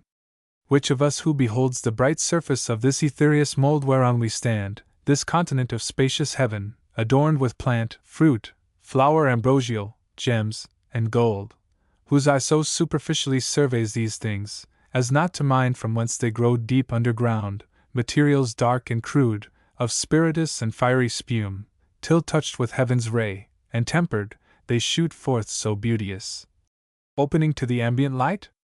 These in their dark nativity the deep shall yield us, pregnant with infernal flame, which, into hollow engines, long and round, thick rammed, at the other bore with touch of fire dilated and infuriate, shall send forth from far, with thundering noise, among our foes such implements of mischief, as shall dash to pieces, and o'erwhelm whatever stands adverse, that they shall fear we have disarmed the thunderer of his only dreaded bolt. Nor long shall be our labor, yet ere dawn, effect shall end our wish. Meanwhile revive, abandon fear, to strength and counsel join think nothing hard, much less to be despaired. He ended, and his words their drooping cheer enlightened, and their languished hope revived. The invention all admired, and each, how he to be the inventor missed. So easy it seemed once found, which yet unfound most would have thought impossible. Yet, haply, of thy race in future days, if malice should abound, some one intent on mischief, or inspired with devilish machination, might devise like instrument to plague the sons of men for sin, on war and mutual slaughter bent. Forthwith from council to the work they flew, none arguing stood, innumerable hands were ready. In a moment up they turned wide the celestial soil, and saw beneath the originals of nature in their crude conception, sulphurous and nitrous foam they found, they mingled, and with subtle art, concocted and adduced they reduced to blackest grain, and into store conveyed, part hidden veins digged up, nor hath this earth entrails unlike, of mineral and stone, whereof to found their engines and their balls of missive ruin, part incentive reed provide, pernicious with one touch to fire. So all ere dayspring, under conscious night, secret they finished, and in order set, with silent circumspection, unespied. Now when fair morn orient in heaven appeared, uprose the victor angels, and to arms the matin trumpet sung. In arms they stood of golden panoply, refulgent hosts soon banded. Others from the dawning hills look round, and scouts each coast light-armed scour, each quarter to descry the distant foe, where lodged, or whither fled, or if for fight, in motion or in halt. Him soon they met under spread ensigns moving nigh. In slow but firm battalion, back with speediest sail Zophiel, of cherubim the swiftest wing, came flying, and in mid-air aloud thus cried: Arm, warriors, arm for fight! The foe at hand, whom fled we thought, will save us long pursuit this day. Fear not his flight, so thick a cloud he comes, and settled in his face I see sad resolution, and secure. Let each his adamantine coat gird well, and each fit well his helm, gripe fast his orbed shield, borne even or high. For this day will pour down, if I conjecture aught, no drizzling shower, but rattling storm of arrows barbed with fire. So warned he them, aware themselves, and soon in order, quit of all impediment, instant without disturb they took alarm, and onward moved embattled, when behold, not distant far with heavy pace the foe approaching gross and huge, in hollow cube training his devilish enginery, impaled on every side with shadowing squadrons deep, to hide the fraud. At interview both stood a while, but suddenly at head appeared Satan, and thus was heard commanding loud: Vanguard, to right and left the front unfold, that all may see who hate us, how we seek peace and composure, and with open breasts stand ready to receive them, if they like our overture, and turn not back perverse, but that I doubt. However, witness, Heaven, witness thou anon, while we discharge freely our part, ye, who appointed stand do as you have in charge, and briefly touch what we propound, and loud that all may hear. So scoffing in ambiguous words he scarce had ended, when to right and left the front divided, and to either flank retired, which to our eyes discovered, new and strange, a triple-mounted row of pillars laid on wheels, for like to pillars most they seemed, or hollowed bodies made of oak or fir, with branches lopped, in wood or mountain felled, brass, iron, stony mold, had not their mouths with hideous orifice gaped on us wide, portending hollow truce. At each behind a seraph stood, and in his hand a reed stood waving tipped with fire, while we, suspense, collected stood within our thoughts amused, not long, for sudden all at once their reeds put forth, and to a narrow vent applied with nicest touch. Immediate in a flame, but soon obscured with smoke, all heaven appeared, from those deep-throated engines belched, whose roar emboweled with outrageous noise the air, and all her entrails tore, disgorging foul their devilish glut, chain thunderbolts and hail of iron globes, which, on the victor host levelled, with such impetuous fury smote, that, whom they hit, none on their feet might stand, though standing else as rocks, but down they fell by thousands. Angel on archangel rolled, the sooner for their arms, unarmed, they might have easily, as spirits, evaded swift by quick contraction or remove, but now foul dissipation followed, and forced rout, nor served it to relax their serried files. What should they do? If on they rushed, repulse repeated, and indecent overthrow doubled, would render them yet more despised, and to their foes a laughter, for in view stood ranked of seraphim another row, in posture to displode their second tire of thunder, back defeated to return they worse abhorred. Satan beheld their plight, and to his mates thus in derision called: O friends! Why come not on these victors' proud air while they fierce were coming, and when we, to entertain them fair with open front and breast, what could we more? Propounded terms of composition, straight they changed their minds, flew off, and into strange vagaries fell, as they would dance, yet for a dance they seemed somewhat extravagant and wild, perhaps for joy of offered peace, but I suppose, if our proposals once again were heard, we should compel them to a quick result. To whom thus Belial, in like gamesome mood: Leader! The terms we sent were terms of weight, of hard contents, and full of force urged home, such as we might perceive amused them all, and stumbled many, who receives them right, had need from head to foot well understand. Not understood, this gift they have besides, they show us when our foes walk not upright. So they among themselves in pleasant vein stood scoffing, heightened in their thoughts beyond all doubt of victory, eternal might to match with their inventions they presumed so easy, and of his thunder made a scorn, and all his host derided, while they stood a while in trouble. But they stood not long, rage prompted them at length, and found them arms against such hellish mischief fit to oppose. Forthwith, behold the excellence, the power, which God hath in his mighty angels placed, their arms away they threw, and to the hills, for earth hath this variety from heaven of pleasure situate in hill and dale, light as the lightning glimpse they ran, they flew, from their foundations loosening to and fro, they plucked the seated hills, with all their load, rocks, waters, woods, and by the shaggy tops uplifting bore them in their hands, amaze, be sure. And terror seized the rebel host. When coming towards them so dread they saw the bottom of the mountains upward turned, till on those cursed Engine's triple row they saw them whelmed, and all their confidence under the weight of mountains buried deep, themselves invaded next, and on their heads main promontories flung, which in the air came shadowing, and oppressed whole legions armed, their armor helped their harm, crushed in and bruised into their substance pent, which wrought them pain implacable, and many a dolorous groan. Long struggling underneath, ere they could wind out of such prison, those spirits of purest light, purest at first, now gross by sinning grown.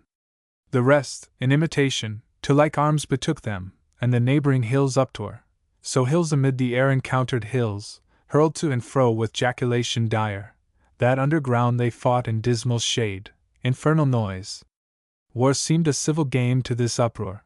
Horrid confusion heaped upon confusion rose, and now all heaven had gone to rack, with ruin overspread, had not the Almighty Father, where he sits shrined in his sanctuary of heaven secure, consulting on the sum of things, foreseen this tumult, and permitted all, advised, that his great purpose he might so fulfill, to honor his anointed Son avenged upon his enemies, and to declare all power on him transferred, whence to his Son, the assessor of his throne, he thus began. Effulgence of my glory, Son beloved, Son, in whose face invisible is beheld visibly, what by deity I am, and in whose hand what by decree I do, second omnipotence. 2 days are past, 2 days, as we compute the days of heaven, since Michael and his powers went forth to tame these disobedient. Sore hath been their fight, as likeliest was, when 2 such foes met armed, for to themselves I left them, and thou knowest, equal in their creation they were formed, save what sin hath impaired, which yet hath wrought insensibly, for I suspend their doom, whence in perpetual fight they needs must last endless. And no solution will be found, war wearied hath performed what war can do, and to disordered rage let loose the reins with mountains, as with weapons armed, which makes wild work in heaven, and dangerous to the main. 2 days are therefore past, the 3rd is thine, for thee I have ordained it, and thus far have suffered, that the glory may be thine of ending this great war, since none but thou can end it. Into thee such virtue and grace immense I have transfused, that all may know in heaven and hell thy power above compare, and this perverse commotion governed thus, to manifest thee worthiest to be heir of all things, to be heir, and to be king by sacred unction, thy deserved right.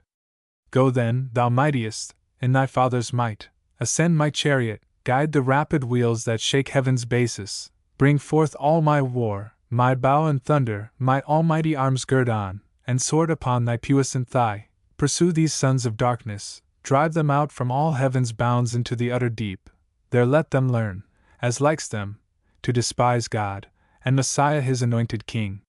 He said, and on his Son with rays direct shone full, he all his Father full expressed ineffably into his face received, and thus the filial Godhead answering spake.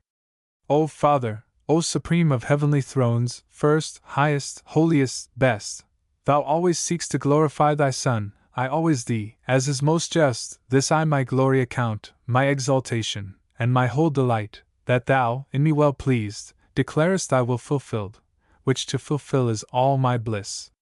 Scepter and power, thy giving, I assume, and gladlier shall resign, when in the end thou shalt be all in all, and I in thee forever, and in me all whom thou lovest, but whom thou hatest I hate, and can put on thy terrors, as I put thy mildness on, image of thee in all things, and shall soon, armed with thy might, rid heaven of these rebelled, to their prepared ill mansion driven down, to chains of darkness, and the undying worm. That from thy just obedience could revolt, whom to obey is happiness entire. Then shall thy saints unmixed, and from the impure far separate, circling thy holy mount, unfeigned hallelujahs to thee sing, hymns of high praise, and I among them chief. So said he, o'er his scepter bowing, rose from the right hand of glory where he sat, and the third sacred morn began to shine, dawning through heaven. Forth rushed with whirlwind sound the chariot of paternal deity, flashing thick flames, wheel within wheel undrawn, itself instinct with spirit, but convoyed by 4 cherubic shapes. 4 faces each had wondrous, as with stars, their bodies all and wings were set with eyes the wheels of beryl, and careering fires between, over their heads a crystal firmament, whereon a sapphire throne, inlaid with pure amber, and colors of the showery arch. He, in celestial panoply all armed of radiant Urim, work divinely wrought, ascended.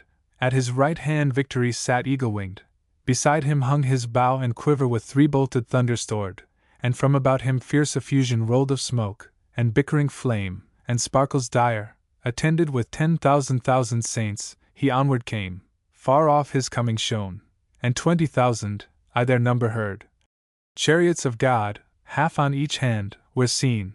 He on the wings of cherub rode. Sublime on the crystalline sky, in sapphire throned, illustrious far and wide. But by his own first seen, them unexpected joy surprised, when the great ensign of Messiah blazed aloft by angels borne, his sign in heaven, under whose conduct Michael soon reduced his army, circumfused on either wing, under their head embodied all in one. Before him power divine his way prepared. At his command the uprooted hills retired each to his place. They heard his voice, and went obsequious. Heaven his wonted face renewed, and with fresh flower its hill and valley smiled. This saw his hapless foes, but stood obdured, and to rebellious fight rallied their powers, insensate, hope conceiving from despair. In heavenly spirits could such perverseness dwell?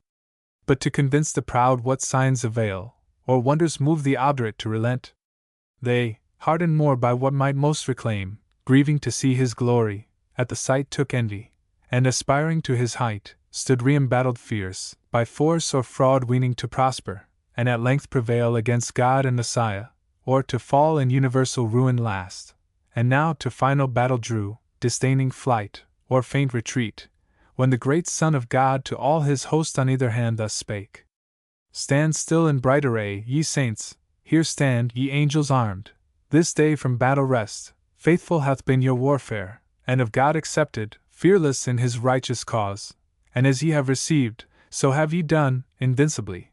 But of this cursed crew the punishment to other hand belongs. Vengeance is his, or whose he sole appoints. Number to this day's work is not ordained, nor multitude. Stand only, and behold God's indignation on these godless poured by me, not you, but me, they have despised, yet envied. Against me is all their rage, because the Father, to whom in heaven supreme kingdom, and power, and glory appertains, hath honored me, according to his will. Therefore to me their doom he hath assigned, that they may have their wish, to try with me in battle which the stronger proves. They all, or I alone against them, since by strength they measure all, of other excellence not emulous, nor care who them excels, nor other strife with them do I vouchsafe. So spake the Son, and into terror changed his countenance too severe to be beheld, and full of wrath bent on his enemies. At once the 4 spread out their starry wings with dreadful shade contiguous, and the orbs of his fierce chariot rolled, as with the sound of torrent floods, or of a numerous host. He on his impious foes right onward drove, gloomy as night. Under his burning wheels the steadfast empyrean shook throughout, all but the throne itself of God. Full soon among them he arrived, in his right hand grasping 10,000 thunders, which he sent before him, such as in their souls infixed plagues. They, astonished, all resistance lost, all courage, down their idle weapons dropped, o'er shields, and helmed heads he rode of thrones and mighty seraphim prostrate, that wished the mountains now might be again thrown on them, as a shelter from his ire. Nor less on either side tempestuous fell his arrows, from the 4-fold-visaged 4 distinct with eyes, and from the living wheels distinct alike with multitude of eyes, one spirit in them ruled, and every eye glared lightning, and shot forth pernicious fire among the accursed, that withered all their strength, and of their wonted vigor left them drained, exhausted, spiritless, afflicted, fallen. Yet half his strength he put not forth, but checked his thunder in mid-volley, for he meant not to destroy, but root them out of heaven. The overthrown he raised, and as a herd of goats or timorous flock together throng drove them before him thunderstruck, pursued with terrors, and with furies, to the bounds and crystal wall of heaven, which, opening wide, rolled inward, and a spacious gap disclosed into the wasteful deep. The monstrous sight struck them with horror backward, but far worse. Urged them behind, headlong themselves they threw down from the verge of heaven. Eternal wrath burned after them to the bottomless pit. Hell heard the unsufferable noise, hell saw heaven ruining from heaven, and would have fled affrighted. But strict fate had cast too deep her dark foundations, and too fast had bound. 9 days they fell, confounded chaos roared, and felt tenfold confusion in their fall through his wild anarchy, so huge a rout encumbered him with ruin. Hell at last yawning received them whole, and on them closed. Hell, their fit habitation, fraught with fire unquenchable, the house of woe and pain. Disburdened heaven rejoiced, and soon repaired her mural breach, returning whence it rolled. Sole victor, from the expulsion of his foes, Messiah his triumphal chariot turned, to meet him all his saints, who silent stood eyewitnesses of his almighty acts, with jubilee advanced, and, as they went, shaded with branching palm, each order bright, sung triumph, and hymns sung victorious King, Son, Heir, and Lord, to him dominion given, worthiest to reign. He, celebrated, rode triumphant through mid-heaven, into the courts and temple of his mighty Father throned on high, who into glory him received, where now he sits at the right hand of bliss. Thus, measuring things in heaven by things on earth, at thy request, and that thou mayest beware by what is past, to thee I have revealed what might have else to human race been hid, the discord which befell, and war in heaven among the angelic powers, and the deep fall of those too high aspiring, who rebelled with Satan, he who envies now thy state, who now is plotting how he may seduce thee also from obedience, that, with him bereaved of happiness, thou mayest partake his punishment, eternal misery, which would be all his solace and revenge, as a despite done against the Most High, thee once to gain companion of his woe. But listen not to his temptations, warn thy weaker, let it profit thee to have heard, by terrible example, the reward of disobedience. Firm they might have stood, yet fell, remember, and fear to transgress. Book 7. Descend from heaven, Urania, by that name if rightly thou art called, whose voice divine following, above the Olympian hill I soar, above the flight of Pegasion wing.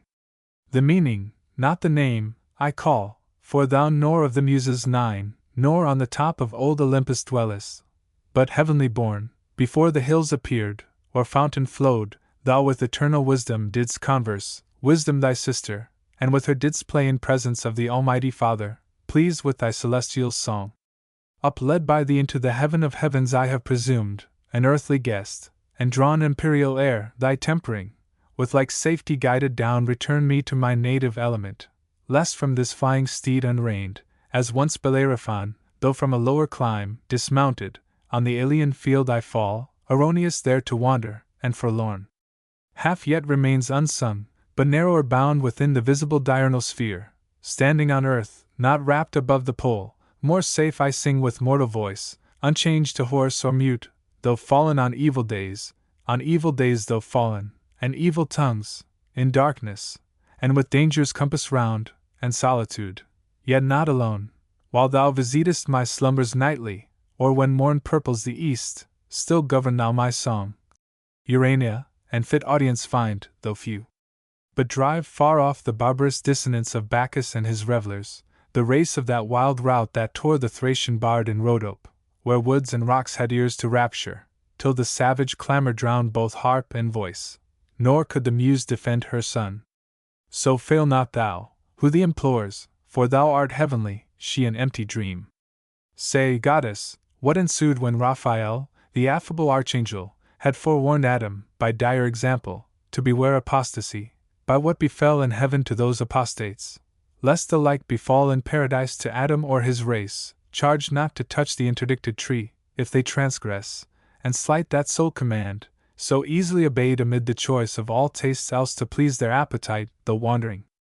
He, with his consorted Eve, the story heard attentive, and was filled with admiration and deep muse, to hear of things so high and strange, things, to their thoughts so unimaginable, as hate in heaven, and war so near the peace of God and bliss, with such confusion. But the evil, soon driven back, redounded as a flood on those from whom it sprung, impossible to mix with blessedness.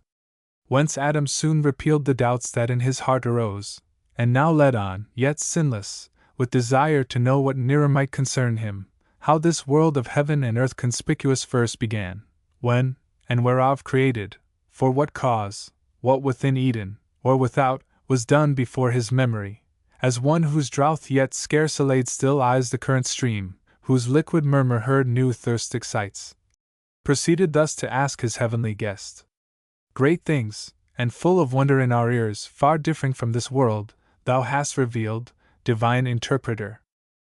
By favor sent down from the Empyrean, to forewarn us timely of what might else have been our loss, unknown, which human knowledge could not reach, for which to the infinitely good we owe immortal thanks, and his admonishment receive, with solemn purpose to observe immutably his sovereign will, the end of what we are. But since thou hast vouchsafed gently, for our instruction, to impart things above earthly thought, which yet concerned our knowing, as to highest wisdom seemed, deign to descend now lower, and relate what may no less perhaps avail us known, how first began this heaven which we behold distant so high, with moving fires adorned innumerable, and this which yields or fills all space, the ambient air wide interfused embracing round this floweried earth. What cause moved the Creator, in his holy rest, through all eternity, so late to build in chaos, and the work begun, how soon absolved, if unforbid thou mayest unfold what we, not to explore the secrets ask of his eternal empire, but the more to magnify his works, the more we know. And the great light of day yet wants to run much of his race, though steep suspense in heaven, held by thy voice, thy potent voice, he hears, and longer will delay to hear thee tell his generation, and the rising birth of nature from the unapparent deep, or if the star of evening and the moon haste to thy audience, night with her will bring silence, and sleep, listening to thee, will watch, or we can bid his absence, till thy song end, and dismiss thee ere the morning shine. Thus Adam his illustrious guest besought, and thus the godlike angel answered mild. This also thy request, with caution asked, obtain, though to recount almighty works what words or tongue of seraph can suffice, or heart of man suffice to comprehend. Yet what thou canst attain, which best may serve to glorify the Maker, and infer thee also happier, shall not be withheld thy hearing. Such commission from above I have received, to answer thy desire of knowledge within bounds. Beyond, abstain to ask, nor let thine own inventions hope things not revealed, which the invisible King, only omniscient, hath suppressed in night, to none communicable in earth or heaven. Enough is left besides to search and know. But knowledge is as food, and needs no less her temperance over appetite, to know in measure what the mind may well contain, oppresses else with surfeit, and soon turns wisdom to folly, as nourishment to wind. Know then, that, after Lucifer from heaven, so call him, brighter once amidst the host of angels, than that star the stars among, fell with his flaming legions through the deep into his place, and the great Son returned victorious with his saints, the omnipotent eternal Father from his throne beheld their multitude, and to his Son thus spake. At least our envious foe hath failed, who thought all like himself rebellious, by whose aid this inaccessible high strength, the seed of Deity supreme, us dispossessed, he trusted to have seized, and into fraud drew many, whom their place knows here no more, yet far the greater part have kept, I see, their station. Heaven, yet populous, retains number sufficient to possess her realms though wide, and this high temple to frequent with ministries due, and solemn rites. But lest his heart exalt him in the harm already done, to have dispeopled heaven my damage fondly deemed, I can repair that detriment, if such it be to lose self-lost, and in a moment will create another world, out of one man a race of men innumerable, there to dwell, not here, till, by degrees of merit raised, they open to themselves at length the way up hither, under long obedience tried, and earth be changed to heaven, and heaven to earth. One kingdom, joy and union without end. Meanwhile inhabit lax, ye powers of heaven, and now my word, begotten Son, by thee this I perform. Speak thou, and be it done! My overshadowing spirit and might with thee I send along. Ride forth, and bid the deep within appointed bounds be heaven and earth. Boundless the deep, because I am who fill infinitude, nor vacuous the space. Though I, uncircumscribed myself, retire, and put not forth my goodness, which is free to act or not, necessity and chance approach not me, and what I will is fate. So spake the Almighty, and to what he spake his word, the filial Godhead gave effect. Immediate are the acts of God, more swift than time or motion, but to human ears cannot without process of speech be told, so told as earthly notion can receive. Great triumph and rejoicing was in heaven, when such was heard declared the Almighty's will. Glory they sung to the Most High, goodwill to future men, and in their dwellings peace. Glory to Him, whose just avenging ire had driven out the ungodly from His sight and the habitations of the just. To Him glory and praise, whose wisdom had ordained good out of evil to create, instead of spirits malign, a better race to bring into their vacant room, and thence diffuse His good to worlds and ages. Infinite. So sang the hierarchies. Meanwhile the Son on his great expedition now appeared, girt with omnipotence, with radiance crowned of majesty divine, sapience and love immense, and all his Father in him shone. About his chariot numberless were poured cherub, and seraph, potentates, and thrones, and virtues, winged spirits, and chariots winged from the armory of God, where stand of old myriads, between two brazen mountains lodged against a solemn day, harnessed at hand, celestial equipage, and now came forth spontaneous, for within them spirit lived, attendant on their Lord. Heaven opened wide her ever-during gates. Harmonious sound on golden hinges moving, to let forth the King of glory, in his powerful word and spirit, coming to create new worlds.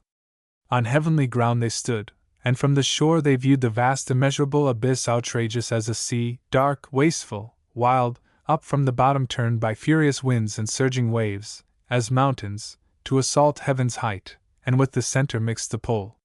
Silence, ye troubled waves, and thou deep peace, said then the omnific word, your discord end.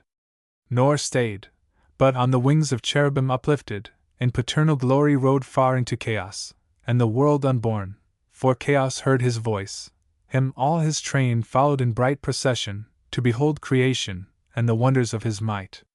Then stayed the fervid wheels, and in his hand he took the golden compasses, prepared in God's eternal store, to circumscribe this universe, and all created things. One foot he centered, and the other turned round through the vast profundity obscure, and said, thus far extend, thus far thy bounds, this be thy just circumference, O world.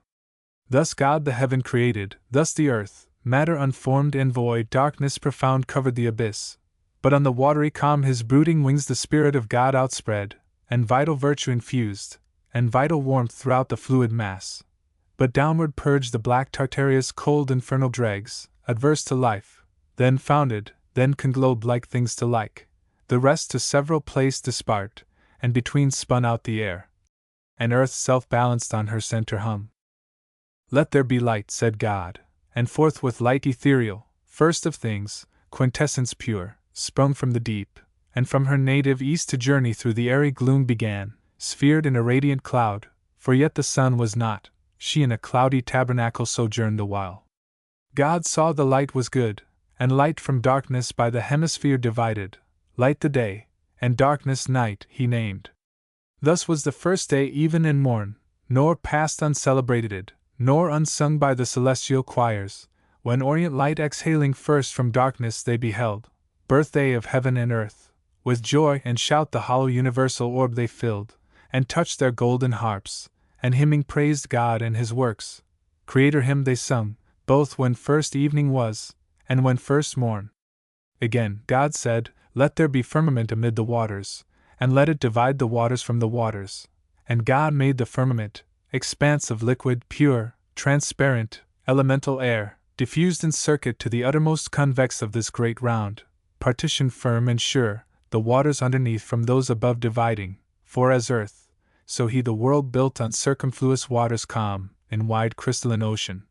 And the loud misrule of chaos far removed, lest fierce extremes contiguous might distemper the whole frame, and heaven he named the firmament, so even and morning chorus sung the second day. The earth was formed, but in the womb as yet of waters, embryon immature involved, appeared not, over all the face of earth main ocean flowed, not idle, but with warm prolific humor softening all her globe, fermented the great mother to conceive, satiate with genial moisture, when God said, Be gathered now ye waters under heaven into one place, and let dry land appear. Immediately the mountains huge appear emergent, and their broad bare backs upheave into the clouds, their tops ascend the sky, so high as heaved the tumid hills, so low down sunk a hollow bottom broad and deep, capacious bed of waters.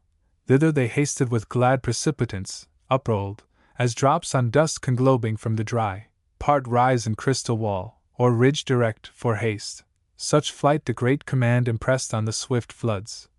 As armies at the call of trumpet, for of armies thou hast heard, troop to their standard, so the watery throng, wave rolling after wave, where way they found, if steep, with torrent rapture, if through plain, soft ebbing, nor withstood them rock or hill, but they, or underground, or circuit wide with serpent arrow wandering, found their way, and on the washiest deep channels wore, easy, ere God had bid the ground be dry, all but within those banks, where rivers now stream, and perpetual draw their humid train.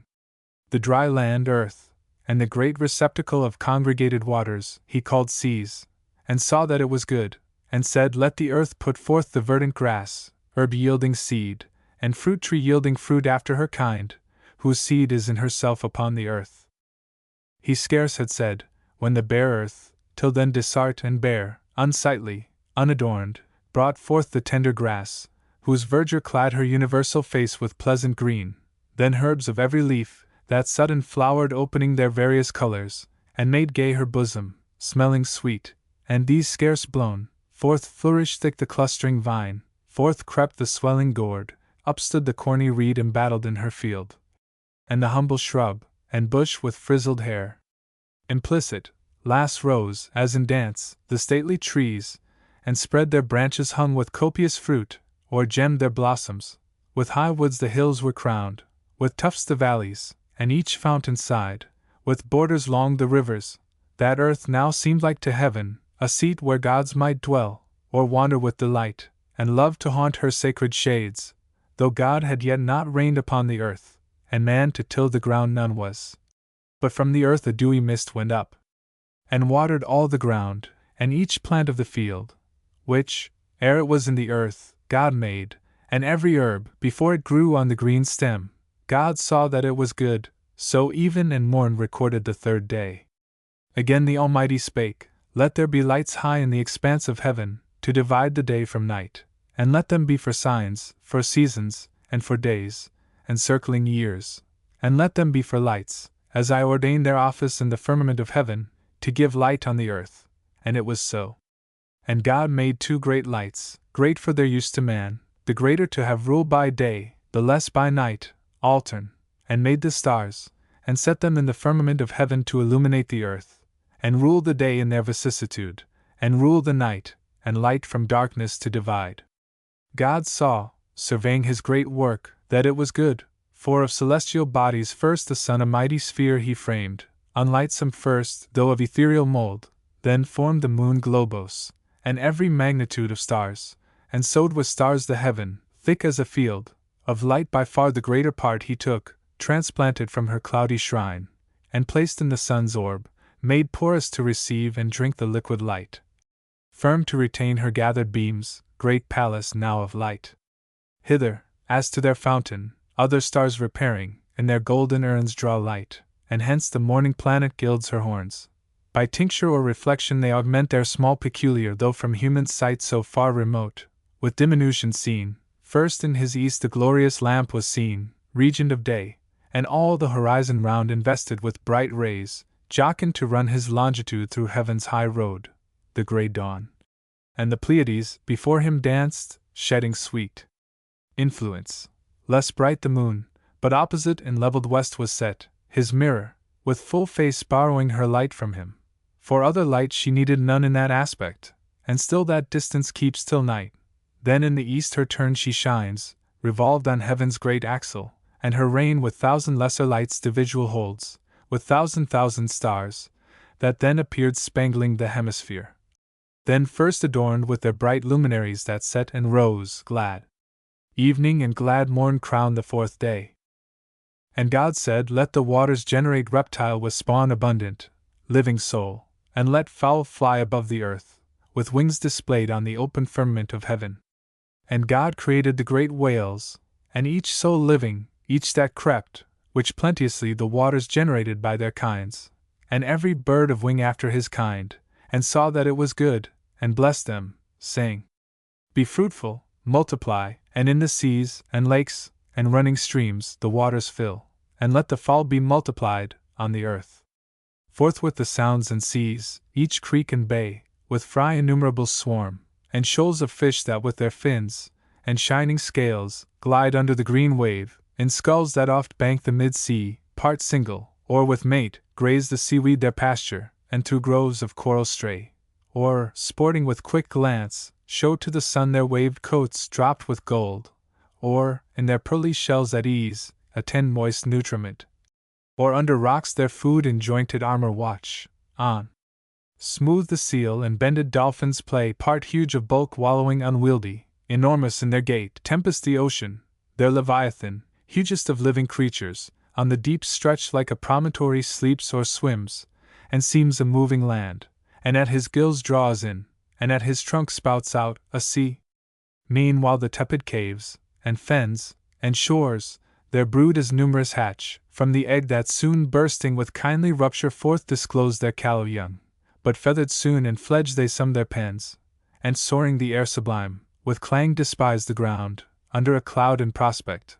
There the eagle and the stork on cliffs and cedar tops their eyries build, part loosely winged the region, part more wise and common, ranged in figure, wedge their way, intelligent of seasons, and set forth their airy caravan, high over seas flying, and over lands, with mutual wing easing their flight. So steers the prudent crane her annual voyage borne on winds.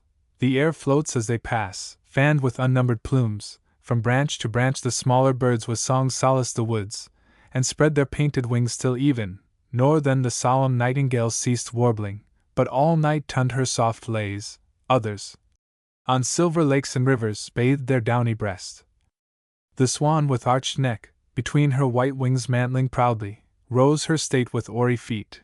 Yet oft they quit the dank, and rising on stiff pennons, tower the mid-aerial sky. Others on ground walked firm, the crested cock whose clarion sounds the silent hours, and the other whose gay train adorns him, colored with the florid hue of rainbows and starry eyes.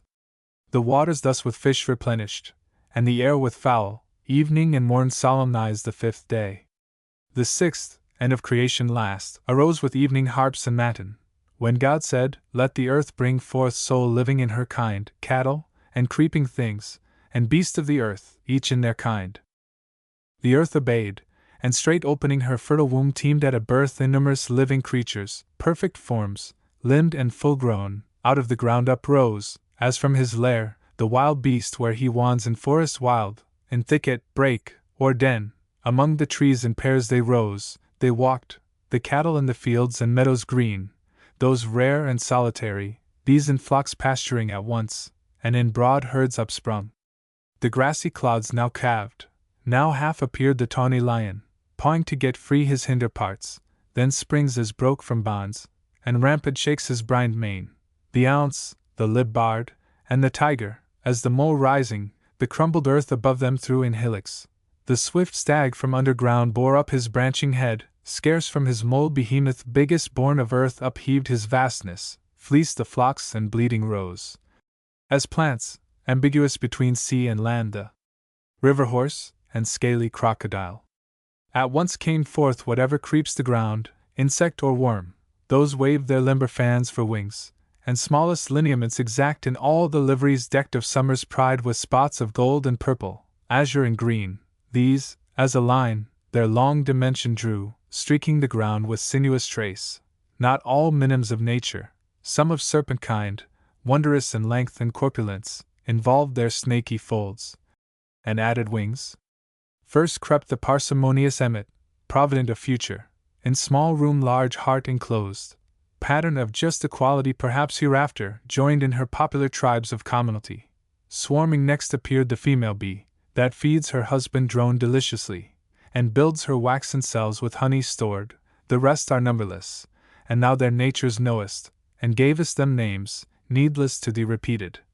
Nor unknown the serpent, subtlest beast of all the field, of huge extent sometimes, with brazen eyes and hairy mane terrific, though to thee not noxious, but obedient at thy call. Now heaven in all her glory shone, and rolled her motions, as the great first mover's hand first wheeled their course. Earth in her rich attire consummate lovely smiled. Air, water, earth, by fowl, fish, beast, was flown, was swum, was walked, frequent, and of the sixth day yet remained. There wanted yet the master work, the end of all yet done, a creature, who, not prone and brute as other creatures, but endued with sanctity of reason, might erect his stature, and upright with front serene, govern the rest, self-knowing, and from thence magnanimous to correspond with heaven, but grateful to acknowledge whence his good descends, thither with heart, and voice, and eyes directed in devotion, to adore and worship God supreme, who made him chief of all his works, therefore the omnipotent eternal Father, for where is not he present? Thus to his Son audibly spake. Let us make now man in our image, man in our similitude, and let them rule over the fish and fowl of sea and air, beast of the field, and over all the earth, and every creeping thing that creeps the ground. This said, he formed thee, Adam, thee, O man, dust of the ground, and in thy nostrils breathed the breath of life. In his own image he created thee, in the image of God express, and thou becamest a living soul. Male he created thee, but thy consort female, for race. Then blessed mankind, and said, Be fruitful, multiply, and fill the earth, subdue it, and throughout dominion hold over fish of the sea, and fowl of the air, and every living thing that moves on the earth. Wherever thus created, for no place is yet distinct by name, thence, as thou knowest, he brought thee into this delicious grove, this garden, planted with the trees of God, delectable both to behold and taste, and freely all their pleasant fruit for food gave thee. All sorts are here that all the earth yields, variety without end.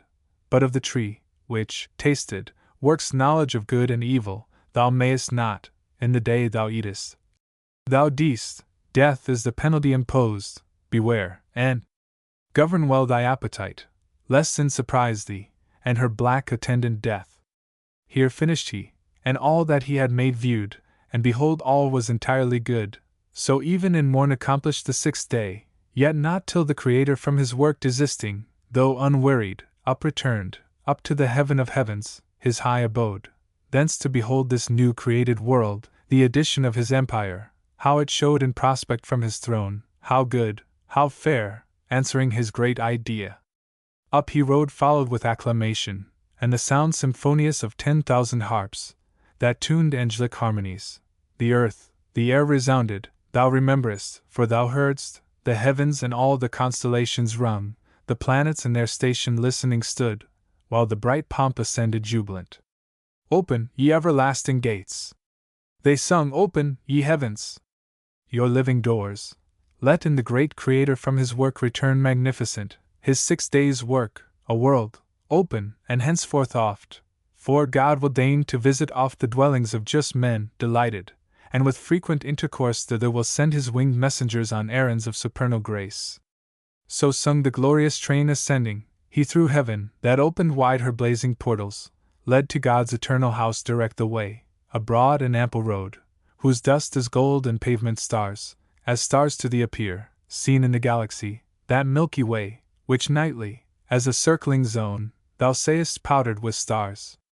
And now on earth the 7th evening arose in Eden, for the sun was set, and twilight from the east came on, forerunning night, when at the holy mount of heaven's high-seated top, the imperial throne of Godhead, fixed forever firm and sure, the filial power arrived, and sat him down with his great Father, for he also went invisible, yet stayed, such privilege hath omnipresence, and the work ordained, author and end of all things. And from work now resting, blessed and hallowed the 7th day, As resting on that day from all his work, but not in silence wholly kept, the harp had work and rested not, the solemn pipe, and dulcimer, all organs of sweet stop, all sounds unfret by string or golden wire, tempered soft tunings, intermixed with voice choral or unison, of incense clouds, fuming from golden censers, hid the mount. Creation and the 6 days' acts they sung, great are thy works, Jehovah! Infinite thy power! What thought can measure thee, or tongue relate thee? Greater now in thy return than from the giant angels, be that day thy thunders magnified, but to create is greater than created to destroy. Who can impair thee, mighty King, or bound thy empire? Easily the proud attempt of spirits apostate, and their counsels vain, thou hast repelled, while impiously they thought thee to diminish, and from thee withdraw the number of thy worshippers. Who seeks to lessen thee, against his purpose serves to manifest the more thy might. His evil thou usest, and from thence createst more good. Witness this new-made world, another heaven from heaven gate not far, founded in view on the clear highland, the glassy sea, of amplitude almost immense, with stars numerous, and every star perhaps a world of destined habitation. But thou knowest their seasons, among these the seat of men, earth, with her nether ocean circumfused, their pleasant dwelling place. Thrice happy men, and sons of men, whom God hath thus advanced, created in his image, there to dwell and worship him, and in reward to rule over his works, on earth, in sea, or air, and multiply a race of worshippers holy and just, thrice happy, if they know their happiness, and persevere upright. So sung they, and the empyrean rung with hallelujahs. Thus was Sabbath kept. And thy request think now fulfilled, that asked how first this world and face of things began, and what before thy memory was done from the beginning, that posterity, informed by thee, might know, if else thou seekest aught not surpassing human measure, say. Book 8. The angel ended, and in Adam's ears so charming left his voice, that he awhile thought him still speaking, still stood fixed to hear, then, as new waked, thus gratefully replied: What thanks sufficient, or what recompense equal, have I to render thee, divine historian, who thus largely hast allayed the thirst I had of knowledge, and vouchsafed this friendly condescension to relate things, else by me unsearchable, now heard with wonder, but delight, and, as is due, with glory attributed to the high Creator. Something yet of doubt remains, which only thy solution can resolve. When I behold this goodly frame, this world, of heaven and earth consisting, and compute their magnitudes, this earth, a spot, a grain, an atom, with the firmament compared and all her numbered stars, that seem to roll spaces incomprehensible, for such their distance argues, and their swift return diurnal, merely to officiate light round this opacous earth, this punctual spot, one day and night.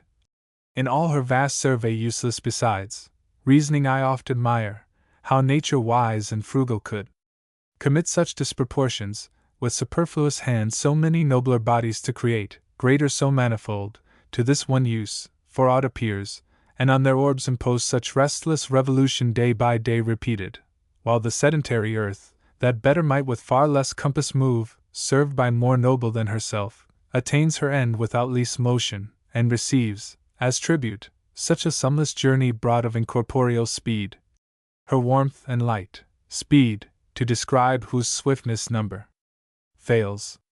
So spake our sire, and by his countenance seemed entering on studious thoughts abstruse, which Eve perceiving, where she sat retired in sight, with lowliness majestic from her seat, and grace that one who saw to wish her stay, rose, and went forth among her fruits and flowers, to visit how they prospered, bud and bloom, her nursery.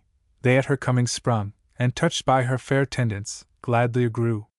Yet went she not, as not with such discourse delighted, or not capable her ear of what was high, such pleasure she reserved, Adam relating she sole auditress, her husband the relator she preferred before the angel, and of him to ask chose rather. He, she knew, would intermix grateful digressions, and solve high dispute with conjugal caresses, from his lip not words alone pleased her. Oh! When meet now such pairs, in love and mutual honor joined? With goddess-like demeanor forth she went, not unattended, for on her, as queen, a pomp of winning graces waited still, and from about her shot darts of desire into all eyes, to wish her still in sight. And Raphael now, to Adam's doubt proposed, benevolent and facile thus replied: To ask or search, I blame thee not, for heaven is as the book of God before thee set, wherein to read his wondrous works, and learn his seasons, hours, or days, or months, or years. This to attain, whether heaven move or earth, imports not, if thou reckon right. The rest from man or angel the great architect did wisely to conceal, and not divulge his secrets to be scanned by them who ought rather admire. Or, if they list to try conjecture, he his fabric of the heavens hath left to their disputes, perhaps to move his laughter at their quaint opinions wide hereafter, when they come to model heaven and calculate the stars, how they will wield the mighty frame, how build, unbuild, contrive to save appearances, how gird the sphere with centric and eccentric scribbled o'er, cycle and epicycle, orb and orb. Already by thy reasoning this I guess, who art to lead thy offspring. And supposest that bodies bright and greater should not serve the less not bright, nor heaven such journeys run, earth sitting still, when she alone receives the benefit. Consider first, that great or bright infers not excellence. The earth, though, in comparison of heaven, so small, nor glistering, may of solid good contain more plenty than the sun that barren shines, whose virtue on itself works no effect, but in the fruitful earth, there first received, his beams, unactive else, their vigor find. Yet not to earth are those bright luminaries officious, but to thee, earth's habitant. And for the heaven's wide circuit, let it speak the Maker's high magnificence, who built so spacious, and his lines stretched out so far, that man may know he dwells not in his own, an edifice too large for him to fill, lodged in a small partition, and the rest ordained for uses to his Lord best known. The swiftness of those circles attribute, though numberless, to his omnipotence, that to corporeal substances could add speed almost spiritual. Me thou thinkest not slow, who since the morning hour set out from heaven where God resides, and ere midday arrived in Eden, distance inexpressible by numbers that have name. But this I urge, admitting motion in the heavens, to show invalid that which thee to doubt it moved, not that I so affirm, though so it seem to thee who hast thy dwelling here on earth. God, to remove his ways from human sense, placed heaven from earth so far, that earthly sight, if it presume, might err in things too high, and no advantage gain.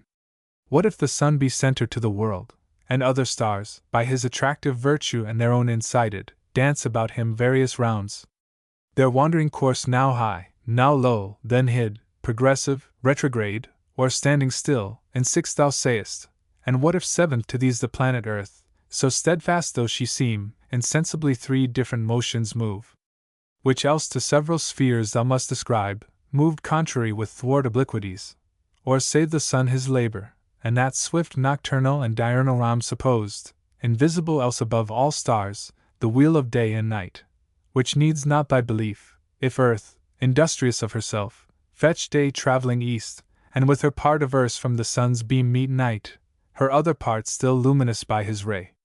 What if that light sent from her through the wide transpicuous air, to the terrestrial moon be as a star, enlightening her by day, as she by night this earth?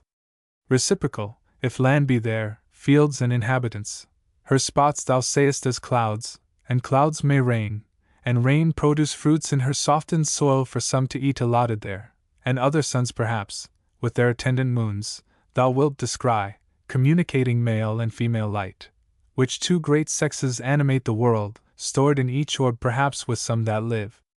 For such vast room in nature unpossessed by living soul, desart and desolate, only to shine, yet scarce to contribute each orb a glimpse of light, conveyed so far down to this habitable, which returns light back to them, is obvious to dispute. But whether thus these things, or whether not, but whether the sun, predominant in heaven, rise on the earth, or earth rise on the sun, he from the east his flaming road begin, or she from west her silent course advance, with an offensive pace that spinning sleeps on her soft axle, while she paces even, and bears thee soft with the smooth air along, solicit not thy thoughts with matters hid, leave them to God above, him serve, and fear. Of other creatures, as him pleases best, wherever placed, let him dispose, joy thou in what he gives to thee, this paradise and thy fair Eve, Heaven is for thee too high to know what passes there. Be lowly wise, think only what concerns thee, and thy being. Dream not of other worlds, what creatures there live, in what state, condition, or degree, contented that thus far hath been revealed not of earth only, but of highest heaven. To whom thus Adam, cleared of doubt, replied, How fully hast thou satisfied me, pure intelligence of heaven, angel serene! And freed from intricacies, taught to live the easiest way, nor with perplexing thoughts to interrupt the sweet of life, from which God hath bid dwell far off all anxious cares, and not molest us, unless we ourselves seek them with wandering thoughts, and notions vain. But apt the mind or fancy is to rove unchecked, and of her roving is no end, till warned, or by experience taught, she learn that not to know at large of things remote from use, obscure and subtle, but to know that which before us lies in daily life, is the prime wisdom, what is more, is fume, or emptiness, or fond impertinence, and renders us, in things that most concern, unpracticed, unprepared, and still to seek. Therefore from this high pitch let us descend a lower flight, and speak of things at hand useful, whence, haply, mention may arise of something not unseasonable to ask, by sufferance, and thy wonted favour deigned. Thee I have heard relating what was done ere my remembrance. Now, hear me relate my story, which perhaps thou hast not heard, and day is not yet spent. Till then thou sayest how subtly to detain thee I devise, inviting thee to hear while I relate, fond. Were it not in hope of thy reply, for, while I sit with thee, I seem in heaven, and sweeter thy discourses to my ear than fruits of palm tree pleasantest to thirst and hunger both, from labor, at the hour of sweet repast. They satiate, and soon fill, though pleasant. But thy words, with grace divine imbued, bring to their sweetness no satiety. To whom thus Raphael answered heavenly meek, Nor are thy lips ungraceful, sire of men, nor tongue ineloquent, for God on thee abundantly his gifts hath also poured inward and outward both, his image fair, speaking, or mute, all comeliness and grace attends thee, and each word, each motion, forms. Nor less think we in heaven of thee on earth than of our fellow servant, and inquire gladly into the ways of God with man, for God, we see, hath honoured thee, and set on man his equal love. Say therefore on, for I that day was absent, as befell, bound on a voyage uncouth and obscure, far on excursion toward the gates of hell, squared in full legion. Such command we had, to see that none thence issued forth a spy, or enemy, while God was in his work, lest he, incensed at such eruption bold, destruction with creation might have mixed. Not that they durst without his leave attempt, but us he sends upon his high behests for state, as sovereign king, and to inure our prompt obedience. Fast we found, fast shut, the dismal gates, and barricadoed strong, but long ere our approaching heard within noise, other than the sound of dance or song, torment, and loud lament, and furious rage. Glad we returned up to the coasts of light ere Sabbath evening, so we had in charge. But thy relation now, for I attend, pleased with thy words no less than thou with mine. So spake the godlike power, and thus our sire. For man to tell how human life began is hard, for who himself beginning knew desire with thee still longer to converse induced me. As new waked from soundest sleep, soft on the flowery herb I found me laid, in balmy sweat, which with his beams the sun soon dried, and on the reeking moisture fed. Straight toward heaven my wondering eyes I turned, and gazed awhile the ample sky, till, raised by quick instinctive motion, up I sprung, as thitherward endeavoring, and upright stood on my feet. About me round I saw hill, dale, and shady woods, and sunny plains, and liquid laps of murmuring streams. By these, creatures that lived and moved, and walked, or flew, birds on the branches warbling, all things smiled. With fragrance and with joy my heart o'erflowed. Myself I then perused, and limb by limb surveyed, and sometimes went, and sometimes ran with supple joints, as lively vigor led. But who I was, or where, or from what cause, knew not. To speak I tried, and forthwith spake. My tongue obeyed, and readily could name whatever I saw. Thou sun, said I, fair light, and thou enlightened earth, so fresh and gay, ye hills, and dales, ye rivers, woods, and plains, and ye that live and move, fair creatures, tell, if ye saw how I came thus, how here, not of myself, by some great Maker then, in goodness and in power preeminent, tell me, how may I know him, how adore, from whom I have that thus I move and live, and feel that I am happier than I know. While thus I called, and straight I knew not whither, from where I first drew air, and first beheld this happy light, when, answer none returned, on a green shady bank, profuse of flowers, pensive I sat me down, there gentle sleep first found me, and with soft depression seized my drowsed sense, untroubled though I thought I then was passing to my former state insensible, and forthwith to dissolve, when suddenly stood at my head a dream, whose inward apparition gently moved my fancy to believe I yet had being, and lived. One came, methought, of shape divine, and said, Thy mansion wants thee, Adam, rise, first man, of men innumerable ordained first father. Called by thee, I come thy guide to the garden of bliss, thy seat prepared. So saying, by the hand he took me raised, and over fields and waters, as in air smooth sliding without step, last led me up a woody mountain, whose high top was plain, a circuit wide, enclosed, with goodliest trees planted, with walks and bowers, that what I saw of earth before scarce pleasant seemed. Each tree, loaden with fairest fruit that hung to the eye tempting, stirred in me sudden appetite to pluck and eat, whereat I waked, and found before mine eyes all real, as the dream had lively shadowed. Here had new begun my wandering, had not he, who was my guide up hither, from among the trees appeared, presence divine. Rejoicing, but with awe, in adoration at his feet I fell submiss, he reared me, and, Whom thou soughtest I am, said mildly, author of all this thou sayest above, or round about thee, or beneath. This paradise I give thee, count it thine to till and keep, and of the fruit to eat, of every tree that in the garden grows eat freely with glad heart, fear here no dearth, but of the tree whose operation brings knowledge of good and ill, which I have set the pledge of thy obedience and thy faith, amid the garden by the tree of life, remember what I warn thee, shun to taste, and shun the bitter consequence, for know, the day thou eatest thereof, my sole command transgressed, inevitably thou shalt die, from that day mortal, and this happy state shalt lose, expelled from hence into a world of woe and sorrow. Sternly he pronounced the rigid interdiction, which resounds yet dreadful in mine ear, though in my choice not to incur. But soon his clear aspect returned, and gracious purpose thus renewed. Not only these fair bounds, but all the earth to thee and to thy race I give, as lords possess it, and all things that therein live, or live in sea or air, beast, fish, and fowl. In sign whereof, each bird and beast behold after their kinds, I bring them to receive from thee their names, and pay thee fealty with low subjection. Understand the same of fish within their watery residence, not hither summoned, since they cannot change their element, to draw the thinner air. As thus he spake, each bird and beast behold approaching two and two, these cowering low with blandishment, each bird stooped on his wing. I named them, as they passed, and understood their nature, with such knowledge God endued my sudden apprehension, but in these I found not what methought I wanted still, and to the heavenly vision thus presumed. Oh, by what name, for thou above all these, above mankind, or aught than mankind higher, surpassest far my naming, how may I adore thee, author of this universe, and all this good to man?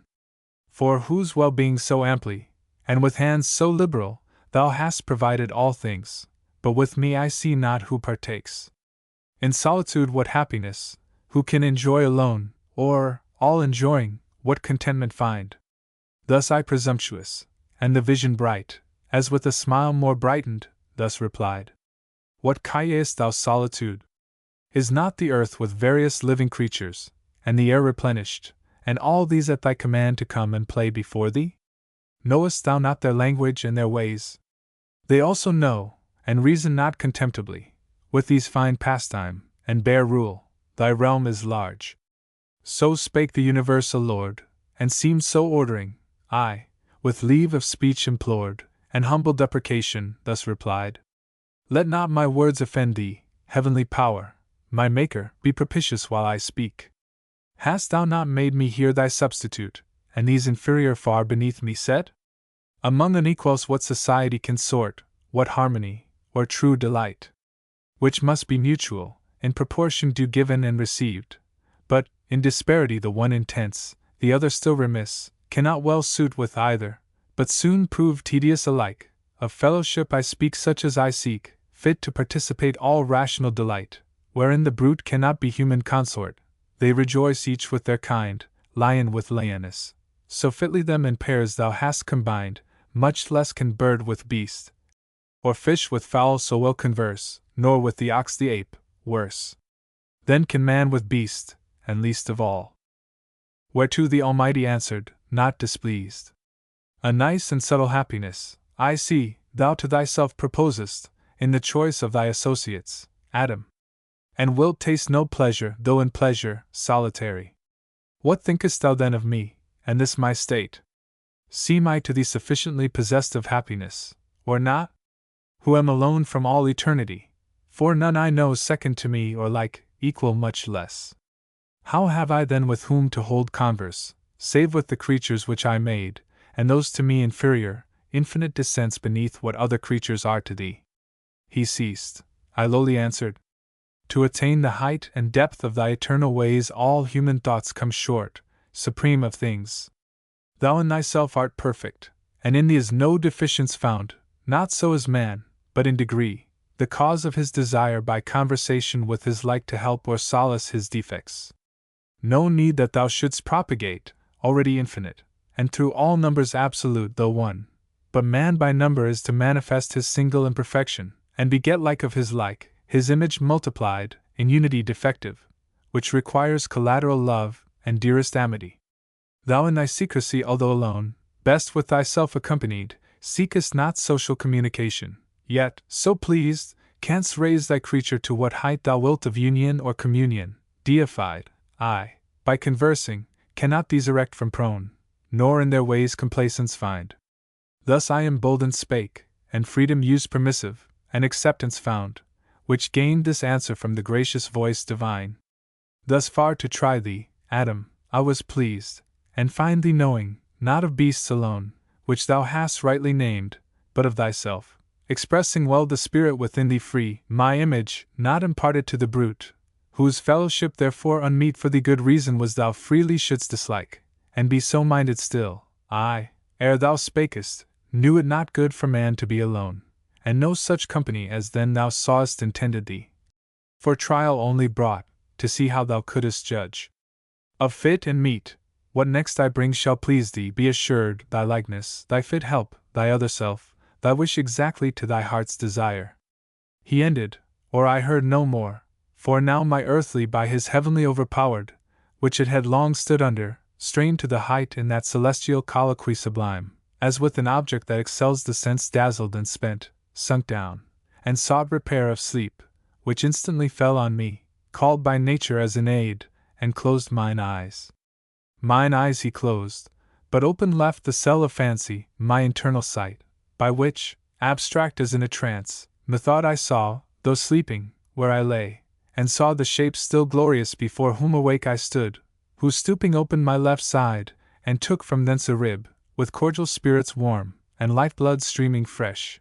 Wide was the wound, but suddenly with flesh filled up and healed, the rib he formed and fashioned with his hands. Under his forming hands a creature grew manlike, but different sex, so lovely fair that what seemed fair in all the world seemed now mean, or in her summed up, in her contained and in her looks, which from that time infused sweetness into my heart, unfelt before, and into all things from her air inspired the spirit of love and amorous delight. She disappeared, and left me dark. I waked to find her, or forever to deplore her loss, and other pleasures all abjure, when out of hope, behold her, not far off, such as I saw her in my dream, adorned with what all earth or heaven could bestow to make her amiable. On she came, led by her heavenly Maker, though unseen, and guided by his voice, nor uninformed of nuptial sanctity, and marriage rites. Grace was in all her steps, heaven in her eye, in every gesture dignity and love.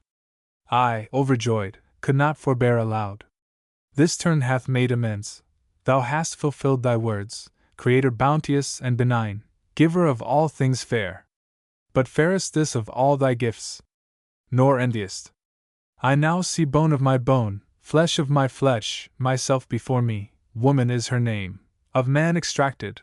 For this cause he shall forego father and mother, and to his wife adhere, and they shall be one flesh, one heart, one soul.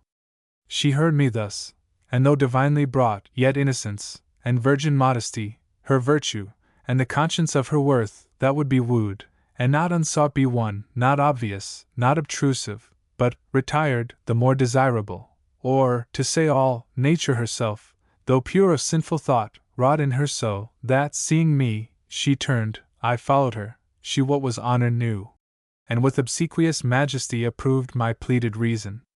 To the nuptial bower I led her blushing like the morn, all heaven, and happy constellations, on that hour shed their selectest influence. The earth gave sign of gratulation, and each hill, joyous the birds, fresh gales and gentle airs whispered it to the woods, and from their wings flung odors from the spicy shrub, disporting, till the amorous bird of night sung spousal, and bid haste the evening star on his hilltop, to light the bridal lamp. Thus have I told thee all my state, and brought my story to the sum of earthly bliss, which I enjoy, and must confess to find in all things else delight indeed, but such as, used or not, works in the mind no change, nor vehement desire. These delicacies I mean of tastes, sight, smell, herbs, fruits, and flowers, walks, and the melody of birds, but here far otherwise, transported I behold, transported touch. Here passion first I felt, commotion strange. In all enjoyments else superior and unmoved, here only weak against the charm of beauty's powerful glance. Or nature failed in me, and left some part not proof enough such object to sustain, or, from my side subducting, took perhaps more than enough, at least on her bestowed too much of ornament, in outward show elaborate, of inward less exact. For well I understand in the prime end of nature her the inferior, in the mind and inward faculties, which most excel, in outward also her resembling less his image who made both, and less expressing the character of that dominion given o'er other creatures. Yet when I approach her loveliness, so absolute she seems and in herself complete, so well to know her own, that what she wills to do or say, seems wisest, virtuousest, discreetest, best, all higher knowledge in her presence falls degraded. Wisdom in discourse with her loses discountenanced, and like folly shows, authority and reason on her weight, as one intended first, not after made occasionally, and to consummate all, greatness of mind and nobleness their seat build in her loveliest, and create an awe about her, as a guard angelic placed. To whom the angel with contracted brow: Accuse not nature, she hath done her part, do thou but thine, and be not diffident of wisdom, she deserts thee not, if thou dismiss not her, when most thou needest her nigh, by attributing overmuch to things less excellent, as thou thyself perceivest. For what admirest thou, what transports thee so, and outside? Fair, no doubt, and worthy well thy cherishing, thy honoring, and thy love, not thy subjection. Weigh with her thyself, then value. Oft times nothing profits more than self-esteem, grounded on just and right well managed. Of that skill the more thou knowest, the more she will acknowledge thee her head, and to realities yield all her shows, made so adorned for thy delight the more, so awful, that with honor thou mayest love thy mate. Who sees when thou art seen least wise? But if the sense of touch, whereby mankind is propagated, seems such dear delight beyond all other, think the same vouchsafed to cattle and each beast, which would not be to them made common and divulged, if aught therein enjoyed were worthy to subdue the soul of man, or passion in him move. What higher in her society thou findest attractive, human, rational, love still, in loving thou dost well, in passion not, wherein true love consists not, love refines the thoughts, and heart enlarges, hath his seat in reason, and is judicious, is the scale by which to heavenly love thou mayest ascend, not sunk in carnal pleasure, for which cause, among the beasts no mate for thee was found. To whom thus, half abashed, Adam replied: Neither her outside form so fair, nor aught in procreation common to all kinds, though higher of the genial bed by far, and with mysterious reverence I deem, so much delights me, as those graceful acts, those thousand decencies, that daily flow from all her words and actions mixed with love and sweet compliance, which declare unfeigned union of mind, or in us both one soul. Harmony to behold in wedded pair more grateful than harmonious sound to the ear. Yet these subject not, I to thee disclose what inward thence I feel, not therefore foiled, who meet with various objects, from the sense variously representing, yet still free, approve the best, and follow what I approve. To love, thou blamest me not, for love, thou sayest, leads up to heaven, is both the way and guide. Bear with me then, if lawful what I ask, love not the heavenly spirits, and how their love express they? By looks only? Or do they mix irradiance, virtual or immediate touch? To whom the angel, with a smile that glowed celestial rosy red, love's proper hue, answered, let it suffice thee that thou knowest us happy, and without love no happiness. Whatever pure thou in the body enjoyest, and pure thou wert created, we enjoy in eminence, and obstacle find none of membrane, joint, or limb, exclusive bars, easier than air with air, if spirits embrace, total they mix, union of pure with pure desiring, nor restrained conveyance need, as flesh to mix with flesh, or soul with soul. But I can now no more. The parting sun beyond the earth's green cape and verdant isles Hesperian sets, my signal to depart. Be strong, live happy, and love! But first of all, him, whom to love is to obey, and keep his great command. Take heed lest passion sway thy judgment to do aught, which else free will would not admit. Thine, and of all thy sons, the weal or woe in thee is placed. Beware! I in thy persevering shall rejoice, and all the blessed, stand fast. To stand or fall free in thine own arbitrament it lies. Perfect within, no outward aid require, and all temptation to transgress repel. So saying, he arose, whom Adam thus followed with benediction. Since to part, go, heavenly guest, ethereal messenger, sent from whose sovereign goodness I adore. Gentle to me and affable hath been thy condescension, and shall be honored ever with grateful memory. Thou to mankind be good and friendly still, and oft return. So parted they, the angel up to heaven from the thick shade, and Adam to his bower. Book 9. No more of talk where God or angel guest with man, as with his friend, familiar us, to sit indulgent, and with him partake rural repast, permitting him the while venial discourse unbland.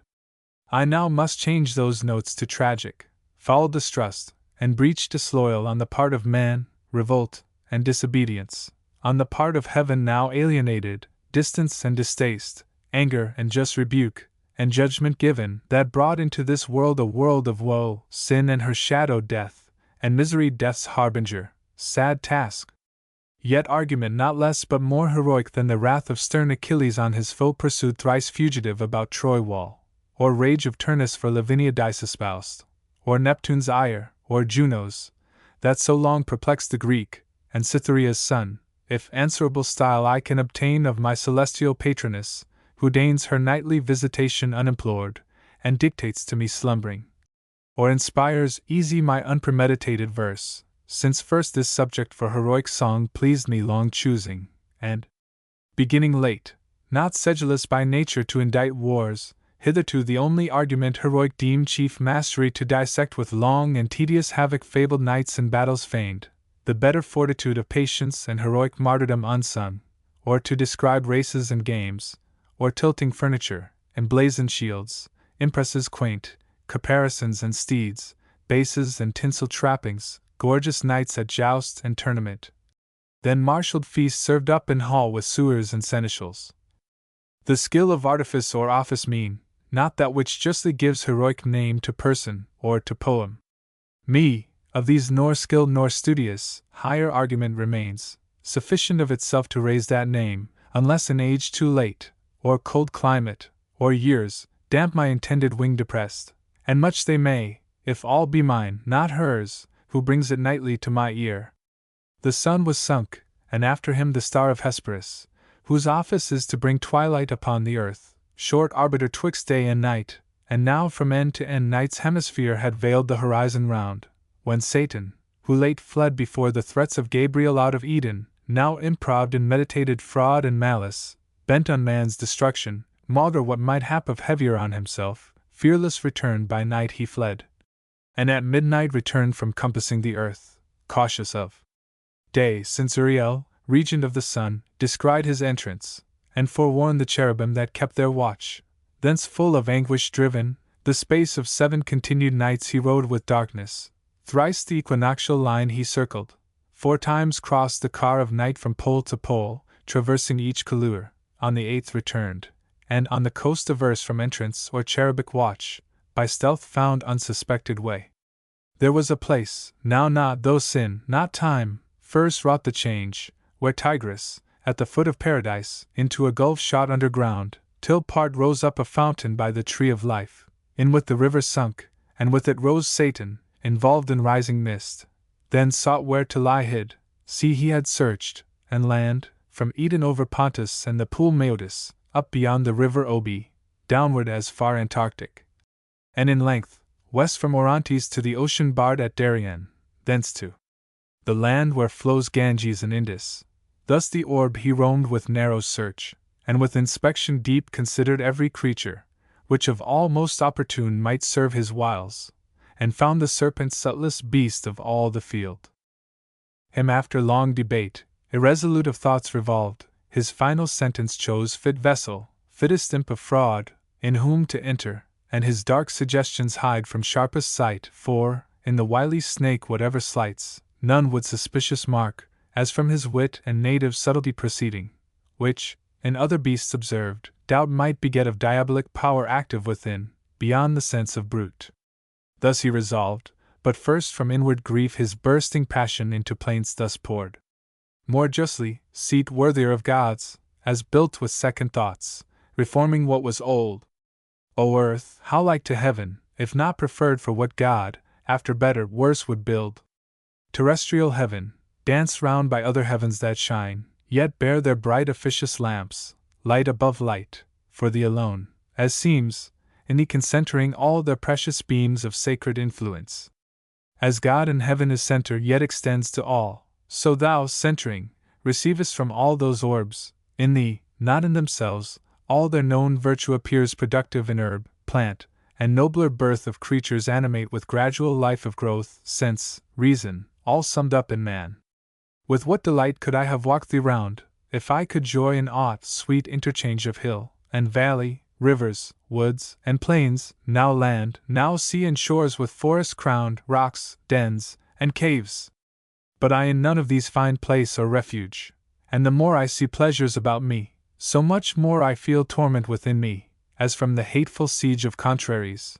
All good to me becomes bane, and in heaven much worse would be my state.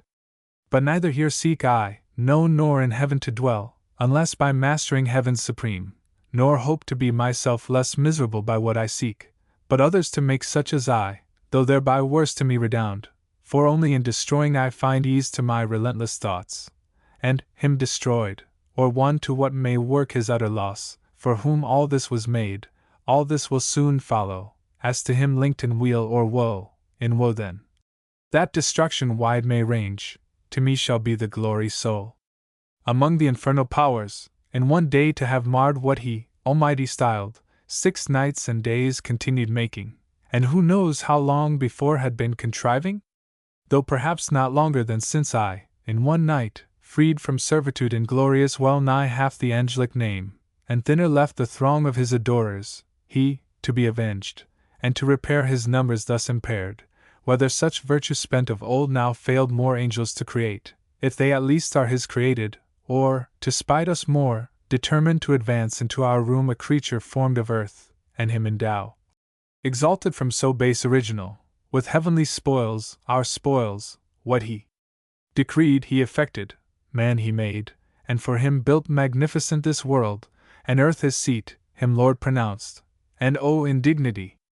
Subjected to his service angel wings, and flaming ministers to watch and tend their earthly charge, of these the vigilance I dread, and to elude, thus wrapped in mist of midnight vapor glide obscure, and pry in every bush and brake, where hap may find the serpent sleeping, in whose mazy folds to hide me, and the dark intent I bring.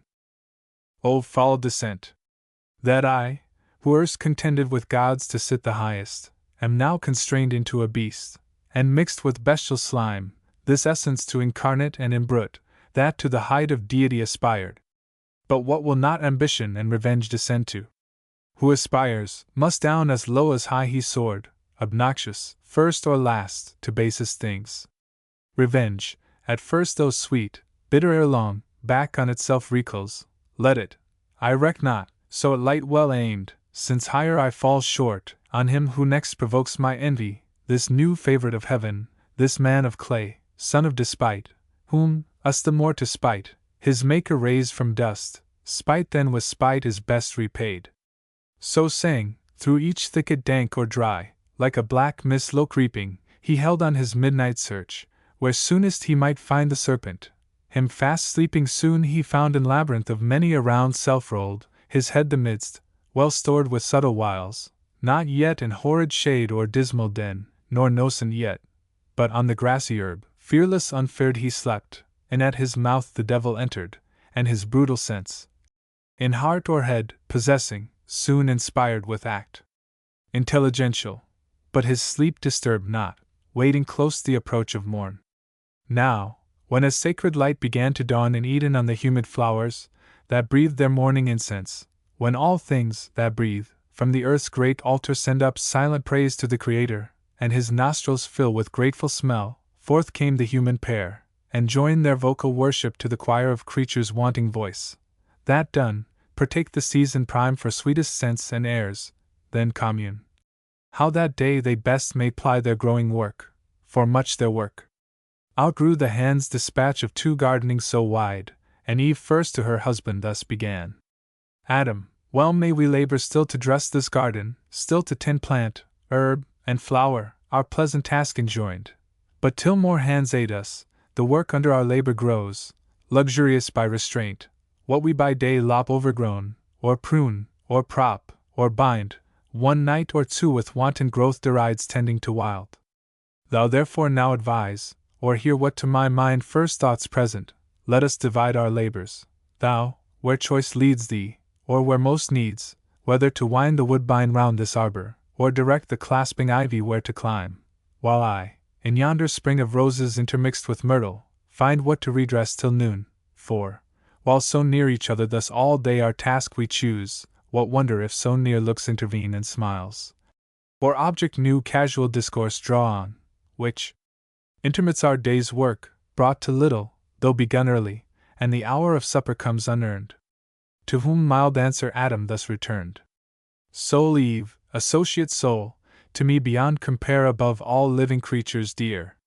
Well hast thou motioned, well thy thoughts employed, how we might best fulfill the work which here God hath assigned us, nor of me shalt pass unpraised, for nothing lovelier can be found in woman, than to study household good, and good works in her husband to promote.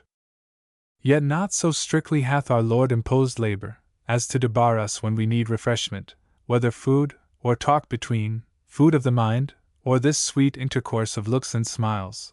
For smiles from reason flow, to brute denied, and are of love the food, love, not the lowest end of human life. For not to irksome toil, but to delight, he made us, and delight to reason joined. These paths and bowers doubt not but our joined hands will keep from wilderness with ease, as wide as we need walk, till younger hands ere long assist us. But if much converse perhaps desatiate, to short absence I could yield, for solitude sometimes is best society, and short retirement urges sweet return. But other doubt possesses me, lest harm befall thee severed from me, for thou knowest what hath been warned us, what malicious foe envying our happiness, and of his own despairing, seeks to work us woe and shame by sly assault, and somewhere nigh at hand watches, no doubt, with greedy hope to find his wish and best advantage, us asunder, hopeless to circumvent us joined, where each to other speedy aid might lend at need. Whether his first design be to withdraw our fealty from God, or to disturb conjugal love, than which perhaps no bliss enjoyed by us excites his envy more, or this, or worse, leave not the faithful side that gave thee being, still shades thee, and protects the wife, where danger or dishonor lurks, safest and seemliest by her husband stays, who guards her, or with her the worst endures. To whom the virgin majesty of Eve, as one who loves, and some unkindness meets, with sweet austere composure thus replied: Offspring of heaven and earth, and all earth's Lord, that such an enemy we have, who seeks our ruin, both by the informed I learn, and from the parting angel overheard, as in a shady nook I stood behind, just then returned at shut of evening flowers. But that thou shouldst my firmness therefore doubt to God or thee, because we have a foe may tempt it, I expected not to hear. His violence thou fearest not, being such as we, not capable of death or pain, can either not receive, or can repel. His fraud is then thy fear, which plain infers thy equal fear, that my firm faith and love can by his fraud be shaken or seduced. Thoughts, which how found they harbor in thy breast, Adam, misthought of her to thee so dear? To whom with healing words Adam replied, Daughter of God and man, immortal Eve! For such thou art, from sin and blame entire, not diffident of thee do I dissuade thy absence from my sight, but to avoid the attempt itself, intended by our foe. For he who tempts, though in vain, at least asperses the tempted with dishonor foul. Suppose not incorruptible of faith, not proof against temptation, thou thyself with scorn and anger wouldst resent the offered wrong, though ineffectual found. Misdeem not then, if such affront I labor to avert from thee alone, which on us both at once the enemy, though bold, will hardly dare, or daring, first on me the assault shall light. Nor thou his malice and false guile contemn, subtle he needs must be, who could seduce angels, nor think superfluous others' aid. I, from the influence of thy looks, receive access in every virtue, in thy sight more wise, more watchful, stronger, if need were of outward strength, while shame, thou looking on, shame to be overcome or overreached, would utmost vigor raise, and raised unite. Why shouldst not thou like sense within thee feel when I am present, and thy trial choose with me, best witness of thy virtue tried? So spake dome-stick Adam in his care and matrimonial love. But Eve, who thought less attributed to her faith sincere, thus her reply with accent sweet renewed. If this be our condition, thus to dwell in narrow circuit straitened by a foe, subtle or violent, we not endued single with like defense, wherever met, how are we happy, still in fear of harm? But harm precedes not sin, only our foe, tempting, affronts us with his foul esteem of our integrity. His foul esteem sticks no dishonor on our front, but turns foul on himself, then wherefore shunned or feared by us? Who rather double honor gain from his surmise proved false, find peace within, favor from heaven, our witness, from the event.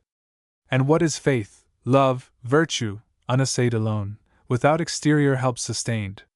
Let us not then suspect our happy state left so imperfect by the Maker wise, as not secured to single, or combined.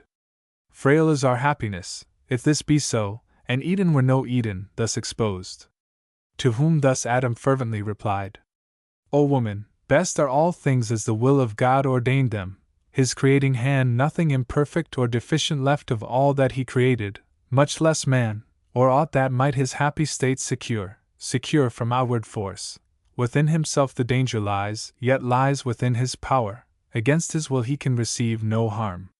But God left free the will, for what obeys reason is free, and reason he made right, but bid her well beware, and still erect, lest, by some fair appearing good surprised, she dictate false, and misinform the will to do what God expressly hath forbid. Not then mistrust, but tender love, enjoins, that I should mind thee oft, and mind thou me. Firm we subsist, yet possible to swerve, since reason not impossibly may meet some specious object by the foe suborned, and fall into deception unaware, not keeping strictest watch, as she was warned. Seek not temptation then, which to avoid were better, and most likely if from me thou sever not, trial will come unsought. Wouldst thou approve thy constancy, approve first thy obedience, the other who can know, not seeing thee attempted, who attest? But if thou think, trial unsought may find us both secure, then thus warned thou seemest, go, for thy stay, not free, absents thee more, go in thy native innocence, rely on what thou hast of virtue, summon all. For God towards thee hath done his part, do thine.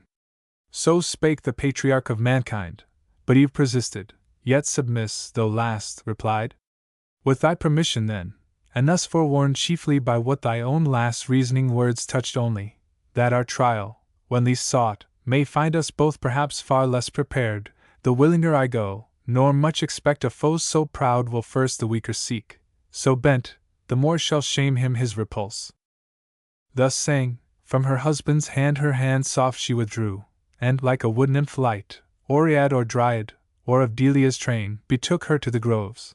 But Delia's self in gait surpassed, and goddess-like deport, though not as she with bow and quiver armed, but with such gardening tools as art yet rude, guiltless of fire, had formed, or angels brought. To Pales, or Pomona, thus adorned, like as she seemed, Pomona when she fled Vertumnus, or to Ceres in her prime, yet virgin of Proserpina from Jove. Her long with ardent look his eye pursued delighted, but desiring more her stay. Oft he to her his charge of quick return repeated, she to him as oft engaged to be returned by noon amid the bower, and all things in best order to invite noontide repast, or afternoon's repose. O much deceived, much failing, hapless Eve, of thy presumed return! Event perverse! Thou never from that hour in paradise foundst either sweet repast, or sound repose. Such ambush, hid amongst sweet flowers and shades, waited with hellish rancor imminent to intercept thy way, or send thee back despoiled of innocence, of faith, of bliss. For now, and since first break of dawn, the fiend, mere serpent in appearance, forth was come, and on his quest, where likeliest he might find the only two of mankind, but in them the whole included race, his purposed prey. In bower and field he sought, where any tuft of grove or garden plot more pleasant lay, their tendance, or plantation for delight. By fountain or by shady rivulet he sought them both, but wished his hap might find Eve separate. He wished, but not with hope of what so seldom chanced. When to his wish, beyond his hope, Eve separate he spies, veiled in a cloud of fragrance, where she stood, half spied. So thick the roses blushing round about her glowed, oft stooping to support each flower of slender stalk, whose head, though gay carnation, purple, azure, or specked with gold, hung drooping unsustained. Them she upstays gently with myrtle band, mindless the while herself, though fairest unsupported flower, from her best props so far, and storms so nigh. Nearer he drew, and many a walk traversed of stateliest covert cedar, pine, or palm, then voluble and bold, now hid, now seen, among thick-woven arborets, and flowers embroidered on each bank, the hand of Eve, spot more delicious than those gardens feigned or of revived Adonis, or renowned Alcinous, host of old Laertes' son, or that, not mystic, where the sapient king held dalliance with his fair Egyptian spouse. Much he the place admired, the person more. As one who long in populous city pent, where houses thick and sewers annoy the air, forth issuing on a summer's morn, to breathe among the pleasant villages and farms adjoined, from each thing met conceives delight. The smell of grain, or ted grass, or kine, or dairy, each rural sight, each rural sound, if chance, with nymph-like step, fair virgin pass, what pleasing seemed, for her now pleases more, she most, and in her look sums all delight. Such pleasure took the serpent to behold this flowery plat, the sweet recess of Eve thus early, thus alone, her heavenly form angelic, but more soft and feminine, her graceful innocence, her every air of gesture, or least action, overawed his malice, and with rap and sweet bereaved his fierceness of the fierce intent it brought. That space the evil one abstracted stood from his own evil, and for the time remained stupidly good, of enmity disarmed, of guile, of hate, of envy, of revenge, but the hot hell that always in him burns though in mid-heaven, soon ended his delight, and tortures him now more, the more he sees of pleasure, not for him ordained, then soon fierce hate he recollects, and all his thoughts of mischief, gratulating, thus excites. Thoughts, whither have ye led me? With what sweet compulsion thus transported, to forget what hither brought us? Hate, not love, nor hope of paradise for hell, hope here to taste of pleasure, but all pleasure to destroy, save what is in destroying, other joy to me is lost. Then, let me not let pass occasion which now smiles. Behold alone the woman, opportune to all attempts, her husband, for I view far round, not nigh, whose higher intellectual more I shun, and strength, of courage haughty, and of limb heroic built, though of terrestrial mould, foe not informidable. Exempt from wound I not, so much hath held debased, and pain enfeebled me, to what I was in heaven. She fair, divinely fair, fit love for gods. Not terrible, Though terror be in love and beauty, not approached by stronger hate, hate stronger, under show of love well feigned, the way which to her ruin now I tend. So spake the enemy of mankind, enclosed in serpent, inmate bad.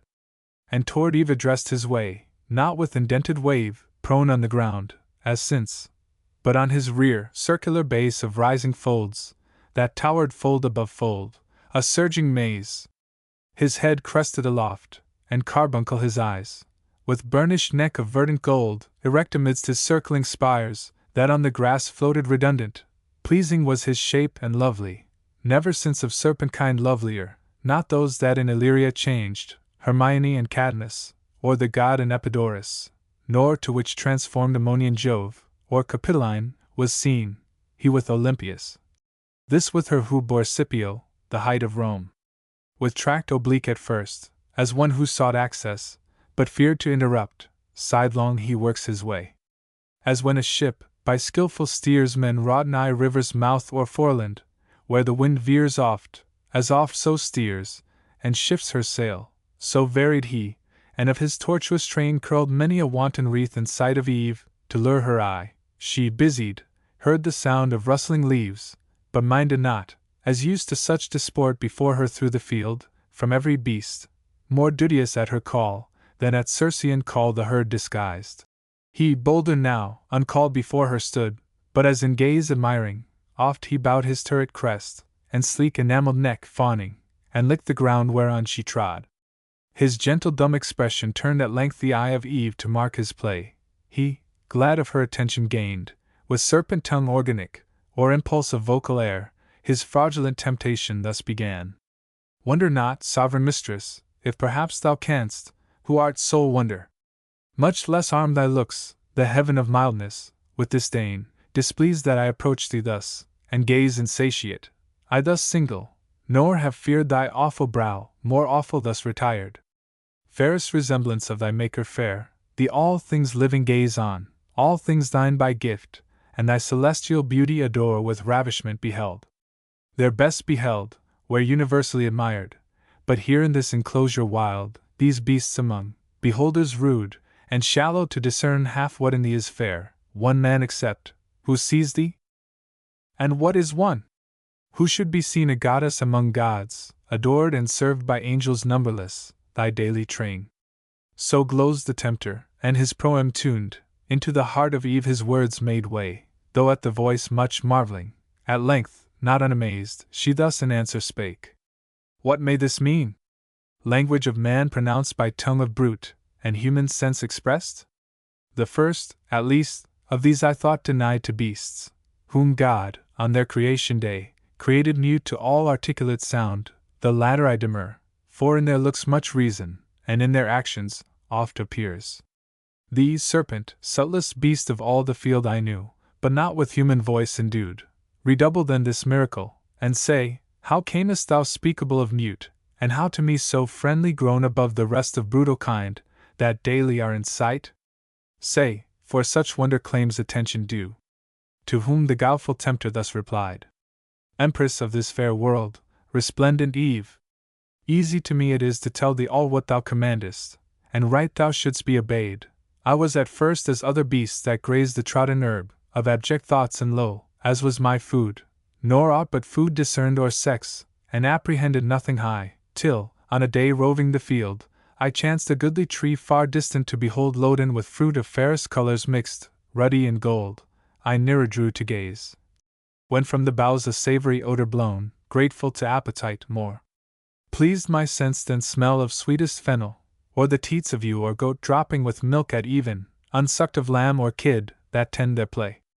To satisfy the sharp desire I had of tasting those fair apples, I resolved not to defer. Hunger and thirst at once, powerful persuaders, quickened at the scent of that alluring fruit, urged me so keen.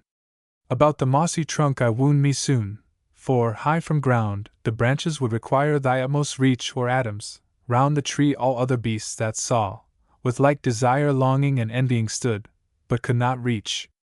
Amid the tree now got, where plenty hung tempting so nigh, to pluck and eat my fill I spared not, for such pleasure till that hour, at feed or fountain, never had I found. Sated at length, ere long I might perceive strange alteration in me, to degree of reason in my inward powers, and speech wanted not long, though to this shape retained. Thenceforth to speculations high or deep I turned my thoughts, and with capacious mind considered all things visible in heaven, or earth, or middle, all things fair and good, but all that fair and good in thy divine semblance, and in thy beauty's heavenly ray, united I beheld, no fair to thine equivalent or second, which compelled me thus, though importuned perhaps, to come and gaze, and worship thee of right declared sovereign of creatures, universal dame. So talked the spirited sly snake, and Eve, yet more amazed, unwary thus replied: Serpent, thy overpraising leaves in doubt the virtue of that fruit, and thee first proved, but say, where grows the tree? From hence how far? For many are the trees of God that grow in paradise, and various, yet unknown to us. In such abundance lies our choice, as leaves a greater store of fruit untouched, still hanging incorruptible, till men grow up to their provision, and more hands help to disburden nature of her birth. To whom the wily adder, blithe and glad: Empress, the way is ready, and not long, beyond a row of myrtles, on a flat, fast by a fountain, one small thicket past of blowing myrrh and balm. If thou accept my conduct, I can bring thee thither soon. Lead then, said Eve. He, leading, swiftly rolled in tangles, and made intricate seem straight, to mischief's swift. Hope elevates, and joy brightens his crest, as when a wandering fire, compact of unctuous vapor, which the night condenses, and the cold environs round, kindled through agitation to a flame, which oft, they say, some evil spirit attends, hovering and blazing with delusive light, misleads the amazed night wanderer from his way to bogs and mires, and oft through pond or pool, there swallowed up and lost, from succor far. So glisted the dire snake, and into fraud led Eve, our credulous mother, to the tree of prohibition, root of all our woe, which when she saw, thus to her guide she spake: Serpent, we might have spared our coming hither, fruitless to me, though fruit be here to excess, the credit of whose virtue rest with thee, wondrous indeed, if cause of such effects. But of this tree we may not taste nor touch, God so commanded, and left that command sole daughter of his voice. The rest, we live law to ourselves, our reason is our law. To whom the tempter guilefully replied: Indeed, hath God then said that of the fruit of all these garden trees ye shall not eat, yet Lords declared of all in earth or air? To whom thus Eve, yet sinless: Of the fruit of each tree in the garden we may eat, but of the fruit of this fair tree amidst the garden, God hath said, Ye shall not eat thereof, nor shall ye touch it, lest ye die. She scarce had said, though brief, when now more bold the tempter, but with show of zeal and love to man, and indignation at his wrong, new part puts on, and, as to passion moved, fluctuates disturbed, yet comely and in act raised, as of some great matter to begin. As when of old some orator renowned, in Athens or free Rome, where eloquence flourished since mute, to some great cause addressed, stood in himself collected, while each part, motion, each act, one audience ere the tongue, sometimes in height began, as no delay of preface brooking, through his zeal of right, so standing, moving, or to height upgrown, the tempter, all impassioned, thus began: O sacred, wise, and wisdom-giving plant, mother of science! Now I feel thy power within me clear, not only to discern things in their causes, but to trace the ways of highest agents, deemed however wise. Queen of this universe, do not believe those rigid threats of death. Ye shall not die. How should you? By the fruit? It gives you life to knowledge. By the threatener? Look on me, who have touched and tasted, yet both live, and life more perfect have attained than fate meant me, by venturing higher than my lot. Shall that be shut to man, which to the beast is open? Or will God incense his ire for such a petty trespass? And not praise rather your dauntless virtue, whom the pain of death denounced, whatever thing death be, deterred not from achieving what might lead to happier life, knowledge of good and evil, of good, how just? Of evil, if what is evil be real, why not known, since easier shunned? God therefore cannot hurt ye, and be just, not God, not feared then, nor obeyed. Your fear itself of death removes the fear. Why then was this forbid? Why, but to awe, why, but to keep ye low and ignorant, his worshippers? He knows that in the day ye eat thereof, your eyes that seem so clear, yet are but dim, shall perfectly be then opened and cleared, and ye shall be as gods, knowing both good and evil, as they know. That ye shall be as gods, since I as man, eternal man, is but proportion meet, I, of brute, human, ye, of human gods. So ye shall die perhaps, by putting off human, to put on gods, death to be wished, though threatened, which no worse than this can bring. And what are gods, that man may not become as they, participating godlike food? The gods are first, and that advantage use on our belief, that all from them proceeds. I question it, for this fair earth I see, warmed by the sun, producing every kind, them, nothing, if they all things, who enclose knowledge of good and evil in this tree, that whoso eats thereof, forthwith attains wisdom without their leave? And wherein lies the offense, that man should thus attain to know? What can your knowledge hurt him, or this tree impart against his will, if all be his? Or is it envy? And can envy dwell in heavenly breasts? These, and many more causes import your need of this fair fruit. Goddess humane, reach then, and freely taste.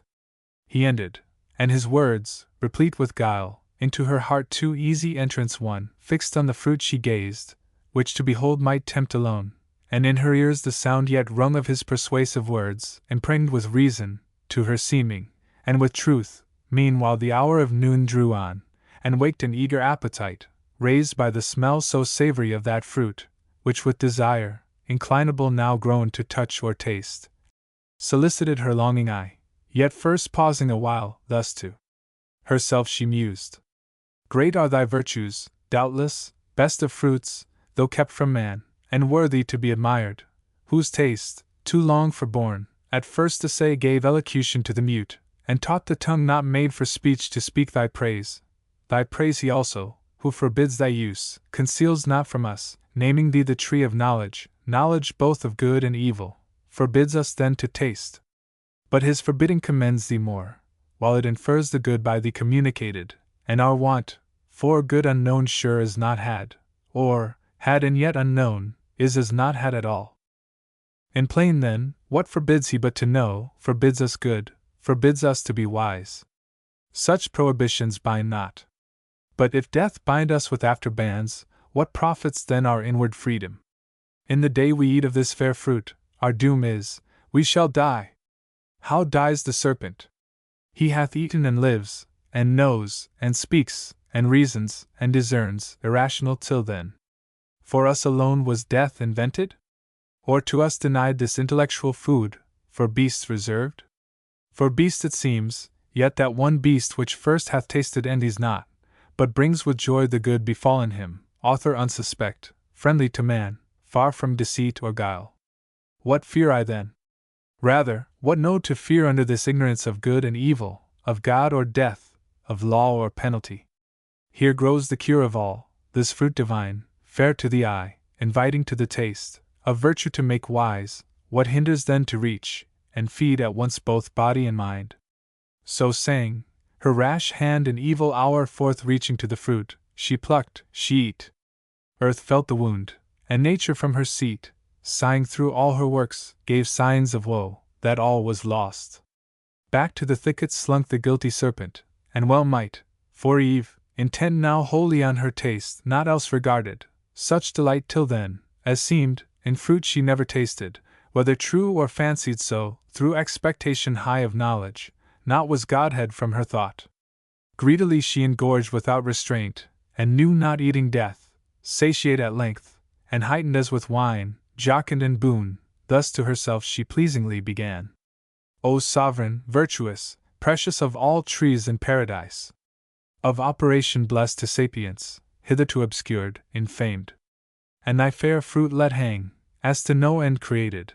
But henceforth my early care, not without song, each morning, and due praise, shall tend thee, and the fertile burden ease of thy full branches offered free to all, till, dieted by thee, I grow mature in knowledge, as the gods, who all things know, though others envy what they cannot give, for, had the gift been theirs, it had not here thus grown. Experience, next, to thee I owe, best guide, not following thee, I had remained in ignorance. Thou openest wisdom's way, and givest access, though secret she retire. And I perhaps am secret, heaven is high, high, and remote to see from thence distinct each thing on earth, and other care perhaps may have diverted from continual watch our great forbidder, safe with all his spies about him. But to Adam in what sort shall I appear? Shall I to him make known as yet my change, and give him to partake full happiness with me, or rather not, but keeps the odds of knowledge in my power without copartner? So to add what wants in female sex, the more to draw his love, and render me more equal, and perhaps, a thing not undesirable, sometimes superior, for, inferior, who is free this may be well, but what if God have seen, and death ensue? Then I shall be no more. And Adam, wedded to another Eve, shall live with her enjoying, I extinct, a death to think. Confirmed then I resolve, Adam shall share with me in bliss or woe, so dear I love him, that with him all deaths I could endure, without him live no life. So saying, from the tree her steps she turned, but first low reverence done, as to the power that dwelt within, whose presence had infused into the plant's sciential sap, derived from nectar, drink of gods.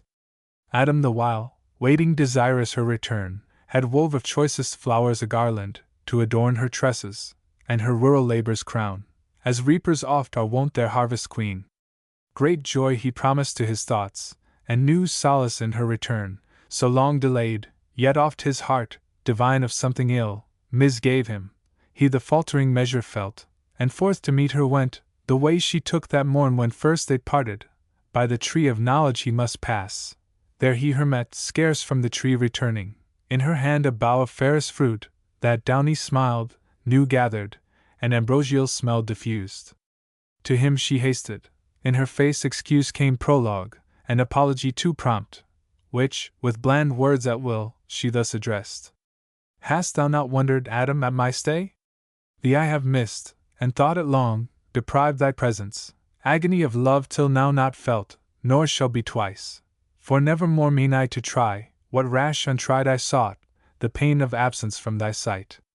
But strange hath been the cause, and wonderful to hear, this tree is not, as we are told, a tree of danger tasted, nor to evil unknown opening the way, but of divine effect to open eyes, and make them gods who taste, and hath been tasted such, the serpent wise, or not restrained as we, or not obeying, hath eaten of the fruit, and is become, not dead, as we are threatened, but thenceforth endued with human voice and human sense. Reasoning to admiration, and with me persuasively hath so prevailed, that I have also tasted, and have also found the effects to correspond, opener mine eyes, dim erst, dilated spirits, ampler heart, and growing up to Godhead, which for thee chiefly I sought, without thee can despise. For bliss, as thou hast part, to me is bliss, tedious, unshared with thee, and odious soon. Thou therefore also taste, that equal lot may join us, equal joy, as equal love, lest, thou not tasting, different degree disjoin us, and I then too late renounce deity for thee, when fate will not permit. Thus Eve with countenance blithe her story told, but in her cheek distemper flushing glowed. On the other side Adam, soon as he heard the fatal trespass done by Eve, amazed, astonied stood and blank, while horror chill ran through his veins, and all his joints relaxed.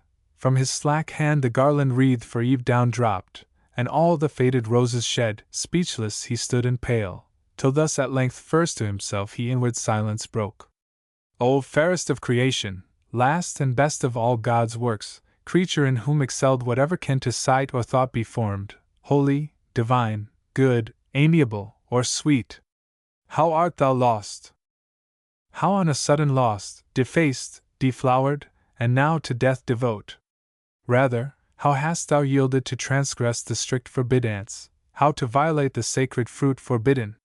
Some curse fraud of enemy hath beguiled thee, yet unknown, and me with thee hath ruined, for with thee certain my resolution is to die. How can I live without thee? How forego thy sweet converse, and love so dearly joined, to live again in these wild woods forlorn? Should God create another Eve, and I another rib afford, yet loss of thee would never from my heart. No, no. I feel the link of nature draw me, flesh of flesh, bone of my bone thou art, and from thy state mine never shall be parted, bliss or woe. So having said, as one from sad dismay recomforted, and after thoughts disturbed submitting to what seemed remediless, thus in calm mood his words to Eve he turned. Bold deed thou hast presumed, adventurous Eve, and peril great provoked, who thus hast dared, had it been only coveting to eye that sacred fruit, sacred to abstinence, much more to taste it under ban to touch. But past who can recall, or done undo? Not God omnipotent, nor fate, yet so perhaps thou shalt not die, perhaps the fact is not so heinous now, foretaste fruit, profaned first by the serpent, by him first made common, and unhallowed, ere our taste, nor yet on him found deadly, yet he lives, as thou saidst, and gains to live, as man, higher degree of life, inducement strong to us, as likely tasting to attain proportional assent, which cannot be but to be gods, or angels, demigods.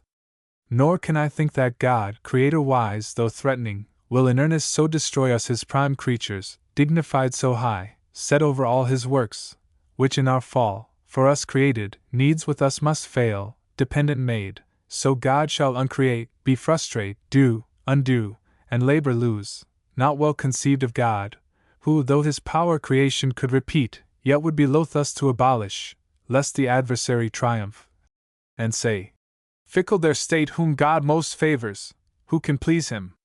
Long? Me first he ruined, now mankind, whom will he next? Matter of scorn, not to be given the foe. However I with thee have fixed my lot, certain to undergo like doom, if death consort with thee, death is to me as life, so forcible within my heart I feel the bond of nature draw me to my own in thee, for what thou art is mine, our state cannot be severed, we are one flesh, to lose thee were to lose myself. So Adam, and thus Eve to him replied, O glorious trial of exceeding love, illustrious evidence, example high, engaging me to emulate, but short of thy perfection, how shall I attain, Adam, from whose dear side I boast me sprung, and gladly of our union hear thee speak, one heart, one soul in both, whereof good proof this day affords, declaring thee resolved, rather than death, or aught than death more dread, shall separate us, linked in love so dear, to undergo with me one guilt, one crime, if any be, of tasting this fair fruit, whose virtue for of good still good proceeds, direct, or by occasion, hath presented this happy trial of thy love, which else so eminently never had been known. Were it I thought death menaced would ensue this my attempt, I would sustain alone the worst, and not persuade thee, rather die deserted, than oblige thee with a fact pernicious to thy peace, chiefly assured remarkably so late of thy so true, so faithful, love unequalled, but I feel far otherwise the event, not death, but life augmented, opened eyes, new hopes, new joys, taste so divine, that what of sweet before hath touched my sense, flat seems to this, and harsh. On my experience, Adam, freely taste, and fear of death deliver to the winds.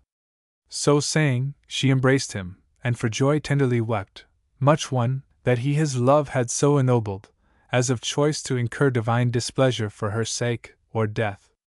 In recompense, for such compliance bade such recompense best merits, from the bough she gave him of that fair enticing fruit with liberal hand, he scrupled not to eat, against his better knowledge, not deceived, but fondly overcome with female charm. Earth trembled from her entrails, as again in pangs, and nature gave a second groan, sky lowered, and muttering thunder some sad drops wept at completing of the mortal sin original, while Adam took no thought, eating his fill, nor Eve to iterate her former trespass feared, the more to soothe him with her loved society, that now, as with new wine intoxicated both, they swim in mirth, and fancy that they feel divinity within them breeding wings, wherewith to scorn the earth, but that false fruit. Far other operation first displayed, carnal desire inflaming, he on Eve began to cast lascivious eyes, she him as wantonly repaid, in lust they'd burn, till Adam thus gone Eve to dalliance move. Eve, now I see thou art exact of taste, and elegant, of sapience no small part, since to each meaning savour we apply, and palate call judicious. I the praise yield thee, so well this day thou hast purveyed. Much pleasure we have lost, while we abstain from this delightful fruit, nor known till now true relish, tasting. If such pleasure be in things to us forbidden, it might be wished, for this one tree had been forbidden 10.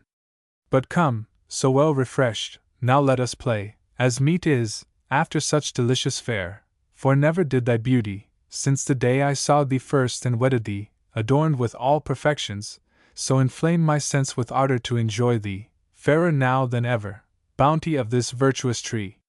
So said he, and forbore not glance or toy of amorous intent, well understood of Eve, whose eye darted contagious fire. Her hand he seized, and to a shady bank, thick overhead with verdant roof embowered, he led her nothing loth. Flowers were the couch, pansies, and violets, and asphodel, and hyacinth, earth's freshest softest lap. There they their fill of love and love's disport took largely, of their mutual guilt the seal, the solace of their sin, till dewy sleep oppressed them, wearied with their amorous play, soon as the force of that fallacious fruit, that with exhilarating vapor bland about their spirits had played, and inmost powers made air, was now exhaled, and grosser sleep, bred of unkindly fumes, with conscious dreams encumbered, now had left them. Up they rose as from unrest, and each the other viewing, soon found their eyes how opened, and their minds how darkened. Innocence, that as a veil had shadowed them from knowing ill, was gone, just confidence, and native righteousness, and honor, from about them, naked left to guilty shame, he covered, but his robe uncovered more. So rose the Danite strong, Herculean Samson, from the harlot lap of Philistine Delilah, and waked shorn of his strength. They destitute and bare of all their virtue, silent, and in face confounded, long they sat, as struck and mute, till Adam, though not less than Eve abashed, at length gave utterance to these words constrained. O Eve, in evil hour thou didst give ear to that false worm, of whomsoever taught to counterfeit man's voice, true in our fall, false in our promise rising. Since our eyes opened we find indeed, and find we know both good and evil, good lost, and evil got, bad fruit of knowledge, if this be to know, which leaves us naked thus, of honor void, of innocence, of faith, of purity, our wonted ornaments now soiled and stained, and in our faces evident the signs of foul concupiscence, whence evil store, even shame, the last of evils, of the first be sure then. How shall I behold the face henceforth of God or angel, erst with joy and rapture so oft beheld? Those heavenly shapes will dazzle now this earthly with their blaze insufferably bright. Oh! Might I here in solitude live savage, in some glade obscured, where highest woods, impenetrable to star or sunlight, spread their umbrage broad and brown as evening, cover me, ye pines! Ye cedars, with innumerable boughs hide me, where I may never see them more. But let us now, as in bad plight, devise what best may for the present serve to hide the parts of each from other that seem most to shame obnoxious, and unseemliest seen, some tree, whose broad smooth leaves together sewed, and girded on our loins, may cover round those middle parts, that this newcomer, shame, there sit not, and reproach us as unclean. So counselled he, and both together went into the thickest wood. There soon they chose the fig tree, not that kind for fruit renown, but such as at this day, to Indians known, in Malabar or Deccan spreads her arms branching so broad and long, that in the ground the bended twigs take root, and daughters grow about the mother tree, a pillared shade high overarched, and echoing walks between. There oft the Indian herdsman, shunning heat, shelters in cool, and tends his pasturing herds at loop holes cut through thickest shade. Those leaves they gathered, broad as Amazonian targe, and with what skill they had, together sewed, to gird their waist, vain covering, if to hide their guilt and dreaded shame. Oh, how unlike to that first naked glory! Such of late Columbus found the American, so girt with feathered cincture, naked else, and wild among the trees on isles and woody shores. Thus fenced, and, as they thought, their shame in part covered, but not at rest or ease of mind, they sat them down to weep, nor only tears rained at their eyes, but high winds worse within began to rise, high passions, anger, hate, mistrust, suspicion, discord, and shook sore their inward state of mind, calm region once and full of peace, now tossed and turbulent, for understanding ruled not, and the will heard not her lore. Both in subjection now to sensual appetite, who from beneath usurping Over sovereign reason claimed superior sway. From thus distempered breast, Adam, estranged in look and altered style, speech intermitted thus to Eve renewed.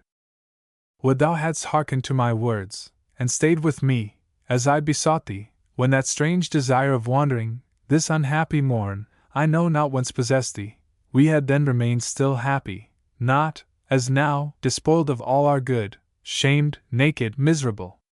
Let none henceforth seek needless cause to approve the faith they owe. When earnestly they seek such proof, conclude, they then begin to fail. To whom, soon moved with touch of blame, thus Eve: What words have passed thy lips, Adam severe? Imputest thou that to my default, or will of wandering, as thou callest it, which who knows but might as ill have happened thou being by, or to thyself perhaps?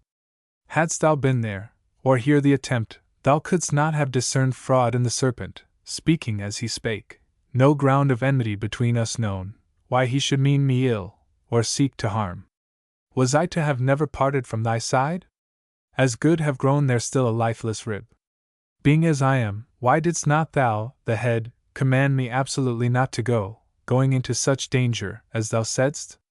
Too facile then, thou didst not much gainsay, nay, didst permit, approve, and fair dismiss.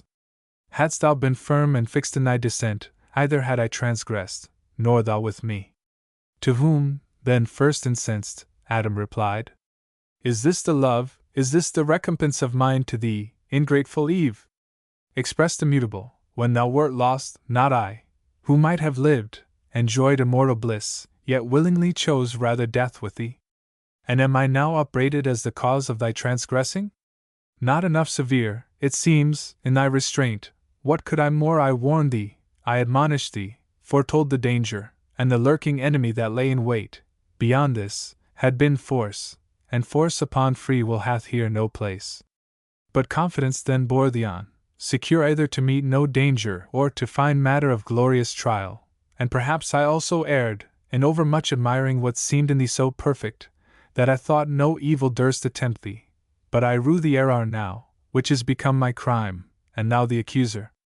Thus it shall befall him, who, to worth in women over-trusting, lets her will rule, restraint she will not brook, and left to herself, if evil thence ensue, she first his weak indulgence will accuse.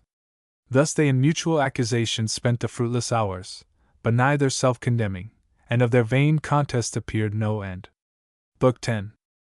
Meanwhile the heinous and despiteful act of Satan, done in paradise, and how he, in the serpent, had perverted Eve, her husband she, to taste the fatal fruit, was known in heaven, for what can scape the eye of God all-seeing, or deceive his heart omniscient? Who, in all things wise and just, hindered not Satan to attempt the mind of man, with strength entire and free will armed, complete to have discovered and repulsed whatever wiles of foe or seeming friend. For still they knew, and ought to have still remembered, the high injunction, not to taste that fruit, whoever tempted, which they not obeying, incurred what could they less? The penalty, and manifold in sin, deserved to fall. Up into heaven from paradise in haste the angelic guards ascended, mute, and sad for man, for of his state by this they knew, much wondering how the subtle fiend had stolen entrance unseen. Soon as the unwelcome news from earth arrived at heaven gate, displeased all were who heard. Dim sadness did not spare that time celestial visages, yet, mixed with pity, violated not their bliss. About the new arrived, in multitudes the ethereal people ran, to hear and know how all befell. They towards the throne supreme, accountable, made haste to make appear, with righteous plea, their utmost vigilance and easily approved, when the Most High Eternal Father, from his secret cloud, amidst in thunder uttered thus his voice: Assembled angels, and ye powers returned from unsuccessful charge, be not dismayed, nor troubled at these tidings from the earth, which your sincerest care could not prevent, foretold so lately what would come to pass, when first this tempter crossed the gulf from hell. I told ye then he should prevail, and speed on his bad errand. Man should be seduced, and flattered out of all, believing lies against his Maker, no decree of mine concurring to necessitate his fall, or touch with lightest moment of impulse his free will, to her own inclining left in even scale. But fallen he is, and now what rests, but that the mortal sentence pass on his transgression, death denounced that day? which he presumes already vain and void, because not yet inflicted, as he feared, by some immediate stroke, but soon shall find forbearance no acquittance, ere day end. Justice shall not return as bounty scorned. But whom send I to judge them? Whom but thee, vicegerent Son? To thee I have transferred all judgment, whether in heaven, or earth, or hell. Easy it may be seen that I intend mercy colleague with justice, sending thee man's friend, his mediator, his design both ransom and redeemer voluntary, and destined man himself to judge man fallen. So spake the Father, and unfolding bright toward the right hand his glory, on the sun blazed forth unclouded deity. He full resplendent all his Father manifest expressed, and thus divinely answered mild. Father eternal, thine is to decree, mine, both in heaven and earth, to do thy will supreme, that thou and me, thy Son beloved, mayest ever rest well pleased. I go to judge on earth these thy transgressors, but thou knowest, whoever judged, the worst on me must light, when time shall be, for so I undertook before thee, and not repenting, this obtain of right, that I may mitigate their doom on me derived, yet I shall temper so justice with mercy, as may illustrate most them fully satisfied, and the appease. Attendants none shall need, nor train, where none are to behold the judgment, but the judged, those two, the third best absent is condemned, convict by flight, and rebel to all law, conviction to the serpent none belongs. Thus saying, from his radiant seat he rose of high collateral glory, him thrones, and powers, princedoms, and dominations ministrant, accompanied to heaven gate, from whence Eden, and all the coast, in prospect lay. Down he descended straight, the speed of God's time counts not, though with swiftest minutes winged. Now was the sun in western cadence low from noon, and gentle airs, due at their hour, to fan the earth now waked, and usher in the evening cool, when he, from wrath more cool, came the mild judge, and intercessor both, to sentence man. The voice of God they heard now walking in the garden, by soft winds brought to their ears, while day declined, they heard, and from his presence hid themselves among the thickest trees, both man and wife, till God, approaching, thus to Adam called aloud. Where art thou, Adam, wont with joy to meet my coming seen far off? I miss thee here, not pleased, thus entertained with solitude, where obvious duty erewhile appeared unsought, or come I less conspicuous, or what change absents thee, or what chance detains, come forth. He came, and with him Eve, more loath, though first to offend, discountenanced both, and discomposed. Love was not in their looks, either to God, or to each other, but apparent guilt, and shame, and perturbation, and despair, anger, and obstinacy, and hate, and guile. Whence Adam, faltering long, thus answered brief. I heard thee in the garden, and of thy voice afraid, being naked, hid myself. To whom the gracious judge without revile replied, my voice thou oft hast heard, and hast not feared, but still rejoiced. How is it now become so dreadful to thee? That thou art naked, who hath told thee? Hast thou eaten of the tree, whereof I gave thee charge thou shouldst not eat? To whom thus Adam sore beset replied, O heaven! In evil strait this day I stand before my judge, either to undergo myself the total crime, or to accuse my other self, the partner of my life, whose failing, while her faith to me remains, I should conceal, and not expose to blame by my complaint, but strict necessity subdues me, and calamitous constraint, lest on my head both sin and punishment, however insupportable, be all devolved, though should I hold my peace. Yet thou wouldst easily detect what I concealed. This woman, whom thou madest to be my help, and gavest me as thy perfect gift, so good, so fit, so acceptable, so divine, that from her hand I could suspect no ill, and what she did, whatever in itself, her doing seemed to justify the deed, she gave me of the tree, and I did eat. To whom the sovereign presence thus replied, was she thy God, that her thou didst obey before his voice? Or was she made thy guide, superior, or but equal, that to her thou didst resign thy manhood, and the place wherein God set thee above her made of thee, and for thee, whose perfection far excelled hers in all real dignity? Adorned she was indeed, and lovely, to attract thy love, not thy subjection, and her gifts were such, as under government well seemed, unseemly to bear rule, which was thy part and person, hadst thou known thyself aright. So having said, he thus to Eve in few. Say, woman, what is this which thou hast done? To whom sad Eve, with shame nigh overwhelmed, confessing soon, yet not before her judge bold or loquacious, thus abashed replied: The serpent me beguiled, and I did eat. Which when the Lord God heard, without delay to judgment he proceeded on the accused serpent, though brute, unable to transfer the guilt on him, who made him instrument of mischief, and polluted from the end of his creation, justly then accursed, as vitiated in nature, more to no concern not man, since he no further knew, nor altered his offense, yet God at last to Satan first in sin his doom applied, though in mysterious terms, judged as then best, and on the serpent thus his curse let fall. Because thou hast done this, thou art accursed above all cattle, each beast of the field. Upon thy belly grovelling thou shalt go, and dust shalt eat all the days of thy life. Between thee and the woman I will put enmity, and between thine and her seed shall bruise thy head, thou bruise his heel. So spake this oracle, then verified when Jesus, son of Mary, second Eve, saw Satan fall, like lightning, down from heaven, prince of the air, then, rising from his grave spoiled principalities and powers, triumphed in open show, and with ascension bright, captivity led captive through the air, the realm itself of Satan, long usurped, whom he shall tread at last under our feet, even he, who now foretold his fatal bruise. And to the woman thus his sentence turned: Thy sorrow I will greatly multiply by thy conception, children thou shalt bring in sorrow forth, and to thy husbands will thine shall submit, he over thee shall rule. On Adam last thus judgment he pronounced: Because thou hast hearkened to the voice of thy wife, and eaten of the tree, concerning which I charge thee, saying, Thou shalt not eat thereof, cursed is the ground for thy sake, thou in sorrow shalt eat thereof, all the days of thy life. Thorns also and thistles it shall bring thee forth unbid, and thou shalt eat the herb of the field. In the sweat of thy face shalt thou eat bread, till thou return unto the ground, for thou out of the ground wast taken.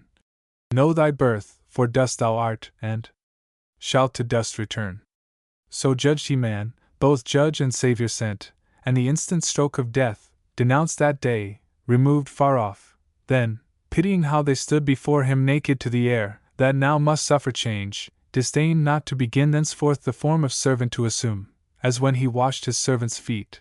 So now, as father of his family, he clad their nakedness with skins of beasts, or slain, or as the snake with youthful coat repaid.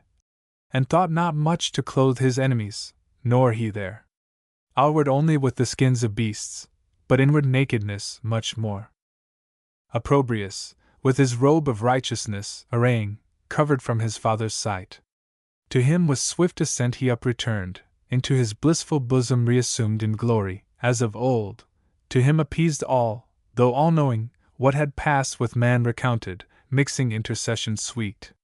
Meanwhile, ere thus was sinned and judged on earth, within the gates of hell sat sin and death, in counterview within the gates, that now stood open wide, belching outrageous flame far into chaos, since the fiend passed through, sin opening, who thus now to death began. O son, why sit we here each other viewing idly, while Satan, our great author, thrives in other worlds, and happier seat provides for us, his offspring dear? It cannot be but that success attends him, if mishap, ere this he had returned, with fury driven by his avengers, since no place like this can fit his punishment, or their revenge. Methinks I feel new strength within me rise, wings growing, and dominion given me large beyond this deep. Whatever draws me on, or sympathy, or some connatural force, powerful at greatest distance to unite, with secret amity, things of like kind, by secretest conveyance. Thou, my shade inseparable, must with me along, for death from sin no power can separate.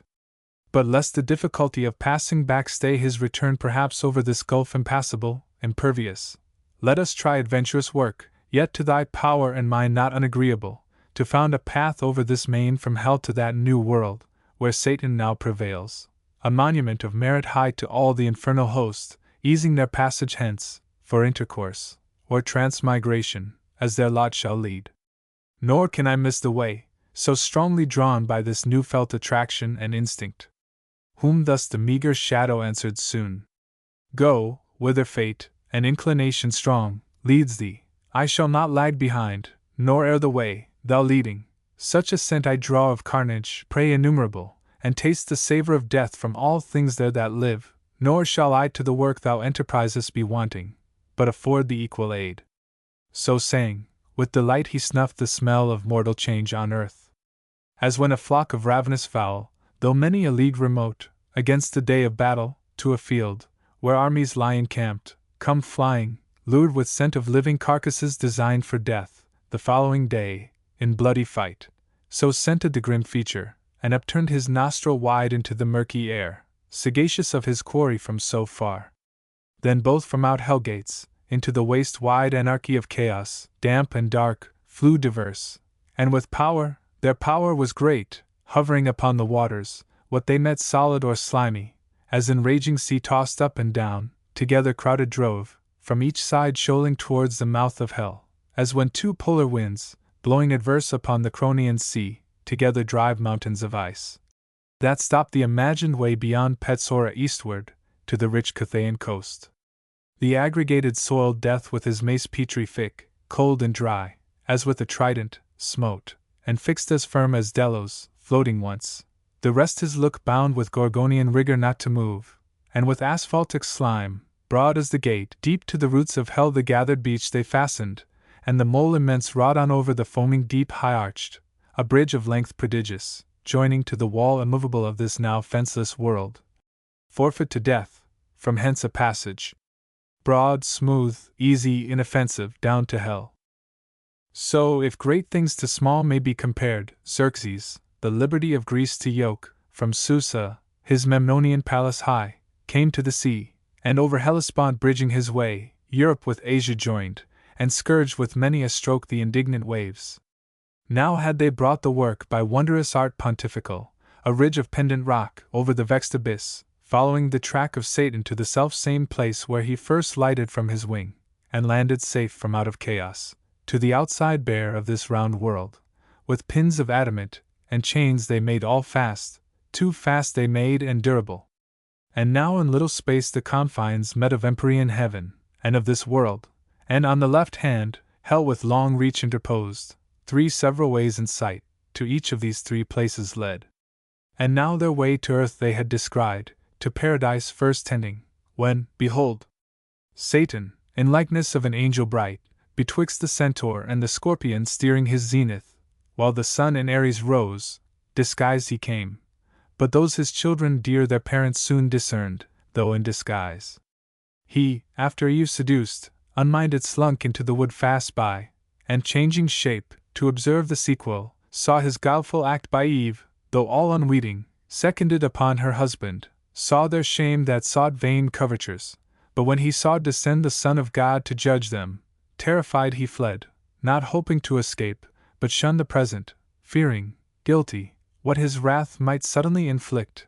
That past, returned by night, and listening where the hapless pair sat in their sad discourse, and various plaint thence gathered his own doom, which understood not instant, but a future time. With joy and tidings fraught, to hell he now returned, and at the brink of chaos, near the foot of this new wondrous pontifice, unhoped met, who to meet him came, his offspring dear. Great joy was at their meeting, and at sight of that stupendous bridge his joy increased. Long he admiring stood, till Sin, his fair enchanting daughter, thus the silence broke. O parent, these are thy magnific deeds, thy trophies, which thou viewest as not thine own. Thou art their author, and prime architect, for I no sooner in my heart divined, my heart, which by a secret harmony still moves with thine, joined in connection sweet, that thou on earth hadst prospered, which thy looks now also evidence. But straight I felt, though distant from thee worlds between, yet felt, that I must after thee, with this thy son, such fatal consequence unites us 3. Hell could no longer hold us in our bounds, nor this unvoyageable gulf obscure detain from following thy illustrious track. Thou hast achieved our liberty, confined within hellgates till now, thou us empowered to fortify thus far, and overlay, with this portentous bridge, the dark abyss. Thine now is all this world, thy virtue hath won what thy hands builded not, thy wisdom gained with odds what war hath lost, and fully avenged our foil in heaven. Here thou shalt monarch reign, there didst not, there let him still victor sway, as battle hath adjudged, from this new world retiring, by his own doom alienated, and henceforth monarchy with thee divide of all things, parted by the imperial bounds, his quadrature. From thy orbicular world, or try thee now more dangerous to his throne. Whom thus the Prince of Darkness answered glad.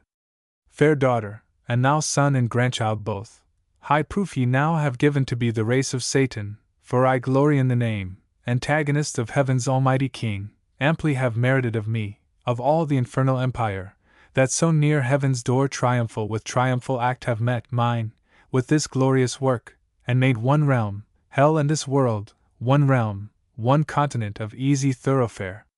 Therefore, while I descend through darkness, on your road with ease, to my associate powers, them to acquaint with these successes, and with them rejoice, you too this way, among these numerous orbs, all yours, right down to paradise descend, there dwell, and reign in bliss, thence on the earth dominion exercise and in the air, chiefly on man, sole lord of all declared, him first make sure your thrall, and lastly kill.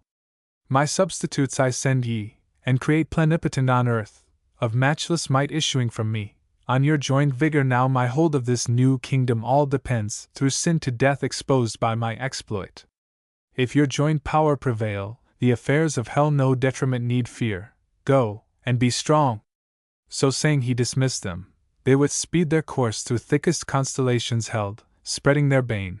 The blasted stars looked wan, and planets, planet-struck, real eclipse then suffered. The other way Satan went down the causey to hell gate, on either side disparate chaos overbuilt exclaimed, and with rebounding surge the bars assailed, that scorned his indignation.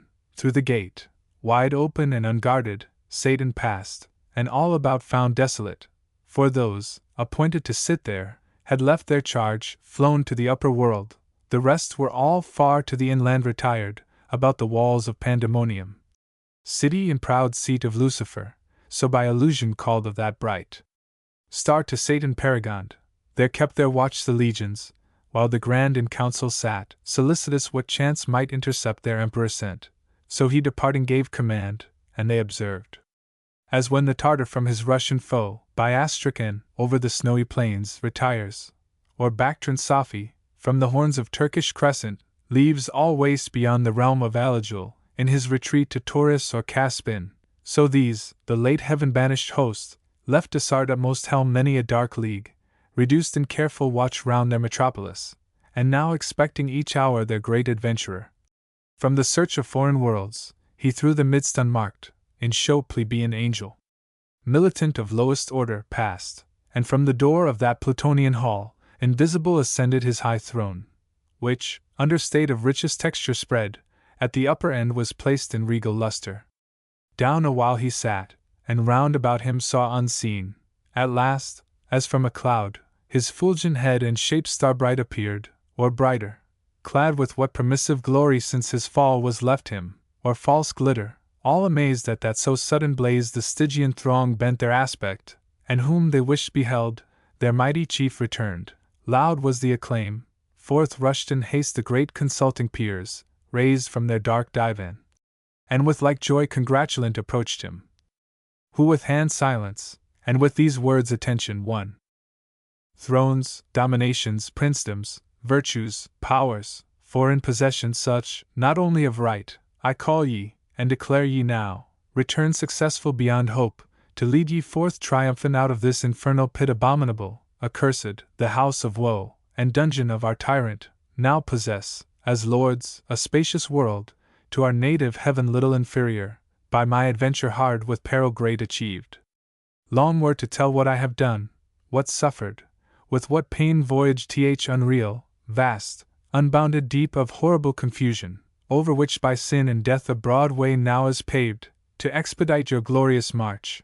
But I toiled out my uncouth passage, forced to ride the untractable abyss, plunged in the womb of unoriginal night and chaos wild, that, jealous of their secrets, fiercely opposed my journey strange, with clamorous uproar protesting fate supreme.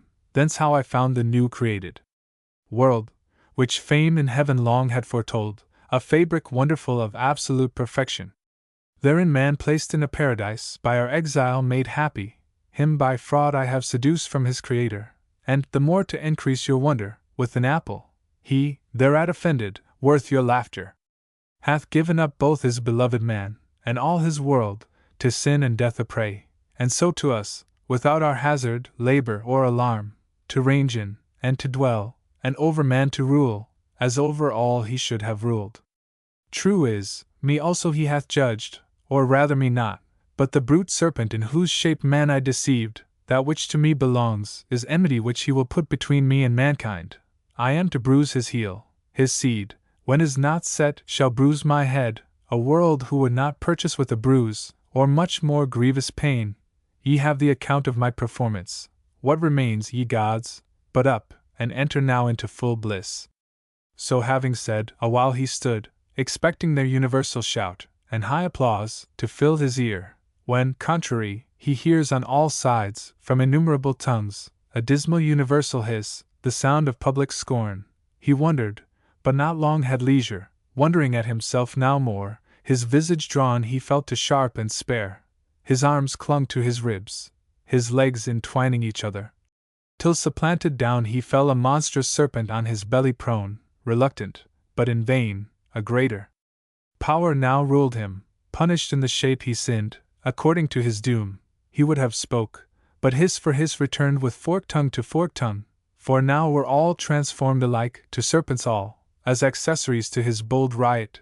Dreadful was the din of hissing through the hall, thick swarming now with complicated monsters head and tail, Scorpion, and asp, and Amphisbaena dire, Cerastes horned, Hydrus, and Elaps drear, and Dipsas, not so thick swarmed once the soil bedropped with blood of Gorgon, or the Alaphiusa, but still greatest he the midst, now dragon grown, larger than whom the sun engendered in the Pythian vale or slime, huge Python, and his power no less he seemed above the rest still to retain. They all him followed, issuing forth to the open field, where all yet left of that revolted rout, heaven fallen, in stations stood or just array, sublime with expectation when to see in triumph issuing forth their glorious chief. They saw but other sight. Instead, a crowd of ugly serpents. Horror around them fell, and horrid sympathy, for, what they saw, they felt themselves, now changing. Down their arms, down fell both spear and shield, down they as fast, and the dire hiss renewed, and the dire form catched by contagion, like in punishment, as in their crime. Thus was the applause they meant, turned to exploding hiss, triumph to shame cast on themselves from their own mouths.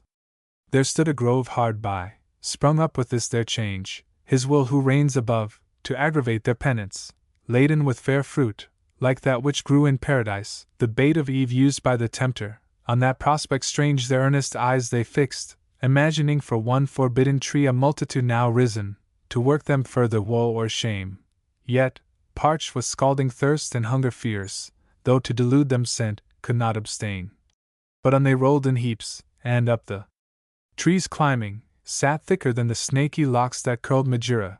Greedily they plucked the fruitage fair to sight, like that which grew near that bituminous lake where Sodom flamed.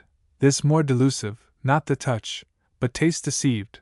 They, fondly thinking to allay their appetite with gust, instead of fruit chewed bitter ashes, which the offended taste with spattering noise rejected. Oft they essayed, hunger and thirst constraining, drugged as oft, with hatefullest disrelish writhed their jaws, with soot and cinders filled, so oft they fell into the same illusion, not as man whom they triumphed once lapsed. Thus were they plagued and worn with famine, long and ceaseless hiss, till their lost shape, permitted, they resumed, yearly enjoined, some say, to undergo this annual humbling certain numbered days, to dash their pride and joy for man seduced. However, some tradition they dispersed among the heathen, of their purchase got, and fabled how the serpent, whom they called Ophion, with Eurynome, the wide, encroaching Eve perhaps, had first the rule of high Olympus, thence by Saturn driven and Ops, ere yet Dictaean Jove was born. Meanwhile in paradise the hellish pair too soon arrived, sin, there in power before, once actual, now in body, and to dwell habitual habitant. Behind her death, close following pace for pace, not mounted yet on his pale horse, to whom sin thus began. Second of Satan sprung, all-conquering death. What thinkest thou of our empire now, though earned with travel difficult, not better far than still at hell's dark threshold to have sat watch, unnamed, undreaded, and thyself half-starved? Whom thus the sin-born monster answered soon. To me, who with eternal famine pine, alike is hell, or paradise, or heaven, their best, where most with ravine I may meet, which here, though plenteous, all too little seems to stuff this maw, this vast unhide-bound core. To whom the incestuous mother thus replied: Thou therefore on these herbs, and fruits, and flowers feed first, on each beast next, and fish, and fowl, no homely morsels. And whatever thing the scythe of time mows down, devour unspared, till I, in man residing through the race, his thoughts, his looks, words, actions, all infect, and season him thy last and sweetest prey. This said, they both betook them several ways, both to destroy, or unimmortal make all kinds, and for destruction to mature sooner or later, which the Almighty seeing, from his transcendent seat the saints among, to those bright orders uttered thus his voice: See, with what heat these dogs of hell advance to waste and havoc yonder world, which I so fair and good created, and had still kept in that state, had not the folly of man led in these wasteful furies, who impute folly to me. So doth the prince of hell and his adherents, that with so much ease I suffer them to enter and possess a place so heavenly, and conniving, seem to gratify my scornful enemies, that laugh, as if, transported with some fit of passion, I to them had quitted all, at random, yielded up to their misrule, and know not that I called, and drew them thither, my hellhounds, to lick up the draught and filth which man's polluting sin with taint hath shed on what was pure, till, crammed and gorged, nigh burst was sucked and glutted awful, at one sling of thy victorious arm, well-pleasing Son, both sin, and death, and yawning grave, at last, through chaos hurled, obstruct the mouth of hell forever, and seal up his ravenous jaws. Then heaven and earth renewed shall be made pure to sanctity, that shall receive no stain. Till then, the curse pronounced on both precedes. He ended, and the heavenly audience loud sung Hallelujah, as the sound of seas through multitude that sung, Just are thy ways, righteous are thy decrees on all thy works. Who can extenuate thee? Next, to the Son, destined restorer of mankind, by whom new heaven and earth shall to the ages rise, or down from heaven descend. Such was their song, while the Creator, calling forth by name his mighty angels, gave them several charge, as sorted best with present things. The Son had first his precepts so to move, so shine, as might affect the earth with cold and heat scarce tolerable, and from the north to call decrepit winter, from the south to bring solstitial summer's heat. To the blanc moon her office they prescribed, to the other five their planetary motions and aspects in sextile, square, and trine, and opposite, of noxious efficacy, and when to join in synod unbenign, and taught the fixed their influence malignant when to shower, which of them rising with the sun, or falling, should prove tempestuous. To the winds they set their corners, when with bluster to confound sea, air, and shore. The thunder went to roll with terror through the dark aerial hall. Some say, he bid his angels turn askance the poles of earth, twice 10 degrees and more, from the sun's axle. They with labor pushed oblique the centric globe. Some say, the sun was bid turn reins from the equinoctial road like distant breadth to Taurus with the 7 Atlantic sisters, and the Spartan twins, up to the tropic crab, thence down amain by Leo, and the Virgin, and the scales, as deep as Capricorn, to bring in change of seasons to each clime, else had the spring perpetual smiled on earth with vernant flowers, equal in days and nights, except to those beyond the polar circles. To them day had unbenighted shone, while the low sun, to recompense his distance, in their sight had rounded still the horizon, and not known or east or west, which had forbid the snow from cold Astotaland, and south as far beneath Magellan. At that tasted fruit the sun, as from Thyestean banquet, turned his course intended, else, how had the world inhabited, though sinless, more than now, avoided pinching cold and scorching heat? These changes in the heavens, though slow, produce like change on sea and land, sidereal blast, vapor, and mist, and exhalation hot, corrupt and pestilent, now from the north of Norumbega, and the same old shore, bursting their brazen dungeon, armed with ice, and snow, and hail, and stormy gust and flaw, Boreas, and Kishias, and Argestus loud, and Thrashas, rend the woods, and seas upturn.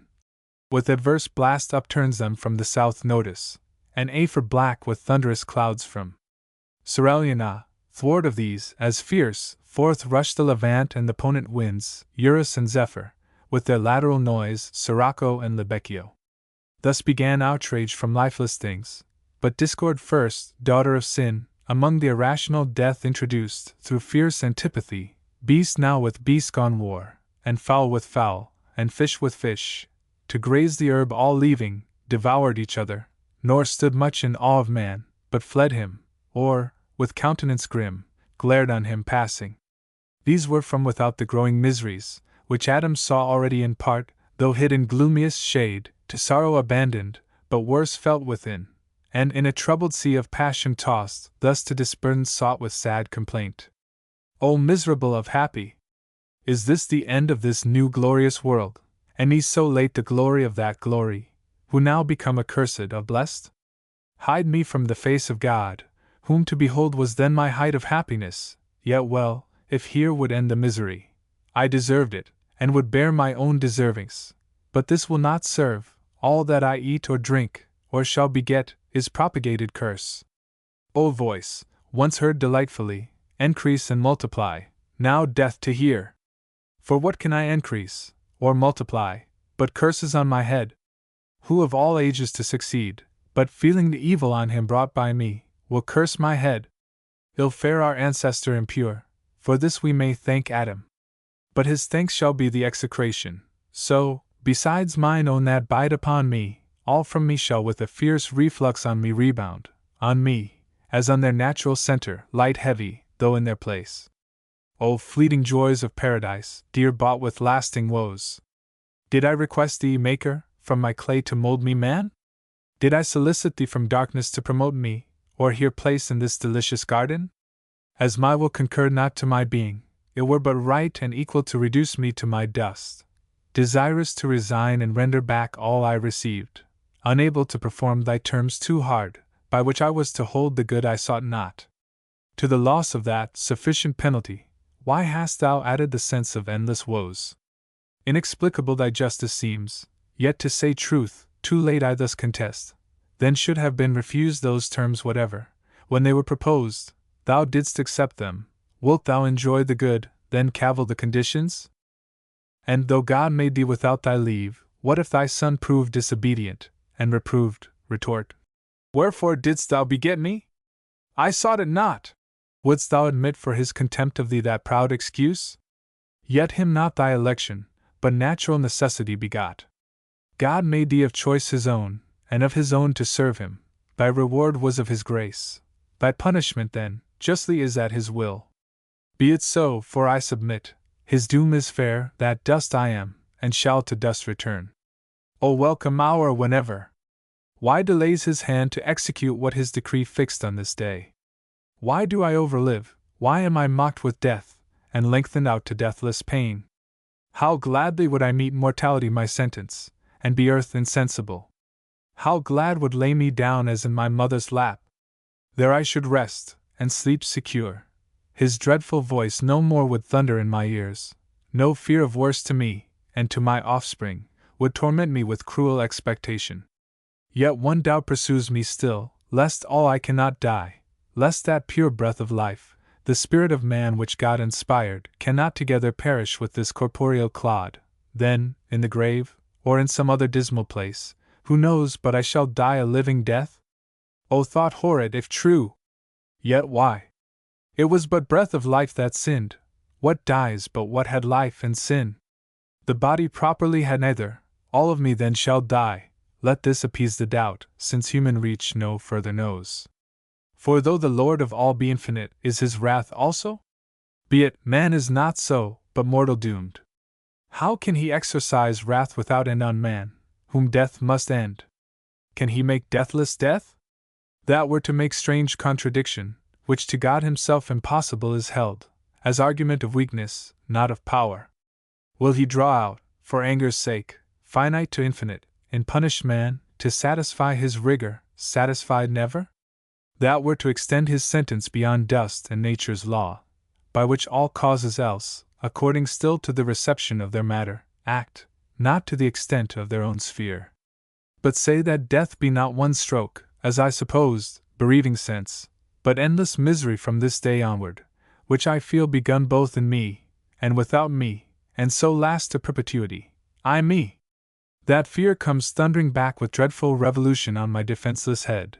Both death and I am found eternal, and incorporate both, nor I on my part single.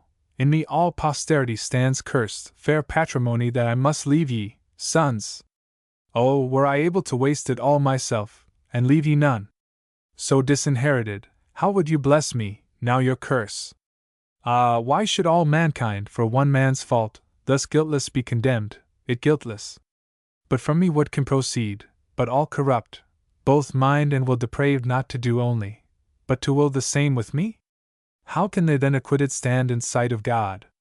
Him, after all disputes, forced I absolve, all my evasions vain, and reasonings, though through mazes, lead me still but to my own conviction, first and last on me only, as the source and spring of all corruption, all the blame lights do, so might the wrath. Fond wish! Couldst thou support that burden, heavier than the earth to bear, than all the world much heavier, though divided with that bad woman? Thus, what thou desirest, and what thou fearest, alike destroys all hope of refuge, and concludes thee miserable beyond all past example and future, to Satan only like both crime and doom. O conscience! Into what abyss of fears and horrors hast thou driven me, out of which I find no way, from deep to deeper plunged? Thus Adam to himself lamented loud, through the still night, not now, as ere man fell, wholesome, and cool, and mild, but with black air accompanied, with damps, and dreadful gloom, which to his evil conscience represented all things with double terror. On the ground outstretched he lay, on the cold ground, and oft cursed his creation, death as oft accused of tardy execution, since denounced the day of his offense. Why comes not death, said he, with one thrice acceptable stroke to end me? Shall truth fail to keep her word, justice divine not hasten to be just? But death comes not at call, justice divine mends not her slowest pace for prayers or cries, O woods, O fountains, hillocks, dales, and bowers! With other echo late I taught your shades to answer, and resound far other song. Whom thus afflicted when sad Eve beheld, desolate where she sat, approaching nigh, soft words to his fierce passion she essayed, but her with stern regard he thus repelled. Out of my sight, thou serpent! That name best befits thee with him leagued, thyself as false and hateful, nothing wants, but that thy shape, like his, and colour serpentine, may show thy inward fraud, to warn all creatures from thee henceforth, lest that too heavenly form, pretended to hellish falsehood, snare them. But for thee I had persisted happy, had not thy pride and wandering vanity, when least was safe, rejected my forewarning, and disdained not to be trusted, longing to be seen, though by the devil himself, him overweening to overreach, but with the serpent meeting, fooled and beguiled. By him thou, I bid thee to trust thee from my side, imagined wise, constant, mature, proof against all assaults. And understood not all was but a show, rather than solid virtue, all but a rib crooked by nature. Bent, as now appears, more to the part sinister, from me drawn, well if thrown out, as supernumerary to my just number found. Oh! Why did God, Creator wise, that peopled highest heaven with spirits masculine, create at last this novelty on earth, this fair defect of nature, and not fill the world at once with men, as angels, without feminine, or find some other way to generate mankind? This mischief had not been befallen, and more that shall befall, innumerable disturbances on earth through female snares, and strait conjunction with this sex, for either he never shall find out fit mate, but such as some misfortune brings him, or mistake, or whom he wishes most shall seldom gain through her perverseness, but shall see her gained by a far worse, or, if she love, withheld by parents, or his happiest choice too late shall meet, already linked and wedlock bound to a fell adversary. His hate or shame, which infinite calamity shall cause to human life, and household peace confound.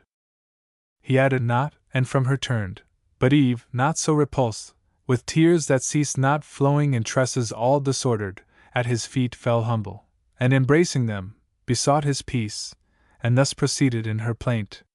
Forsake me not thus, Adam. Witness heaven what love sincere, and reverence in my heart I bear thee, and unwitting have offended, unhappily deceived.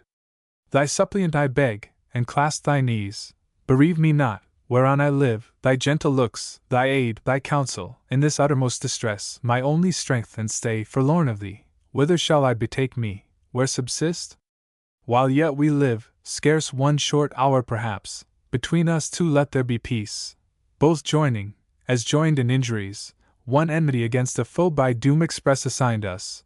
That cruel serpent, on me exercise not thy hatred for this misery befallen, on me already lost, me than thyself more miserable. Both have sinned, but thou against God only, I against God and thee, and to the place of judgment will return, there with my cries importune heaven, that all the sentence, from thy head removed, may light on me, sole cause to thee of all this woe, me only, just object of his ire. She ended weeping, and her lowly plight, immovable, till peace obtained from fault acknowledged and deplored, in Adam wrought commiseration. Soon his heart relented towards her, his life so late, and sole delight, now at his feet submissive in distress, creatures so fair his reconcilement seeking, his counsel, whom she had displeased, his aid, as one disarmed, his anger all he lost, and thus with peaceful words upraised her soon.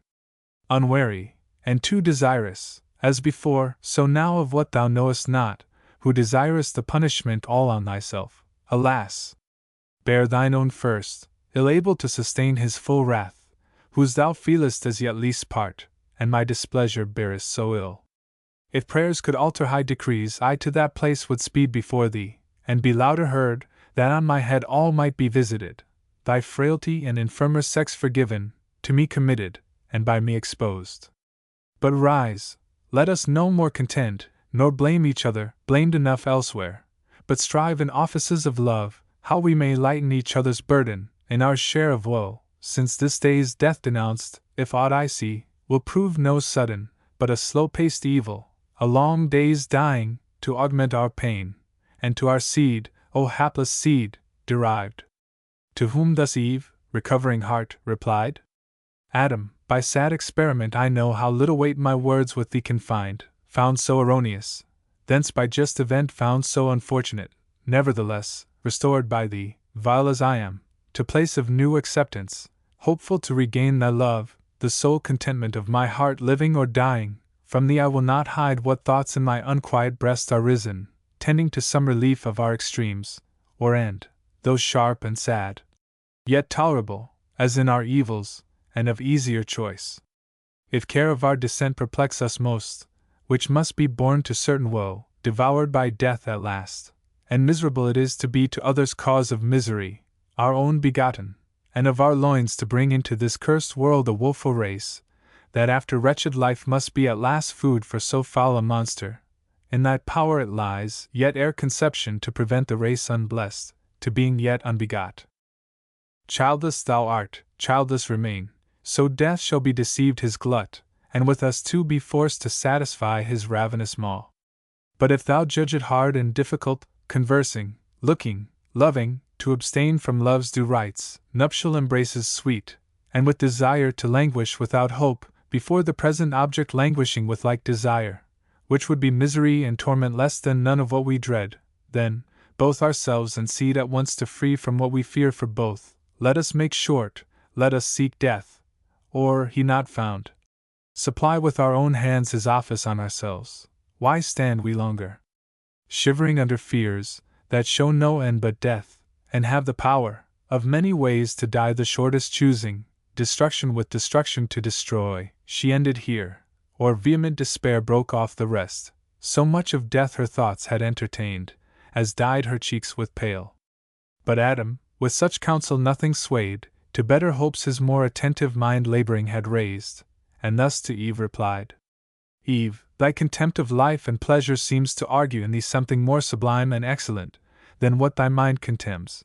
But self-destruction therefore sought, refutes that excellence thought in thee, and implies, not thy contempt, but anguish and regret for loss of life and pleasure overloved. Or if thou covet death, as utmost end of misery, so thinking to evade the penalty pronounced, doubt not but God hath wiselier armed his vengeful ire than so to be forestalled. Much more I fear lest death, so snatched, will not exempt us from the pain we are by doomed to pay. Rather, such acts of contumacy will provoke the highest to make death in us live. Then let us seek some safer resolution, which methinks I have in view. Calling to mind with heed part of our sentence, that thy seed shall bruise the serpent's head, piteous amends. Unless be meant, whom I conjecture, our grand foe, Satan, who, in the serpent, hath contrived against us this deceit, to crush his head would be revenge indeed, which will be lost by death brought on ourselves, or childless days resolved, as thou proposest, so our foe shall scape his punishment ordained, and we instead shall double ours upon our heads. No more be mentioned then of violence against ourselves, and wilful barrenness, that cuts us off from hope, and savours only rancor and pride, impatience and despite, reluctance against God and his just yoke laid on our necks. Remember with what mild and gracious temper he both heard, and judged, without wrath or reviling. We expected immediate dissolution, which we thought was meant by death that day, when lo! To thee pains only in childbearing were foretold, and bringing forth, soon recompensed with joy, fruit of thy womb. On me the curse aslope glanced on the ground. With labor I must earn my bread, what harm? Idleness had been worse. My labor will sustain me, and lest cold or heat should injure us, his timely care hath, unbesought, provided, and his hands clothed us unworthy, pitying while he judged. How much more, if we pray him, will his ear be open, and his heart to pity incline, and teach us further by what means to shun the inclement seasons, rain, ice, hail, and snow, which now the sky, with various face, begins to show us in this mountain, while the winds blow moist and keen, shattering the graceful locks of these fair spreading trees, which bids us seek some better shroud, some better warmth to cherish our limbs benumbed, ere this diurnal star leave cold the night. How we his gathered beams reflected may with matter sear foment, or, by collision of two bodies, grind the air attrite to fire. As late the clouds justling, or pushed with winds, rude in their shock, tine the slant lightning, whose thwart flame, driven down kindles the gummy bark of fir or pine, and sends a comfortable heat from far, which might supply the sun, such fire to use, and what may else be remedy or cure to evils which our own misdeeds have wrought. He will instruct us praying, and of grace beseeching him, so as we need not fear to pass commodiously this life, sustained by him with many comforts, till we end in dust, our final rest and native home. What better can we do, then, to the place repairing where he judged us, prostrate fall before him reverent, and there confess humbly our faults, and pardon beg, with tears watering the ground, and with our sighs the air frequenting, sent from hearts contrite, in sign of sorrow unfeigned, and humiliation meek. Undoubtedly he will relent, and turn from his displeasure, in whose look serene, when angry most he seemed and most severe, what else but favor, grace, and mercy, shown? So spake our father penitent, nor Eve felt less remorse. They, forthwith to the place repairing where he judged them, prostrate fell before him reverent, and both confessed humbly their faults, and pardon begged, with tears watering the ground, and with their sighs the air frequenting, sent from hearts contrite, in sign of sorrow unfeigned, and humiliation meek. Book 11. Thus they, in lowliest plight, repentant stood praying, for from the mercy seat above prevenient grace descending had removed the stony from their hearts, and made new flesh regenerate grow instead, that sighs now breathed unutterable, which the spirit of prayer inspired, and winged for heaven with speedier flight than loudest oratory, yet their port not of mean suitors, nor important less seemed their petition, than when the ancient pair in fables old, less ancient yet than these, Deucalion and chaste Pyrrha, to restore the race of mankind drowned, before the shrine of Themis stood devout. To heaven their prayers flew up, nor missed the way, by envious winds blown vagabond or frustrate, and they passed dimensionless through heavenly doors, then clad with incense, where the golden altar fumed, by their great intercessor, came in sight before the Father's throne, them the glad Son presenting, thus to intercede began. See, Father, what first fruits on earth are sprung from thy implanted grace in man, these sighs and prayers, which in this golden censer mixed with incense, I thy priests before thee bring, fruits of more pleasing savour, from thy seed sown with contrition in his heart, than those which, his own hand manuring, all the trees of paradise could have produced, ere fallen from innocence. Now therefore, bend thine ear to supplication, hear his sighs, though mute, unskilful with what words to pray, let me interpret for him, me, his advocate and propitiation, all his works on me, good, or not good, engraft, my merit those shall perfect, and for these my death shall pay. Accept me, and in me, from these receive the smell of peace toward mankind, let him live before thee reconciled, at least his days numbered though sad, till death, his doom, which I to mitigate thus plead, not to reverse, to better life shall yield him, where with me all my redeemed may dwell in joy and bliss, made one with me, as I with thee am one. To whom the Father, without cloud, serene, all thy request for man, accepted Son, obtain, all thy request was my decree, but, longer in that paradise to dwell, the law I gave to nature him forbids, those pure immortal elements, that no gross, no unharmonious mixture foul, eject him, tainted now, and purge him off, as a distemper, gross, to air as gross, and mortal food, as may dispose him best for dissolution wrought by sin, that first distempered all things, and of incorrupt corrupted. I, at first, with two fair gifts created him endowed, with happiness, and immortality, that fondly lost, this other served but to eternize woe, till I provided death, so death becomes his final remedy, and after life, tried in sharp tribulation, and refined by faith and faithful works, to second life, waked in the renovation of the just, resigns him up with heaven and earth renewed.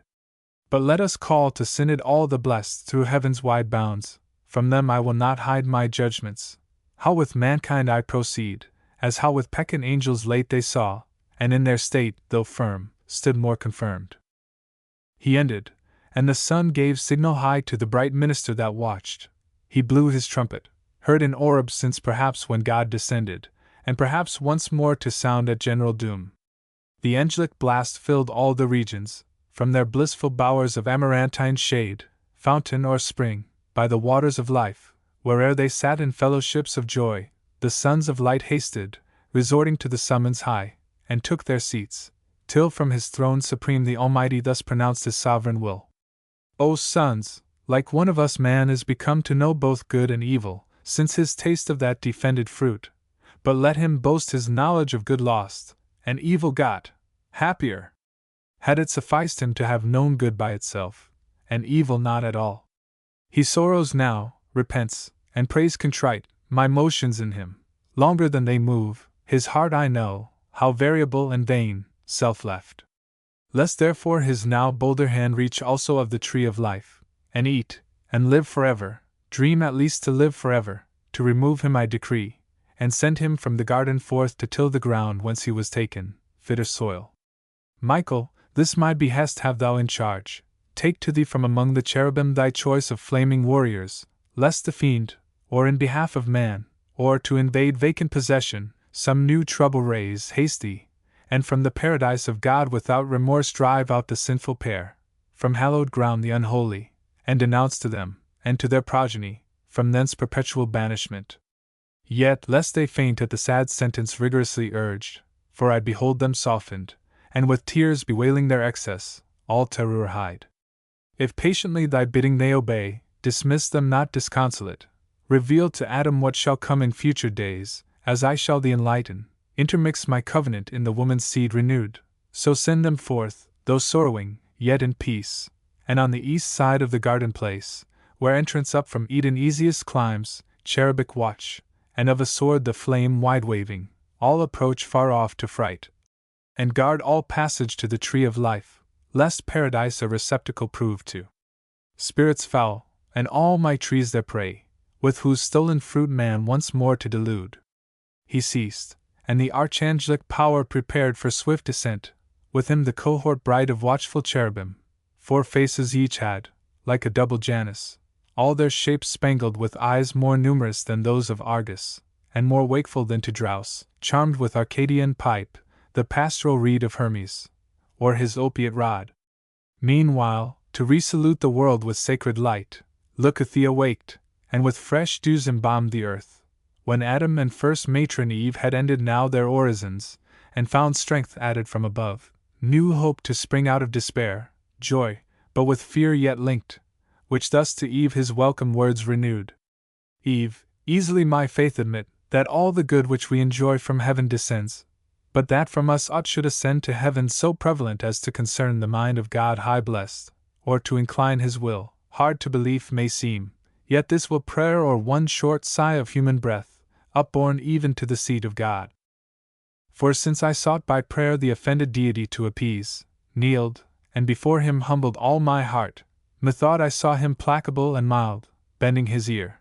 Persuasion in me grew that I was heard with favor. Peace returned home to my breast, and to my memory his promise, that thy seed shall bruise our foe, which, then not minded in dismay, yet now assures me that the bitterness of death is past, and we shall live. Whence hail to thee, Eve rightly called, mother of all mankind, mother of all things living, since by thee man is to live, and all things live for man. To whom thus Eve with sad demeanor meek: ill-worthy I such title should belong to me transgressor, who, for thee ordained a help, became thy snare. To me reproach rather belongs, distrust, and all dispraise, but infinite in pardon was my judge, that I, who first brought death on all, am graced the source of life. Next favorable thou, who highly thus to entitle me vouchsafest, far other name deserving. But the field to labor calls us, now with sweat imposed, though after sleepless night. For see, the morn, all unconcerned with our unrest, begins her rosy progress smiling. Let us forth. I never from thy side henceforth to stray, where'er our day's work lies, though now enjoined laborious, till day droop. While here we dwell, what can be toilsome in these pleasant walks? Here let us live, though in fallen state content. So spake, so wished much humbled Eve. But fate subscribed not. Nature first gave signs, impressed on bird, beast, air suddenly eclipsed, after short blush of morn. Nigh in her sight the bird of Jove stooped from his airy tour. Two birds of gayest plume before him drove. Down from a hill the beast that reigns in woods, first hunter then, pursued a gentle brace, goodliest of all the forest, hart and hind. Direct to the eastern gate was bent their flight. Adam observed, and with his eye the chase pursuing, not unmoved, to Eve thus spake: O Eve, some further change awaits us nigh, which heaven, by these mute signs in nature, shows forerunners of his purpose, or to warn us, haply too secure, of our discharge from penalty, because from death released some days, how long, and what till then our life, who knows? Or more than this, that we are dust, and thither must return, and be no more? Why else this double object in our sight of flight pursued in the air, and o'er the ground, one way the self-same hour? Why in the east darkness ere day's midcourse, and morning light more orient in yon western cloud, that draws o'er the blue firmament a radiant white, and slow descends with something heavenly fraught? Here not, for by this the heavenly bands down from a sky of jasper lighted now in paradise, and on a hill made halt, a glorious apparition, had not doubt and carnal fear that day dimmed Adam's eye. Not that more glorious, when the angels met Jacob in Mahanaim, where he saw the field pavilioned with his guardians bright, nor that, which on the flaming mount appeared in Dothan, covered with a camp of fire, against the Syrian king, who to surprise one man, assassin-like, had levied war unproclaimed. The princely hierarch in their bright stand there left his powers, to seize possession of the garden. He alone, to find where Adam sheltered, took his way, not unperceived of Adam, who to Eve, while the great visitant approached, thus spake: Eve, now expect great tidings, which perhaps of us will soon determine, or impose new laws to be observed. For I descry, from yonder blazing cloud that veils the hill, one of the heavenly hosts, and by his gate, none of the meanest, some great potentate or of the thrones above, such majesty invests him coming. Yet not terrible, that I should fear, nor sociably mild, as Raphael, that I should much confide, but solemn and sublime, whom not to offend, with reverence I must meet, and thou retire. He ended, and the archangel soon drew nigh, not in his shape celestial, but as man clad to meet man. Over his lucid arms a military vest of purple flowed, livelier than Meliboeon, or the grain of Sarah, worn by kings and heroes old in time of truce. Iris had dipped the woof. His starry helm unbuckled showed him prime in manhood where youth ended. By his side, as in a glistering zodiac, hung the sword, Satan's dire dread, and in his hand the spear.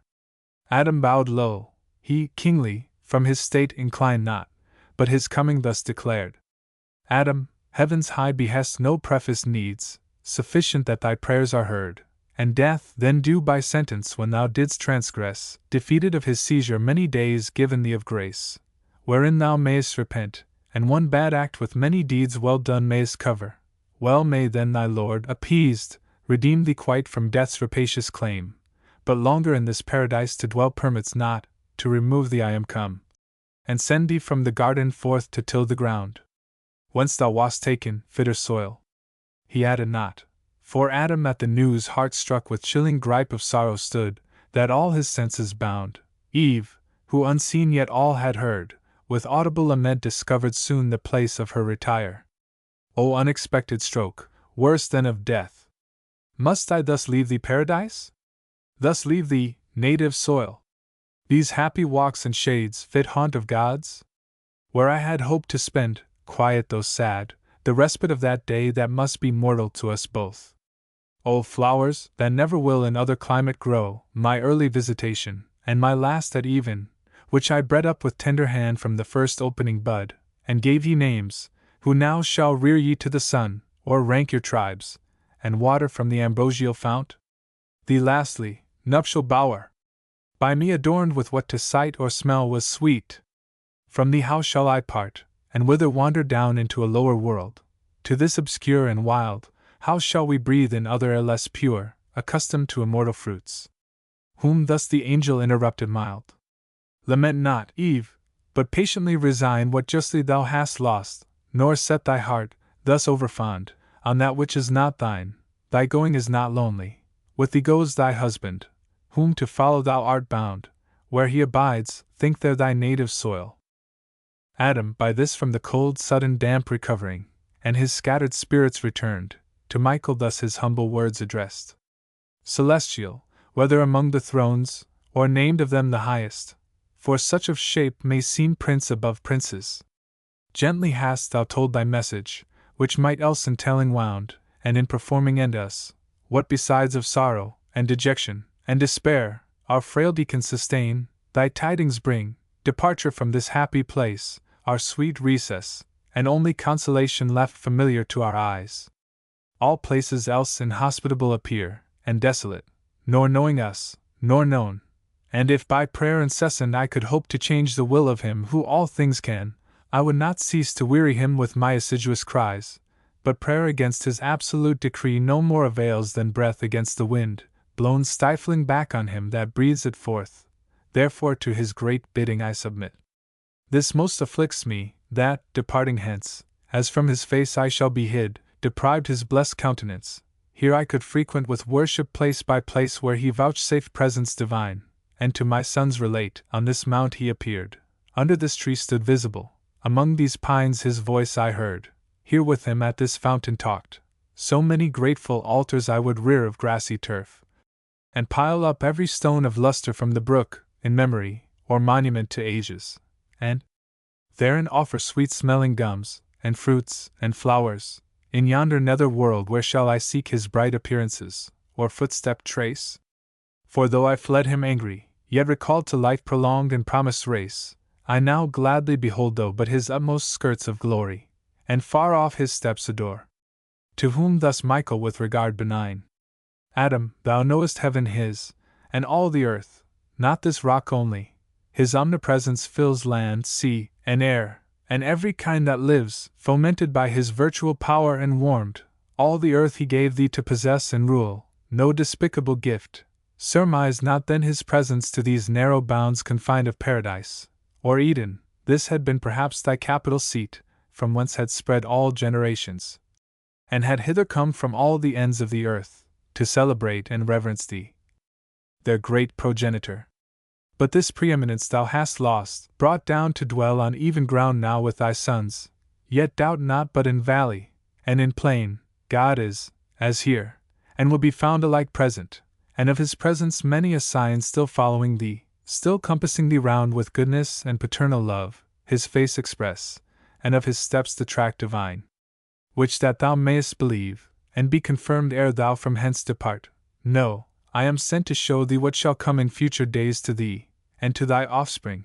Good with bad expect to hear, supernal grace contending with sinfulness of men, thereby to learn true patience, and to temper joy with fear and pious sorrow, equally inured by moderation either state to bear, prosperous or adverse, so shalt thou lead safest thy life, and best prepared endure thy mortal passage when it comes. Ascend this hill, let Eve, for I have drenched her eyes, here sleep below, while thou to foresight wakest, as once thou slepst, while she to life was formed.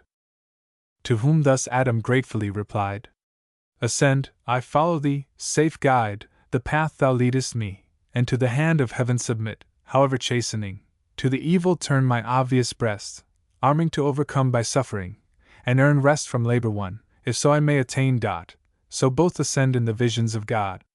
It was a hill, of paradise the highest, from whose top the hemisphere of earth, in clearest ken, stretched out to the amplest reach of prospect lay.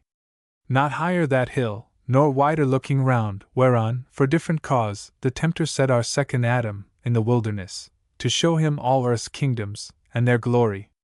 His eye might there command wherever stood city of old or modern fame, the seat of mightiest empire, from the destined walls of Cambalu, seat of Cathayan Can, and Samarcand by Oxus, to Mir's throne, to Paquan of Sanaean kings, and thence to Agra and Lahir of great Mogul, down to the golden Chersonese, or where the Persian in Ecbatans sat, or since in Ispahan, or where the Russian Czar in Moscow, or the Sultan in Byzance, Turkestan born, nor could his eye not ken the empire of Negus to his utmost port or Coco, and the less maritime kings Mombasa, and Quiloa, and Malind, and Sofala, thought Ophir, to the realm of Congo, and Angola farthest south, or thence from Niger flood to Atlas mount the kingdoms of Almansor, Fez and Sus, Morocco, and Algiers, and Tremezan, on Europe thence, and where Rome was to sway the world, in spirit perhaps he also saw rich Mexico, the seat of Montezum, and Cusco in Peru, the richer seat of Atahualpa, and yet unspoiled Guyana, whose great city Gerion's sons call El Dorado. But to nobler sights Michael from Adam's eyes the film removed, which that false fruit that promised clearer sight had bred, then purged with euphrasy and rue the visual nerve, for he had much to see, and from the well of life 3 drops instilled. So deep the power of these ingredients pierced, even to the inmost seat of mental sight, that Adam, now enforced to close his eyes, sunk down, and all his spirits became entranced. But him the gentle angel by the hand soon raised, and his attention thus recalled. Adam, now ope thine eyes, and first behold the effects, which thy original crime hath wrought in some to spring from thee, who never touched the accepted tree, nor with the snake conspired, nor sinned thy sin, yet from that sin derived corruption, to bring forth more violent deeds. His eyes he opened, and beheld a field, part arable and tilth, whereon were sheaves new reaped, the other part sheep walks and folds. I the midst an altar as the landmark stood, rustic, of grassy sward.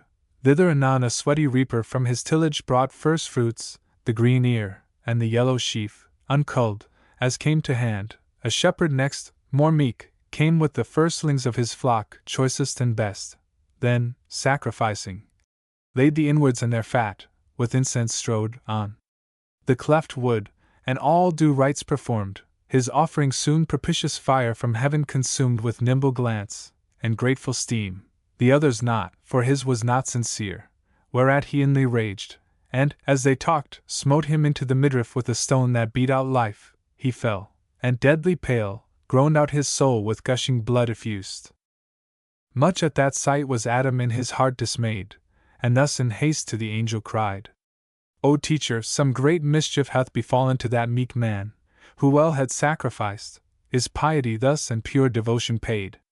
To whom Michael thus, he also moved, replied, These two are brethren, Adam, and to come out of thy loins. The just hath slain, for envy that his brother's offering found from heaven acceptance. But the bloody fact will be avenged, and the other's faith, approved, lose no reward, though here thou see him die, rolling in dust and gore. To which our sire, alas! Both for the deed, and for the cause. But have I now seen death? Is this the way I must return to native dust? O sight of terror, foul and ugly to behold, horrid to think, how horrible to feel! To whom thus Michael? Death thou hast seen in his first shape on man, but many shapes of death, and many are the ways that lead to his grim cave, all dismal, yet to sense more terrible at the entrance than within. Some, as thou sawest, by violent strokes shall die, by fire, flood, famine, by intemperance more in meats and drinks, which on the earth shall bring diseases dire, of which a monstrous crew before thee shall appear, that thou mayest know what misery the inabstinence of Eve shall bring on men.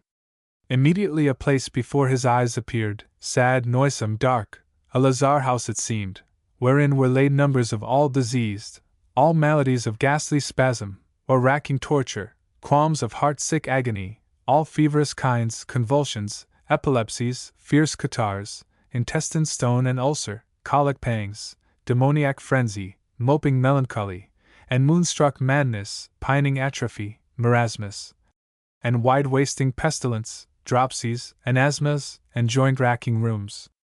Dire was the tossing, deep the groans, despair tended the sick busiest from couch to couch, and over them triumphant death his dart shook, but delayed to strike, though oft invoked with vows, as their chief good, and final hope.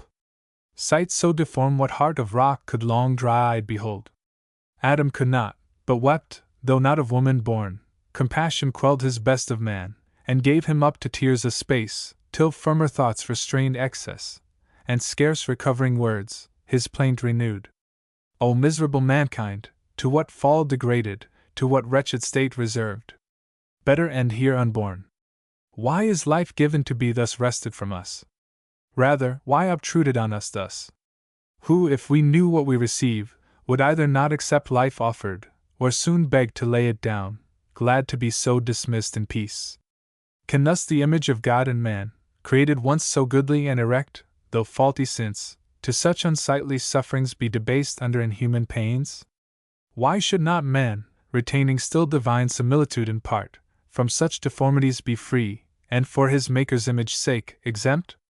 Their Maker's image, answered Michael, then forsook them, when themselves they vilified to serve ungoverned appetite, and took his image whom they served, a brutish vice, inductive mainly to the sin of Eve. Therefore so abject is their punishment, disfiguring not God's likeness, but their own, or if his likeness, by themselves defaced, while they pervert pure nature's healthful rules to loathsome sickness, worthily, since they God's image did not reverence in themselves. I yield the just, said Adam, and submit. But is there yet no other way, besides these painful passages, how we may come to death, and mix with our connatural dust? There is, said Michael, if thou well observe the rule of not too much, by temperance taught, in what thou eatest and drinkest, seeking from thence due nourishment, not gluttonous delight, till many years over thy head return, so mayest thou live, till, like ripe fruit, thou drop into thy mother's lap, or be with ease gathered, nor harshly plucked, for death mature. This is old age. But then, thou must outlive thy youth, thy strength, thy beauty, which will change to withered, weak, and grey. Thy senses then, obtuse, all taste of pleasure must forego, to what thou hast, and for the air of youth, hopeful and cheerful, in thy blood will reign a melancholy damp of cold and dry to weigh thy spirits down, and last consume the balm of life. To whom our ancestor, henceforth I fly not death, nor would prolong life much, bent rather, how I may be quit, fairest and easiest, of this cumbrous charge, which I must keep till my appointed day of rendering up, and patiently attend my dissolution. Michael replied, Nor love thy life, nor hate, but what thou livest live well, how long, or short, permit to heaven, and now prepare thee for another sight. He looked, and saw a spacious plain, whereon were tents of various hue. By some, were herds of cattle grazing, others, whence the sound of instruments, that made melodious chime, was heard, of harp and organ, and who moved their stops and chords, was seen. His volant touch, instinct through all proportions, low and high, fled and pursued transverse the resonant fugue. In other parts stood one who, at the forge laboring, two massy clods of iron and brass had melted, whether found where casual fire had wasted woods on mountain or in vale, down to the veins of earth, thence gliding hot to some cave's mouth, or whether washed by stream from underground winky faced the liquid, or he drained into fit moulds prepared, from which he formed first his own tools, then what might else be wrought fusel, or graven in metal. After these, but on the hither side, a different sort from the high neighboring hills, which was their seat, down to the plain descended. By their guise just men they seemed, and all their study bent to worship God aright, and know his works not hid, nor those things last, which might preserve freedom and peace to men. They on the plain long had not walked, when from the tents, behold, a bevy of fair women, richly gay in gems and wanton dress, to the harp they sung soft amorous ditties, and in dance came on. The men, though grave, eyed them, and let their eyes rove without rein, till, in the amorous net fast caught, they liked, and each his liking chose. And now of love they treat, till the evening star, love's harbinger, appeared. Then, all in heat they light the nuptial torch, and bid invoke Hymen. Then first to marriage rites invoked. With feast and music all the tents resound. Such happy interview, and fair event of love and youth not lost, songs, garlands, flowers, and charming symphonies, attached the heart of Adam, soon inclined to admit delight, the bent of nature, which he thus expressed. True opener of mine eyes, prime angel blessed, much better seems this vision, and more hope of peaceful days portends than those two past. Those were of hate and death, or pain much worse. Here nature seems fulfilled in all her ends. To whom thus Michael: judge not what is best by pleasure, though to nature seeming meet, created, as thou art, to nobler end holy and pure, conformity divine. Those tents thou sawest so pleasant, were the tents of wickedness, wherein shall dwell his race who slew his brother. Studious they appear of arts that polish life, inventors rare, unmindful of their Maker, though his Spirit taught them, but they his gifts acknowledged none. Yet they a beauteous offspring shall beget, for that fair female troop thou sawest, that seemed of goddesses, so blithe, so smooth, so gay, yet empty of all good wherein consists woman's domestic honor and chief praise, bred only and completed to the taste of lustful appetence, to sing, to dance, to dress, and troll the tongue, and roll the eye, to these that sober race of men, whose lives religious titled them the sons of God, shall yield up all their virtue, all their fame ignobly to the trains and to the smiles of these fair atheists, and now swim in joy, ere long to swim at large, and laugh, for which the world ere long a world of tears must weep. To whom thus Adam, of short joy bereft: O pity and shame, that they, who to live well entered so fair, should turn aside to tread paths indirect, or in the midway faint. But still I see the tenor of man's woe holds on the same, from woman to begin. From man's effeminate slackness it begins, said the angel, who should better hold his place by wisdom, and superior gifts received. But now prepare thee for another scene. He looked, and saw wide territories spread before him, towns, and rural works between, cities of men with lofty gates and towers, concourse in arms, fierce faces threatening war, giants of mighty bone and bold emprise, part wield their arms, part curb the foaming steed, single or in array of battle ranged both horse and foot, nor idly mustering stood. One way a band select from forage drives a herd of beeves, fair oxen and fair kine, from a fat meadow ground, or fleecy flock ewes and their bleating lambs over the plain, their booty, scarce with life the shepherds fly, but call in aid, which makes a bloody fray. With cruel tournament the squadrons join, where cattle pastured late, now scattered lies with carcasses and arms the ensanguined field, deserted, others to a city strong lay siege, encamped, by battery, scale, and mine, assaulting, others from the wall defend with dart and javelin, stones, and sulphurous fire. On each hand slaughter, and gigantic deeds. In other part the sceptred heralds call to council, in the city gates, anon grey-headed men and grave, with warriors mixed, assemble, and harangues are heard, but soon, in factious opposition, till at last, of middle-aged one rising, eminent in wise deport, spake much of right and wrong, of justice, or religion, truth and peace, and judgment from above. Him old and young exploded, and had seized with violent hands. Had not a cloud descending snatched him thence unseen amid the throng, so violence proceeded, and oppression, and sword law, through all the plain, and refuge none was found. Adam was all in tears, and to his guide lamenting turned full sad. Oh! What are these death's ministers, not men? Who thus deal death inhumanly to men, and multiply 10,000-fold the sin of him who slew his brother, for of whom such massacre make they, but of their brethren, men of men. But who was that just man, whom had not heaven rescued, had in his righteousness been lost? To whom thus Michael? These are the product of those ill-mated marriages thou sawest, where good with bad were matched, who of themselves abhorred to join, and by imprudence mixed, produced prodigious births of body or mind.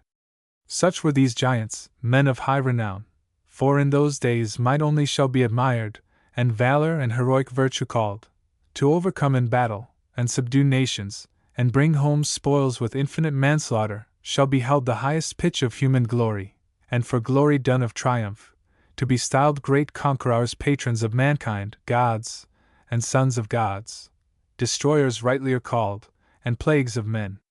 Thus fame shall be achieved, renown on earth, and what most merits fame, in silence hid. But he, the seventh from thee, whom thou beheldst the only righteous in a world preverse, and therefore hated, therefore so beset with foes, for daring single to be just, and utter odious truth, that God would come to judge them with his saints, him the Most High wrapped in a balmy cloud with winged steeds did, as thou sawest, receive, to walk with God high in salvation and the climes of bliss, exempt from death. To show thee what reward awaits the good, the rest what punishment, which now direct thine eyes and soon behold. He looked, and saw the face of things quite changed. The brazen throat of war had ceased to roar, all now was turned to jollity and game, to luxury and riot, feast and dance, marrying or prostituting, as befell, rape or adultery, where passing fair allured them, thence from cups to civil broils. At length a reverend sire among them came, and of their doings great dislike declared, and testified against their ways. He oft frequented their assemblies, where so met, triumphs or festivals, and to them preached conversion and repentance, as to souls in prison, under judgments imminent, but all in vain, which when he saw, he ceased contending, and removed his tents far off, then, from the mountain hewing timber tall, began to build a vessel of huge bulk, measured by cubit, length, and breadth and height, smeared round with pitch, and in the side a door contrived, and of provisions laid in large for man and beast, when lo, a wonder strange!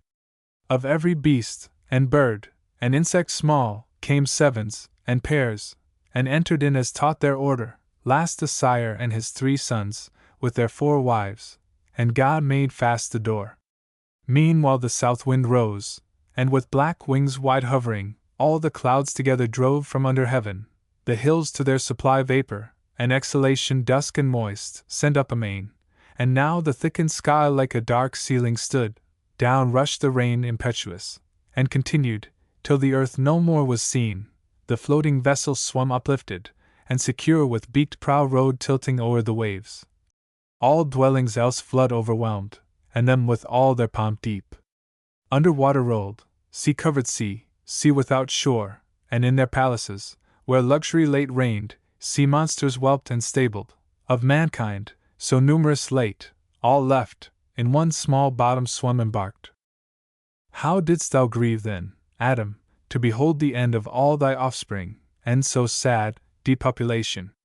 Thee another flood, of tears and sorrow a flood, thee also drowned, and sunk thee as thy sons, till, gently reared by the angel, on thy feet thou stoodest at last, though comfortless, as when a father mourns his children, all in view destroyed at once, and scarce to the angel utteredst thus thy plaint. O visions ill foreseen!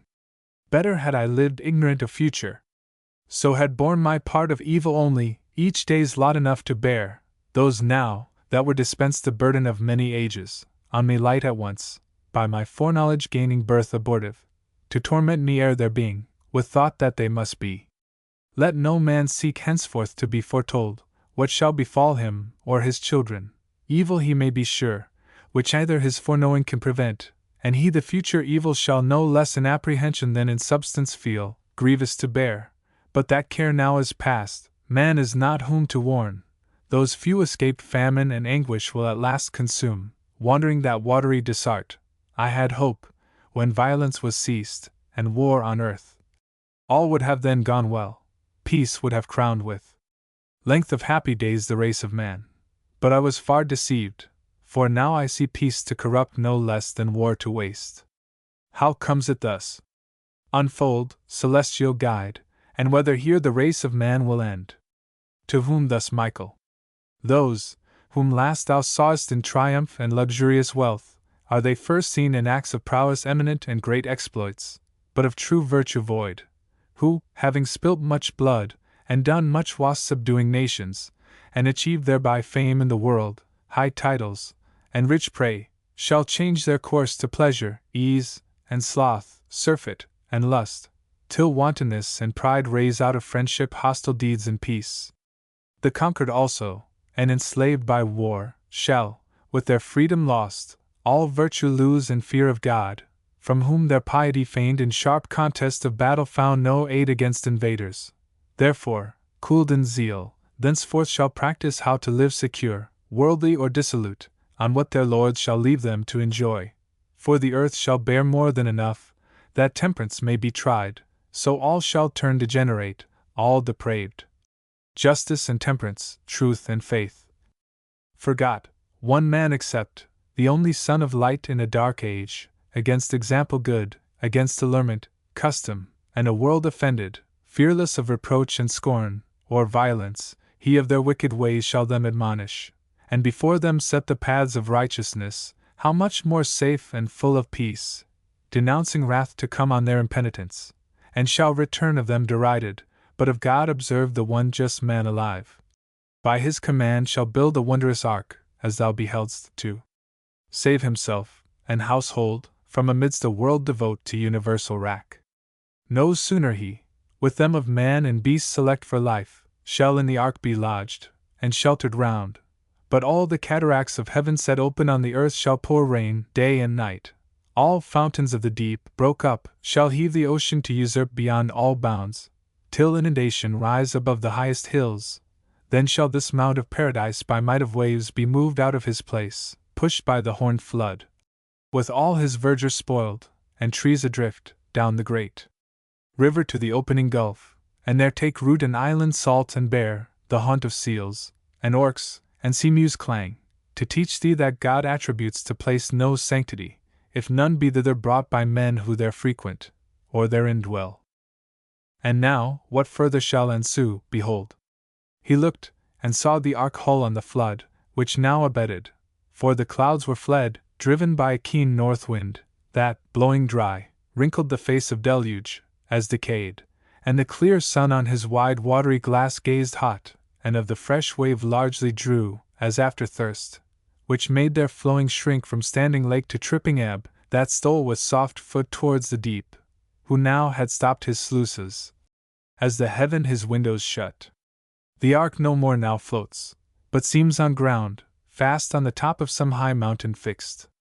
And now the tops of hills, as rocks, appear, with clamor thence the rapid currents drive, towards the retreating sea, their furious tide. Forthwith from out the ark a raven flies, and after him, the sure messenger, a dove sent forth once and again to spy green tree or ground, whereon his foot may light. The second time returning, in his bill an olive leaf he brings, pacific sign, anon dry ground appears, and from his ark the ancient sire descends, with all his train, then with uplifted hands, and eyes devout, grateful to heaven, over his head beholds a dewy cloud. And in the cloud a bough conspicuous with three lifted colors gay, betokening peace from God, and covenant new. Whereat the heart of Adam, erst so sad, greatly rejoiced, and thus his joy broke forth. O thou, who future things canst represent as present, heavenly instructor! I revive at this last sight, assured that man shall live, with all the creatures, and their seed preserve. Far less I now lament for one whole world of wicked sons destroyed, than I rejoice for one man found so perfect, and so just, that God vouchsafes to raise another world from him, and all his anger to forget. But say, what mean those colored streaks in heaven distended, as the brow of God appeased? Or serve they, as a flowery verge, to bind the fluid skirts of that same watery cloud, lest it again dissolve, and shower the earth? To whom the archangel, dexterously thou aimest, so willingly doth God remit his ire, though late repenting him of man depraved, grieved at his heart, when looking down he saw the whole earth filled with violence, and all flesh corrupting each their way. Yet, those removed, such grace shall one just man find in his sight, that he relents, not to blot out mankind, and makes a covenant never to destroy the earth again by flood, nor let the sea surpass his bounds, nor rain to drown the world, with man therein or beast. But when he brings over the earth a cloud, will therein set his triple-colored bow, whereon to look, and call to mind his covenant. Day and night, seed time and harvest, heat and hoary frost, shall hold their course, till fire purge all things new, both heaven and earth, wherein the just shall dwell. Book 12. As one who in his journey bates at noon, though bent on speed, so here the archangel paused betwixt the world destroyed and world restored, if Adam aught perhaps might interpose. Then, with transitions sweet, new speech resumes. Thus thou hast seen one world begin, and end, and man, as from a second stock, proceed. Much thou hast yet to see, but I perceive thy mortal sight to fail. Objects divine must needs impair and weary human sense. Henceforth what is to come I will relate.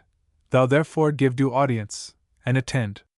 This second source of men, while yet but few, and while the dread of judgment past remains fresh in their minds, fearing the deity, with some regard to what is just and right shall lead their lives, and multiply apace, laboring the soil, and reaping plenteous crop, corn, wine, and oil, and from the herd or flock, oft sacrificing bullock, lamb, or kid, with large wine offerings poured, and sacred feast, shall spend their days in joy unblamed, and dwell long time in peace by families and tribes, under paternal rule, till one shall rise of proud ambitious heart, who, not content with fair equality, fraternal state, will arrogate dominion undeserved over his brethren, and quite dispossess concord and law of nature from the earth. Hunting, and men not beasts shall be his game, with war, and hostile snare, such as refuse subjection to his empire tyrannous. A mighty hunter thence he shall be styled before the Lord, as in despite of heaven, or from heaven, claiming second sovereignty. And from rebellion shall derive his name, though of rebellion others he accuse. He with a crew, whom like ambition joins with him or under him to tyrannize, marching from Eden towards the west, shall find the plain, wherein a black bituminous scourge boils out from underground, the mouth of hell, of brick, and of that stuff, they cast to build a city and tower, whose top may reach to heaven, and get themselves a name, lest, far dispersed in foreign lands, their memory be lost, regardless whether good or evil fame. But God, who oft descends to visit men unseen, and through their habitations walks to mark their doings, them beholding soon, comes down to see their city, ere the tower obstruct heaven towers, and in derision sets upon their tongues a various spirit, to raise quite out their native language, and instead, to sow a jangling noise of words unknown, forthwith a hideous gabble rises loud, among the builders, each to other calls not understood, till hoarse, and all in rage, as mock they storm. Great laughter was in heaven, and looking down, to see the hubbub strange, and hear the din, thus was the building left ridiculous, and the work confusion named. Whereto thus Adam, fatherly displeased, O execrable son! So to aspire above his brethren, to himself assuming authority usurped, from God not given, he gave us only over beast, fish, fowl, dominion absolute. That right we hold by his donation, but man over men he may not lord, such title to himself reserving, human left from human free. But this usurper his encroachment proud stays not on man, to God his tower intends siege and defiance. Wretched man! What food will he convey up thither, to sustain himself and his rash army, where thin air above the clouds will pine his entrails gross, and famish him of breath, if not of bread? To whom thus Michael, Justly thou abhorrest that son, who on the quiet state of men such trouble brought, affecting to subdue rational liberty, yet know withal, since thy original lapse, true liberty is lost, which always with right reason dwells twinned, and from her hath no individual being, reason in man obscured, or not obeyed, immediately inordinate desires, and upstart passions, catch the government from reason, and to servitude reduce man, till then free. Therefore, since he permits within himself unworthy powers to reign over free reason, God, in judgment just, subjects him from without to violent lords, who oft as undeservedly enthrall his outward freedom. Tyranny must be, though to the tyrant thereby no excuse. Yet sometimes nations will decline so low from virtue, which is reason, that no wrong, but justice, and some fatal curse annexed, deprives them of their outward liberty, their inward lost. Witness the irreverent son of him who built the ark, who, for the shame done to his father, heard this heavy curse, servant of servants, on his vicious race. Thus will this latter, as the former world, still tend from bad to worse, till God at last, wearied with their iniquities, withdraw his presence from among them, and avert his holy eyes, resolving from thenceforth to leave them to their own polluted ways, and one peculiar nation to select from all the rest, of whom to be invoked, a nation from one faithful man to spring, him on this side Euphrates yet residing. Bred up in idol worship, oh, that men, canst thou believe, should be so stupid grown. While yet the patriarch lived, who scaped the flood, as to forsake the living God, and fall to worship their own work in wood and stone for gods. Yet him God the Most High vouchsafes to call by vision, from his father's house, his kindred, and false gods, into a land which he will show him, and from him will raise a mighty nation, and upon him shower his benediction so, that in his seed all nations shall be blessed. He straight obeys, not knowing to what land, yet firm believes. I see him, but thou canst not, with what faith he leaves his gods, his friends, and native soil. You are of Chaldea, passing now the ford to Haran, after him a cumbrous train of herds and flocks, and numerous servitude, not wandering poor, but trusting all his wealth with God, who called him, in a land unknown. Canaan he now attains. I see his tents pitched about Shechem, and the neighboring plain of More. There by promise he receives gift to his progeny of all that land, from Hamath northward to the Desart south. Things by their names I call, though yet unnamed Winky Face from Hermon east to the great western sea, Mount Hermon, yonder sea, each place behold in prospect, as I point them, on the shore Mount Carmel. Here, the double-found stream, Jordan, true limit eastward, but his sons shall dwell to Senir. That long ridge of hills. This ponder, that all nations of the earth shall in his seed be blessed. By that seed is meant thy great deliverer, who shall bruise the serpent's head, whereof to thee anon plainlier shall be revealed. This patriarch blessed, whom faithful Abraham due time shall call, a son, and of his son a grandchild, leaves, like him in faith, in wisdom, and renown, the grandchild, with 12 sons increased, departs from Canaan to a land hereafter called Egypt, divided by the river Nile. See where it flows, disgorging at 7 mouths into the sea. To sojourn in that land he comes, invited by a younger son in time of dearth, a son whose worthy deeds raise him to be the second in that realm of Pharaoh. There he dies, and leaves his race growing into a nation, and now grown suspected to a sequent king, who seeks to stop their overgrowth, as inmate guests too numerous, whence of guests he makes them slaves inhospitably, and kills their infant males, till by 2 brethren, these 2 brethren call Moses and Aaron, sent from God to claim his people from enthrallment, they return, with glory and spoil, back to their promised land. But first, the lawless tyrant, who denies to know their God, or message to regard, must be compelled by signs and judgments dire. To blood unshed the rivers must be turned, frogs, lice, and flies must all his palace fill with loathed intrusion, and fill all the land. His cattle must of rot and murrain die. Botches and blains must all his flesh emboss, and all his people, thunder mixed with hail, hail mixed with fire, must rend the Egyptian sky, and will on the earth, devouring where it rolls. What it devours not, herb, or fruit, or grain, a darksome cloud of locusts swarming down must eat, and on the ground leave nothing green. Darkness must overshadow all his bounds, palpable darkness, and blot out 3 days. Last, with one midnight stroke, all the firstborn of Egypt must lie dead. Thus with 10 wounds the river dragon tamed at length submits to let his sojourners depart, and oft humbles his stubborn heart. But still, as ice more hardened after thaw, till, in his rage pursuing whom he late dismissed, the sea swallows him with his host. But them lets pass, as on dry land, between 2 crystal walls, awed by the rod of Moses so to stand divided, till his rescued gain their shore. Such wondrous power God to his saint will lend, though present in his angel, who shall go before them in a cloud, and pillar of fire, by day a cloud, by night a pillar of fire, to guide them in their journey, and remove behind them, while the obdurate king pursues, all night he will pursue.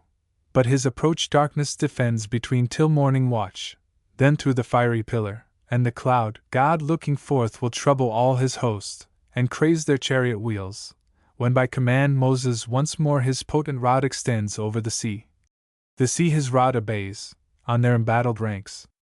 The waves return, and overwhelm their war. The race elect safe toward Canaan from the shore advance through the wild desert, not the readiest way, lest, entering on the Canaanite alarmed, war terrify them inexpert, and fear return them back to Egypt, choosing rather inglorious life with servitude. For life to noble and ignoble is more sweet untrained in arms, where rashness leads not on. This also shall they gain by their delay in the wide wilderness. There they shall found their government, and their great senate choose through the 12 tribes, to rule by laws ordained. God from the mount of Sinai, whose grey top shall tremble, he descending, will himself in thunder, lightning, and loud trumpets sound, ordain them laws, part, such as appertain to civil justice, part, religious rites of sacrifice, informing them, by types and shadows, of that destined seed to bruise the serpent, by what means he shall achieve mankind's deliverance. But the voice of God to mortal ear is dreadful. They beseech that Moses might report to them his will, and terrors cease. He grants what they besought, instructed that to God is no access without mediator, whose high office now Moses in figure bears, to introduce one greater, of whose day he shall foretell, and all the prophets in their age the times of great Messiah shall sing.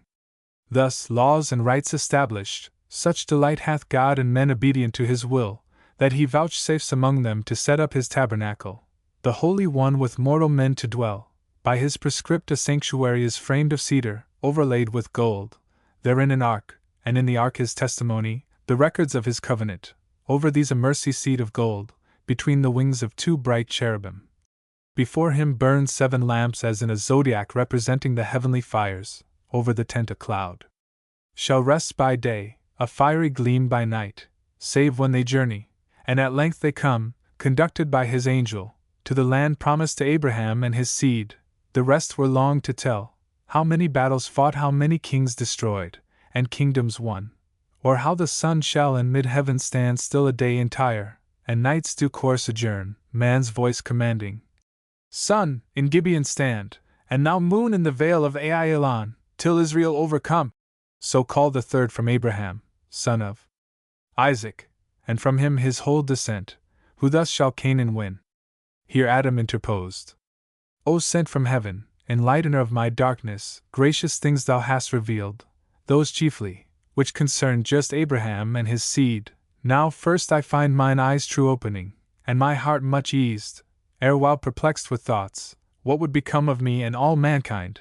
But now I see his day, in whom all nations shall be blessed, favor unmerited by me, who sought forbidden knowledge by forbidden means. This yet I apprehend not, why to those among whom God will deign to dwell on earth so many and so various laws are given, so many laws argue so many sins among them. How can God with such reside?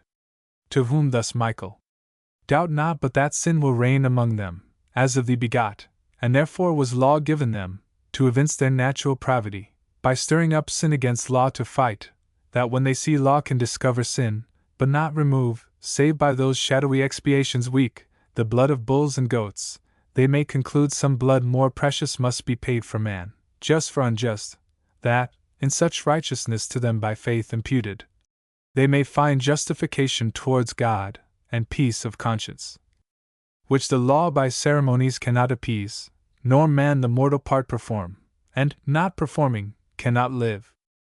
So law appears imperfect, and but given with purpose to resign them, in full time, up to a better covenant, discipline from shadowy types to truth, from flesh to spirit, from imposition of strict laws to free acceptance of large grace, from servile fear to filial, works of law to works of faith.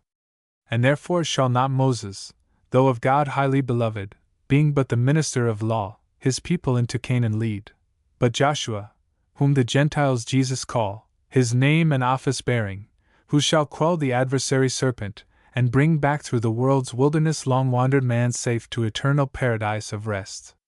Meanwhile they, in their earthly Canaan placed, long time shall dwell and prosper, but when sins national interrupt their public peace, provoking God to raise them enemies, from whom as oft he saves them penitent by judges first, then under kings, of whom the second, both for piety renowned and puissant deeds, a promise shall receive irrevocable, that his regal throne forever shall endure, the like shall sing all prophecy.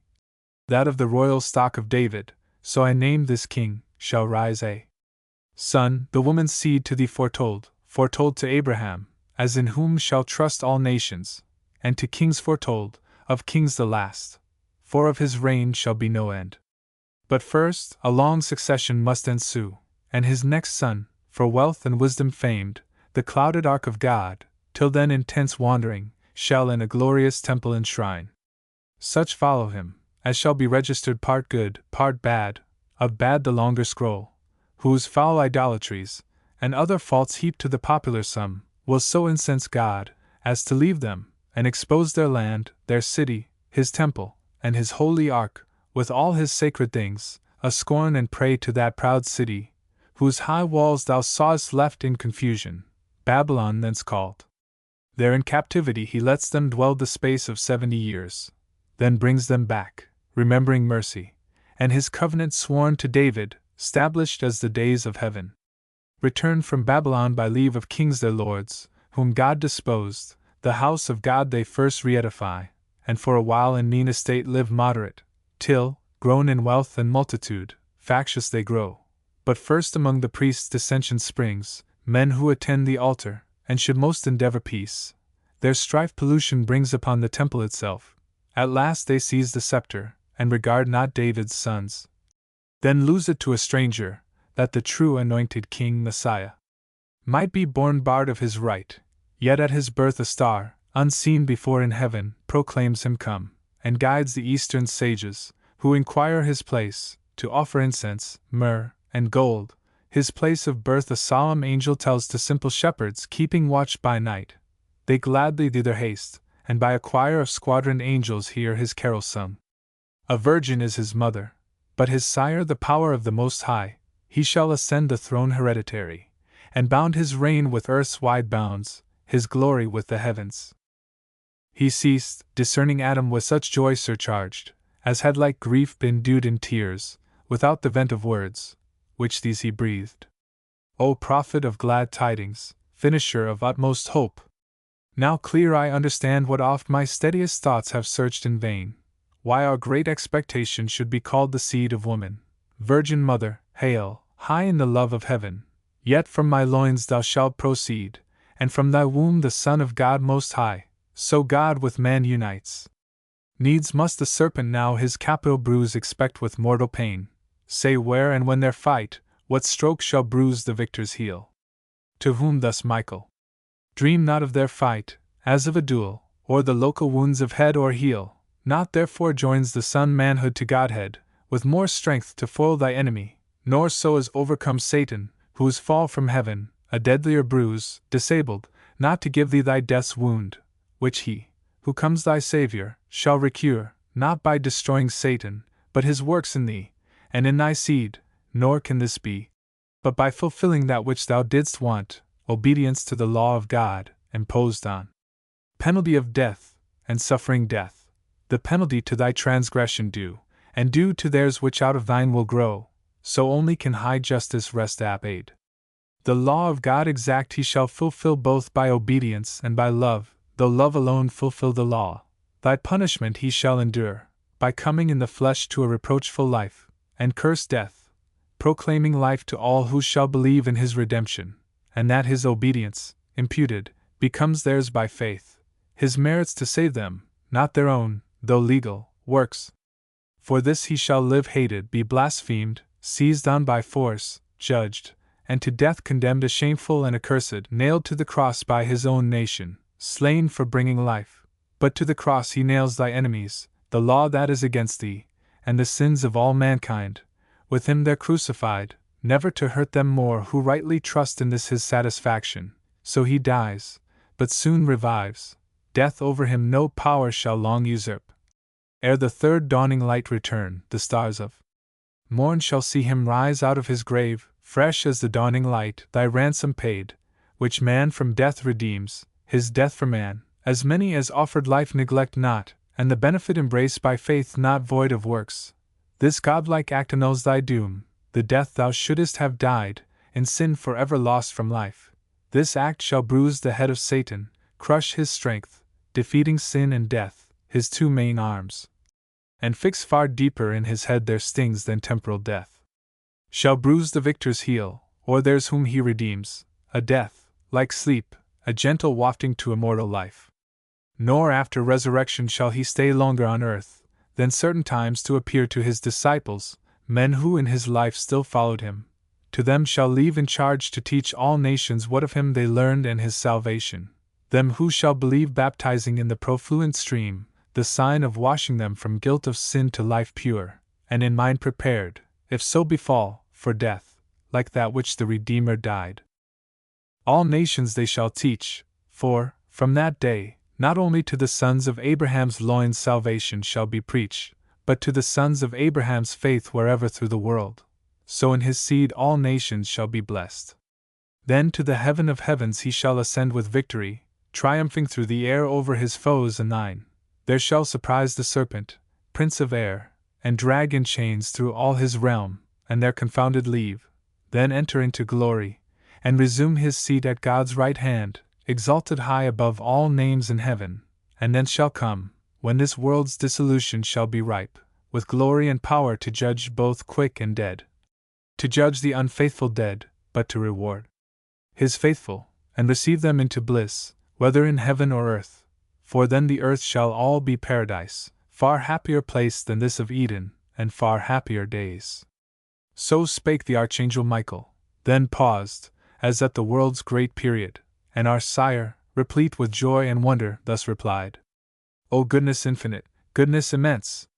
That all this good of evil shall produce, and evil turn to good, more wonderful than that which by creation first brought forth light out of darkness. Full of doubt I stand, whether I should repent me now of sin by me done and occasioned, or rejoice much more, that much more good thereof shall spring. To God more glory, more goodwill to men from God, and over wrath grace shall abound. But say, if our deliverer up to heaven must reascend, what will betide the few his faithful, left among the unfaithful herd, the enemies of truth? Who then shall guide his people, who defend? Will they not deal worse with his followers than with him they dealt? Be sure they will, said the angel. But from heaven he to his own a comforter will send, the promise of the Father, who shall dwell his Spirit within them, and the law of faith, working through love, upon their hearts shall write, to guide them in all truth, and also arm with spiritual armor, able to resist Satan's assaults, and quench his fiery darts. What man can do against them, not afraid, though to the death? Against such cruelties with inward consolations recompensed, and oft supported so, as shall amaze their proudest persecutors, for the Spirit, poured first on his apostles, whom he sends to evangelize the nations, then on all baptized, shall them with wondrous gifts endue to speak all tongues, and do all miracles, as did their Lord before them.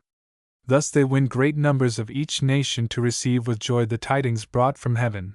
At length their ministry performed, and race well run, their doctrine and their story written left, they die. But in their room, as they forewarn, wolves shall succeed for teachers, grievous wolves, who all the sacred mysteries of heaven to their own vile advantages shall turn of lucre and ambition, and the truth with superstitions and traditions taint. Left only in those written records pure, though not but by the Spirit understood.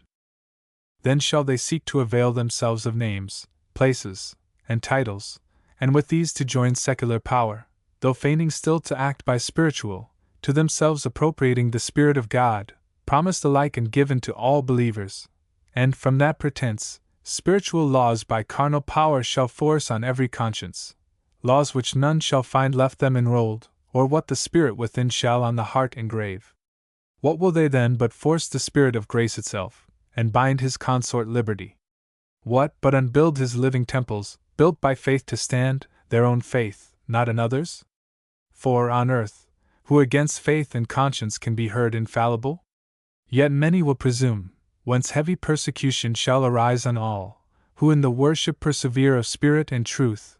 The rest, far greater part, will deem in outward rites and specious forms religion satisfied. Truth shall retire bestuck with slanderous darts, and works of faith rarely be found. So shall the world go on, to good malignant, to bad men benign, under her own weight groaning, till the day appear of respiration to the just, and vengeance to the wicked, at return of him so lately promised to thy aid, the woman's seed, obscurely then foretold, now ampler known thy Saviour and thy Lord, last, in the clouds, from heaven to be revealed in glory of the Father, to dissolve Satan with his perverted world, then raised from the conflagrant mass, purged and refined, new heavens, new earth, ages of endless date, founded in righteousness, and peace, and love, to bring forth fruits, joy and eternal bliss. He ended, and thus Adam last replied: How soon hath thy prediction, seer blessed, measured this transient world, the race of time, till time stand fixed. Beyond is all abyss, eternity, whose end no eye can reach. Greatly instructed I shall hence depart, greatly in peace of thought, and have my fill of knowledge, what this vessel can contain, beyond which was my folly to aspire. Henceforth I learn, that to obey is best, and love with fear the only God, to walk as in his presence, ever to observe his providence, and on him so depend, merciful over all his works, with good still overcoming evil, and by small accomplishing great things, by things deemed weak subverting worldly strong, and worldly wise by simply meek, that suffering for truth's sake is fortitude to highest victory, and to the faithful, death the gate of life, taught this by his example, whom I now acknowledge my Redeemer ever blessed. To whom thus also the angel last replied: This having learned, thou hast attained the sum of wisdom, hope no higher, though all the stars thou knewest by name, and all the ethereal powers, all secrets of the deep, all nature's works, or works of God in heaven, air, earth, or sea, and all the riches of this world enjoyedst, and all the rule, one empire.